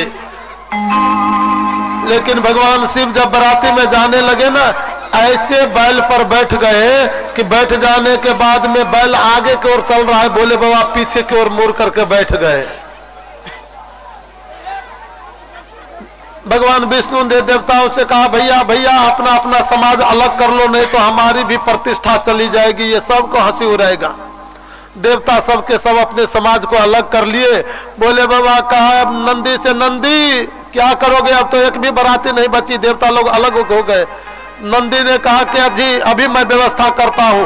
से जोर से नंदी जैसे चिघार किया, आवाज देते पूरे राष्ट्र के जितने भूत प्रेत थे सबके साथ भोले बाबा के बराती में आ गए। किसी को बहुत मुख तो किसी को मुख ही नहीं, किसी को बहुत पेट तो किसी को पेट ही नहीं, किसी को बहुत हाथ तो किसी को हाथ ही नहीं, किसी को बहुत लंबे कान तो किसी को कान ही नहीं। ये विचित्र विचित्र रूप वाले बराती आ गए भोले बाबा के साथ। अनेकों भूत प्रेत तहलका मचाते हुए बराती आ रहे हैं। हग सबके जमैया आबै हाथी घोड़ा पालकी पर रे जान हाथी घोड़ा पालकी पर रे जान। एगो सब गोटा हाथ उठा कर बाबा के बराती आबै छेन तो ताहि दुआरे मस्ती में ताली बजबै। रे जान रे जान रे जान हमारो रे जमैया बसहा बर दियो रे जान। रे जान हमारो रे जमैया बसहा बर दियो रे जान। रे जान हमारो रे जमैया बसहा बर दियो रे जान। रे जान हमारो रे जमैया बसहा बर दियो रे जान। सबके जमैया आवे हाथी घोड़ा पलकी रे जान, सबके जमैया आवे हाथी घोड़ा पलकी रे जान हाथी घोड़ा पलकी पर रे जान हाथी घोड़ा पलकी रे जान हमर रे जमैया बसहा बरदियो रे जान हमर रे जमैया बसहा बरदियो रे जान हमर रे जमैया बसहा बरदियो रे जान हमर रे जमैया बसहा बरदियो रे जान।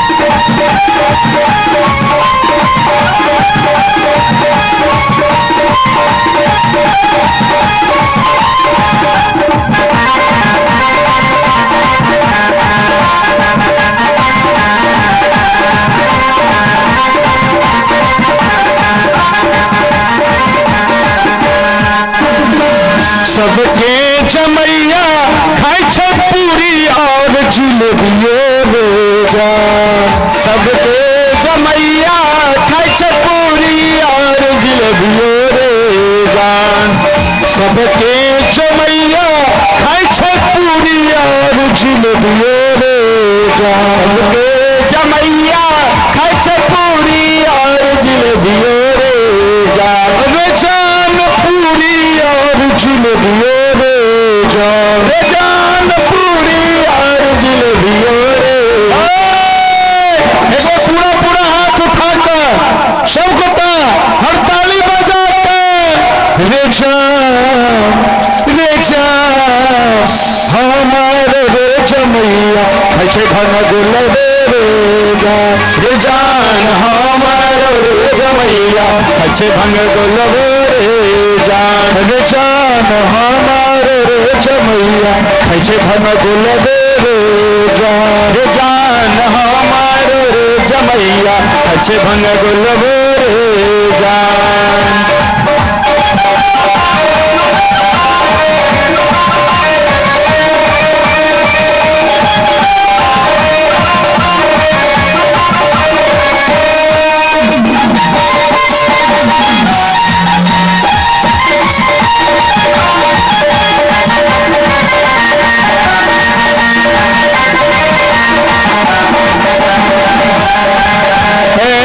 बाबा के बरद जे बूढ़ में जे ठुमकै छै, बाबा के बरद बूढ़ में केना ठुमकै छै, बाप रे बाप एगो ताली बजा दिया सब गोटा। अब चढ़ा बरद पर हो बाबा, अब चढ़ा बरद पर हो बाबा, अब चढ़ा बरद पर हो बाबा, अब चढ़ा बरद पर हो बाबा, लाल मारुति कार बाबा, अब चढ़ा बरद पर हो बाबा, अब चढ़ा बरद पर हो बाबा।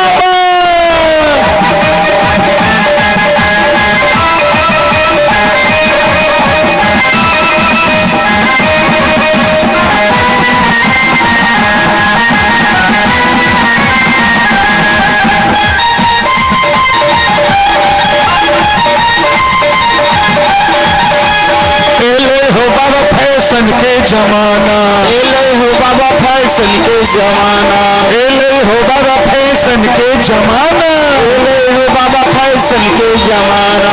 बसहा बरद भागला पुराना, बसहा सवारी भगला पुराना, हो बाबा फैशन के जमाना, बसहा बरद भागला पुराना। एना घूमे में बन के गमार बाबा, अब चढ़ा बरद पर हो बाबा, अब चढ़ा बरद पर हो बाबा, अब चढ़ा बरद पर हो बाबा।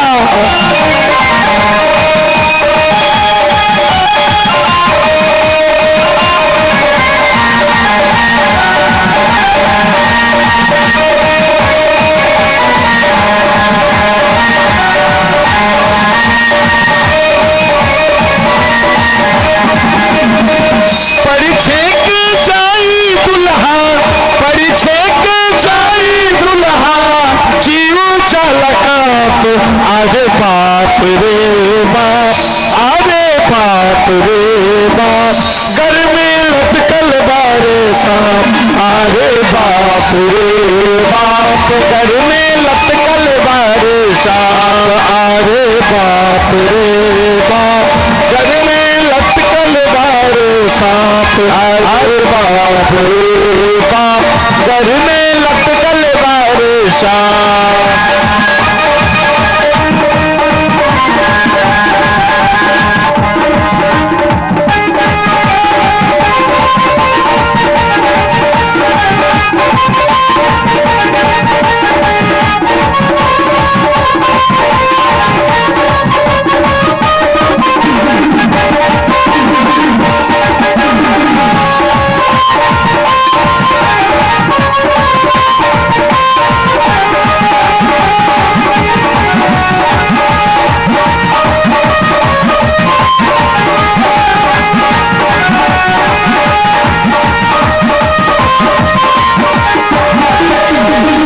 चटा छूट नमहर माधुरिया बहारे, बाबा के बस हाथ जब आँख मारे,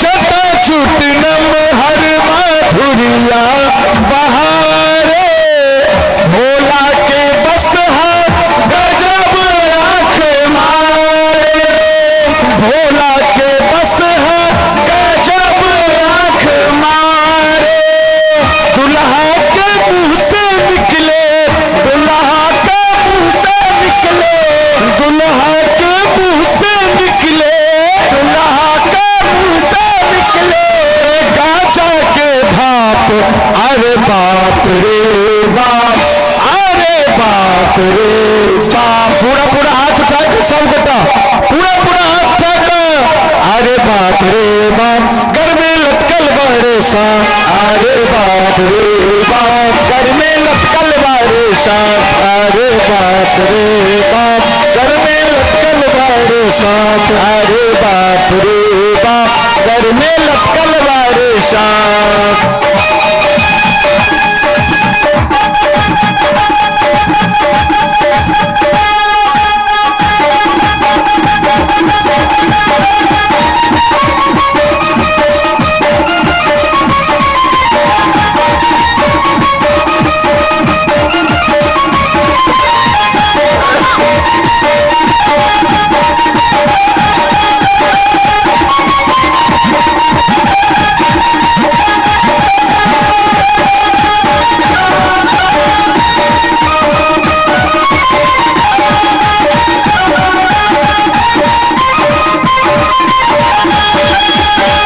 सबके जमैया बजबै ढोलक झल हारमोनियो रे जान, जान ढोलक झल हारमोनियो रे जान, सबके जमैया बजबै ढोलक झल हारमोनियो रे जान, जान ढोलक झल हारमोनियो रे जान, रे जान, रे जान, रे जान हमार रे जमैया बजबै डमरुओ रे जान, रे जान हमार रे जमैया बजबै डमरुओ रे जान, रे जान हमार रे जमैया बजबै डमरुओ रे जान, रे जान हमार रे जमैया बजबै डमरुओ रे, डमरुओ रे, डमरुओ रे जान। बोलो भोले बाबा की। भगवान शिव का विवाह बराती हिमालय नगर के पास में आ गई, और हिमाचल के पास में जब बराती आई, महाराज हिमालय को पता चला, पूर्वासियों को कहा जाओ जाकर के बराती का आगवानी लो। जैसे प्रवासी लोग बराती को आगवानी लेने के लिए गए, आगे आगे भगवान विष्णु की अपनी सब प्रजा आ रही थी। भगवान विष्णु के लोग को जब देखा तो देखने के बाद कहा कि यही दुल्हा सरकार है। कहा नहीं नहीं, दुल्हा सरकार पीछे हम लोग बराती है। हिमालय वासियों को लगा कि जब बराती इतने सुंदर हैं तो दुल्हा कितने सुंदर होंगे। सब प्रसन्न हो गए। फिर पीछे गया, इंद्र को देखा, कहा यही दुल्हा सरकार है। कहा नहीं नहीं, दूल्हा सरकार पीछे, हम बराती हैं। पूछते पूछते जब आगे गए तो जाने के बाद में जहां भोला बाबा बैठे थे बराती में, बैल आगे आगे चल रहा है, श्रीमान जी पीछे हाथ पकड़ करके बैठे हुए हैं। सो भोले बाबा के लोगों से पूछा, बाबा बारात दुल्हा सरकार कौन है? कहा यही दुल्हा सरकार है। सो जो दुल्हा सरकार के भूत प्रेत को देखा, सब बच्चा जान प्राण लेकर के भाग गए, सब जाकर के घर में छुप गए। माँ माँ वही जीते रहेगा, सबको ये जो भूत प्रेत बराती नहीं, ये जमराज का धारा आ रहा है, सबको खा जाएगा, एक को नहीं छोड़ेगा। संपूर्ण प्राणी सबके सब दुखी हो गए। महारानी मैना परिछन के थार को सजा ली और परिछन को थार सजा करके बगुल्ले बाबा के परिछन के लिए आती है। जब सखी के साथ परिछन के लिए आई, महारानी मैना ने जब भोले बाबा को विचित्र रूप को देखा, भूत प्रेत को देखा, आरती के थाल को वही पटक दी। मैना माँ चिल्ला चिल्ला करके कहने लगी, गे बहिना को ना कपर छब गौरी के बुढ़वा बर गे, भैया हमेरा डार गेना। गे बहिना को ना कपर छब गौरी के बुढ़वा बर गे, भैया हमेरा डार गेना। गे बहिना को ना कपर छब गौरी के बुढ़वा भैया हमेरा डार गेना।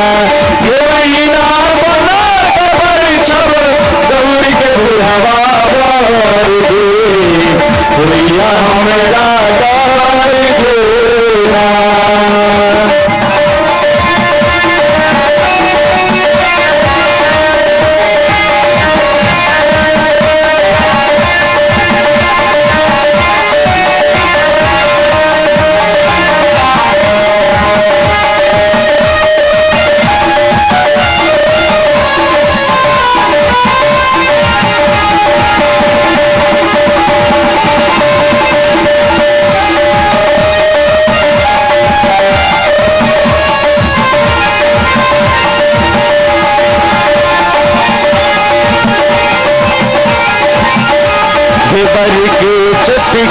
चुटकल गाल बुढ़वा देखई में कमाल, बढ़ के चुटकल गाल बुढ़वा देखई में कमाल, बढ़ के चुटकल गाल बुढ़वा देखई में कमाल, बढ़ के चुटकल गाल बुढ़वा देखई में कमाल। महीना देखे में कमाल, ये महीना देखे में कमाल, ये महीना सौसे देह में सर्प से लटकाल गे, भैया हमेरा डार गेना। ये महीना सौसे देह में सर्प से लटकाल गे, भैया हमेरा डार गेना। ये महीना को ना कपर छब गौरी के बुढ़वा बार गे, भैया हमारा डार गेना। ये महीना को ना कपर छब गौरी बुढ़वा बार गे, भैया हमारा डार गेना।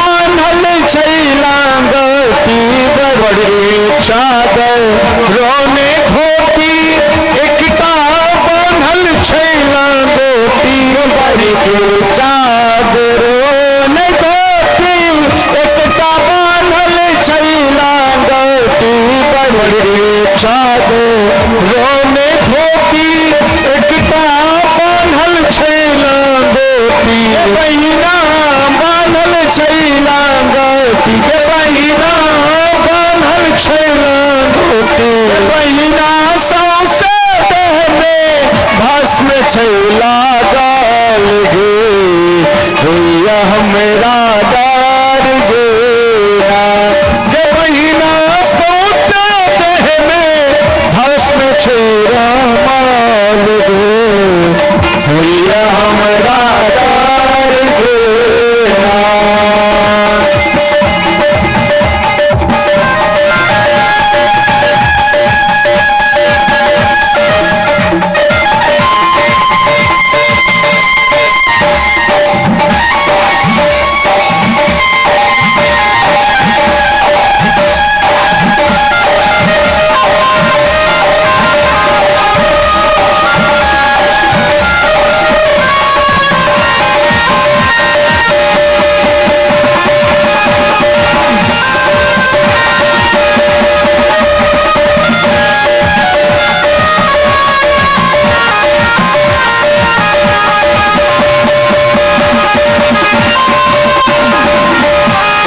बर के भूत परेत बराती देख के धारे कैया छाती बर के भूत परेत बराती देख के धारे कैया छाती बर के भूत परेत बराती देख के धारे कैया छाती बर के भूत परेत बराती देख के छाती बहिना धार कैया छाती बहिना धार कैया छाती बहिना जटा सब है गंगा निर्मल धार गे भैया हमरा डार देना ये बहिना जटा सब है गंगा निर्मल धार गे भैया हमरा डार देना ये बहिना तोला के परछन गौरी के बुढ़वा बार गे भैया हमरा डार देना ये बहिना तोला के परछन गौरी के बुढ़वा बार गे भैया हमरा डार देना भैया हमरा डार दे भैया हमरा डार देना। बोलो भोले बाबा की भोले बाबा की बाराती हिमाचल नगरी के पास में आई। सब के सब उनको आगवानी लेकर के अंदर ले गए। भोले बाबा सुंदर बराती की सेवा संपूर्ण हिमालय वासियों ने किया और करने के बाद में भोले बाबा का सुंदर जयमाल विवाह होने जा रहा है। सखी सब के सब महारानी पार्वती जी के हाथ में एक माला दे दी। भोले बाबा के हाथ में भी एक सुंदर माला है। सखी सब के सब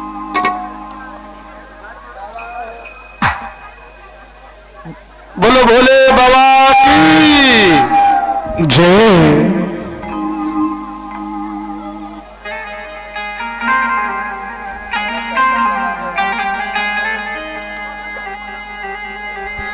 भोले बाबा बहुत लंबे हैं, पार्वती जी छोटी है।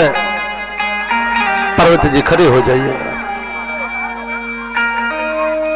सखी सब के सब कहती है बाबा आप बहुत लंबे हो, थोड़ा झुक जाओ ना। अरे झुक जाओ तनिक भोलेनाथ कि झुक जाओ तनिक भोलेनाथ गौरी मेरी छोटे से झुक जाओ तनिक भोलेनाथ गौरी मेरी छोटी से झुक जाओ तनिक भोलेनाथ की गौरी मेरी छोटी से झुक जाओ तनिक भोलेनाथ गौरी मेरी छोटी से गौरी मेरी छोटी सती मेरी छोटी गौरी मेरी छोटी गौरी मेरी छोटी सती मेरी छोटी गौरी मेरी छोटी पार्वती मेरी छोटी झुक जाओ तनिक भोलेनाथ की गौरी मेरी छोटी सी झुक जाओ तनिक भोलेनाथ गौरी मेरी छोटी सी।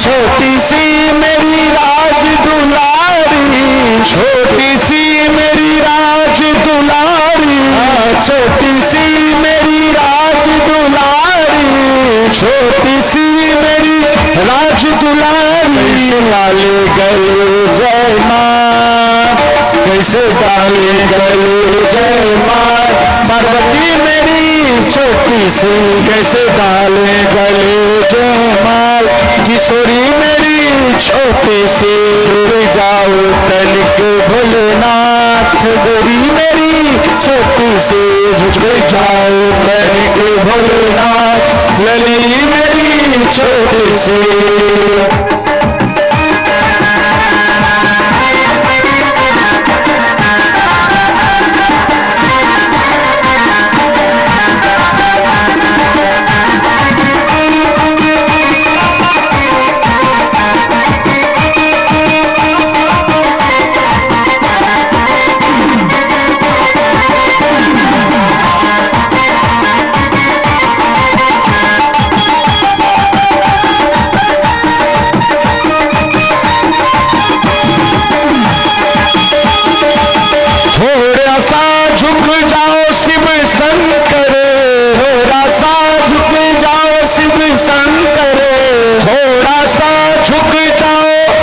शंकर थोड़ा सा झुक जाओ शिव शंकर मान रखो हम सबका प्रभु पर मान रखो हम सबका प्रभु सब हाथ उठा लिया हाथ उठाकर जखने भगवान माला पहिरे थी पार्वती महारानी माला पहिरे थी भगवान का तखने कड़कड़ा के थप्पड़ी बजा दो।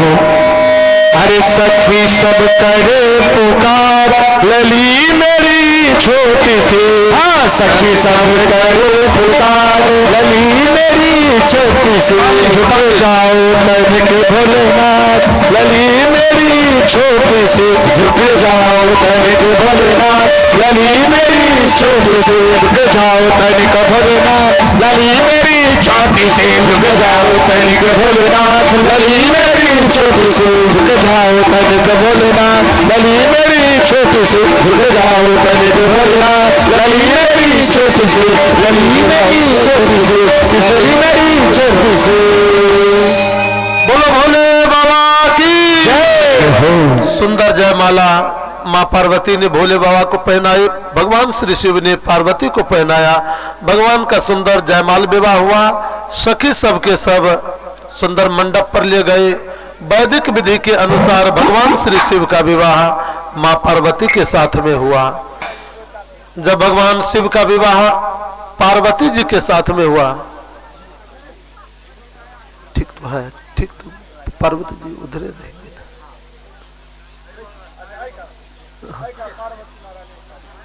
बोलो बाके बिहारी लाल की, बोले बाबा की जय हो। सखी सबके सब सुंदर वैदिक विधि के अनुसार भगवान श्री शिव के साथ पार्वती का विवाह किए और विवाह होने के बाद सब कोहबर घर में दूल्हा सरकार को ले जाती है और कोहबर घर में ले जाकर के दूल्हा सरकार को गाली देती, व्यंग्यात्मक बातें कहती है। प्रेम से बोले बाबा भूतनाथ की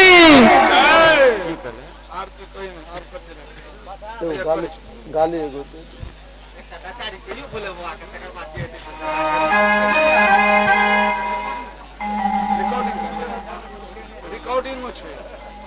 एक गाली दे दीजिए ना।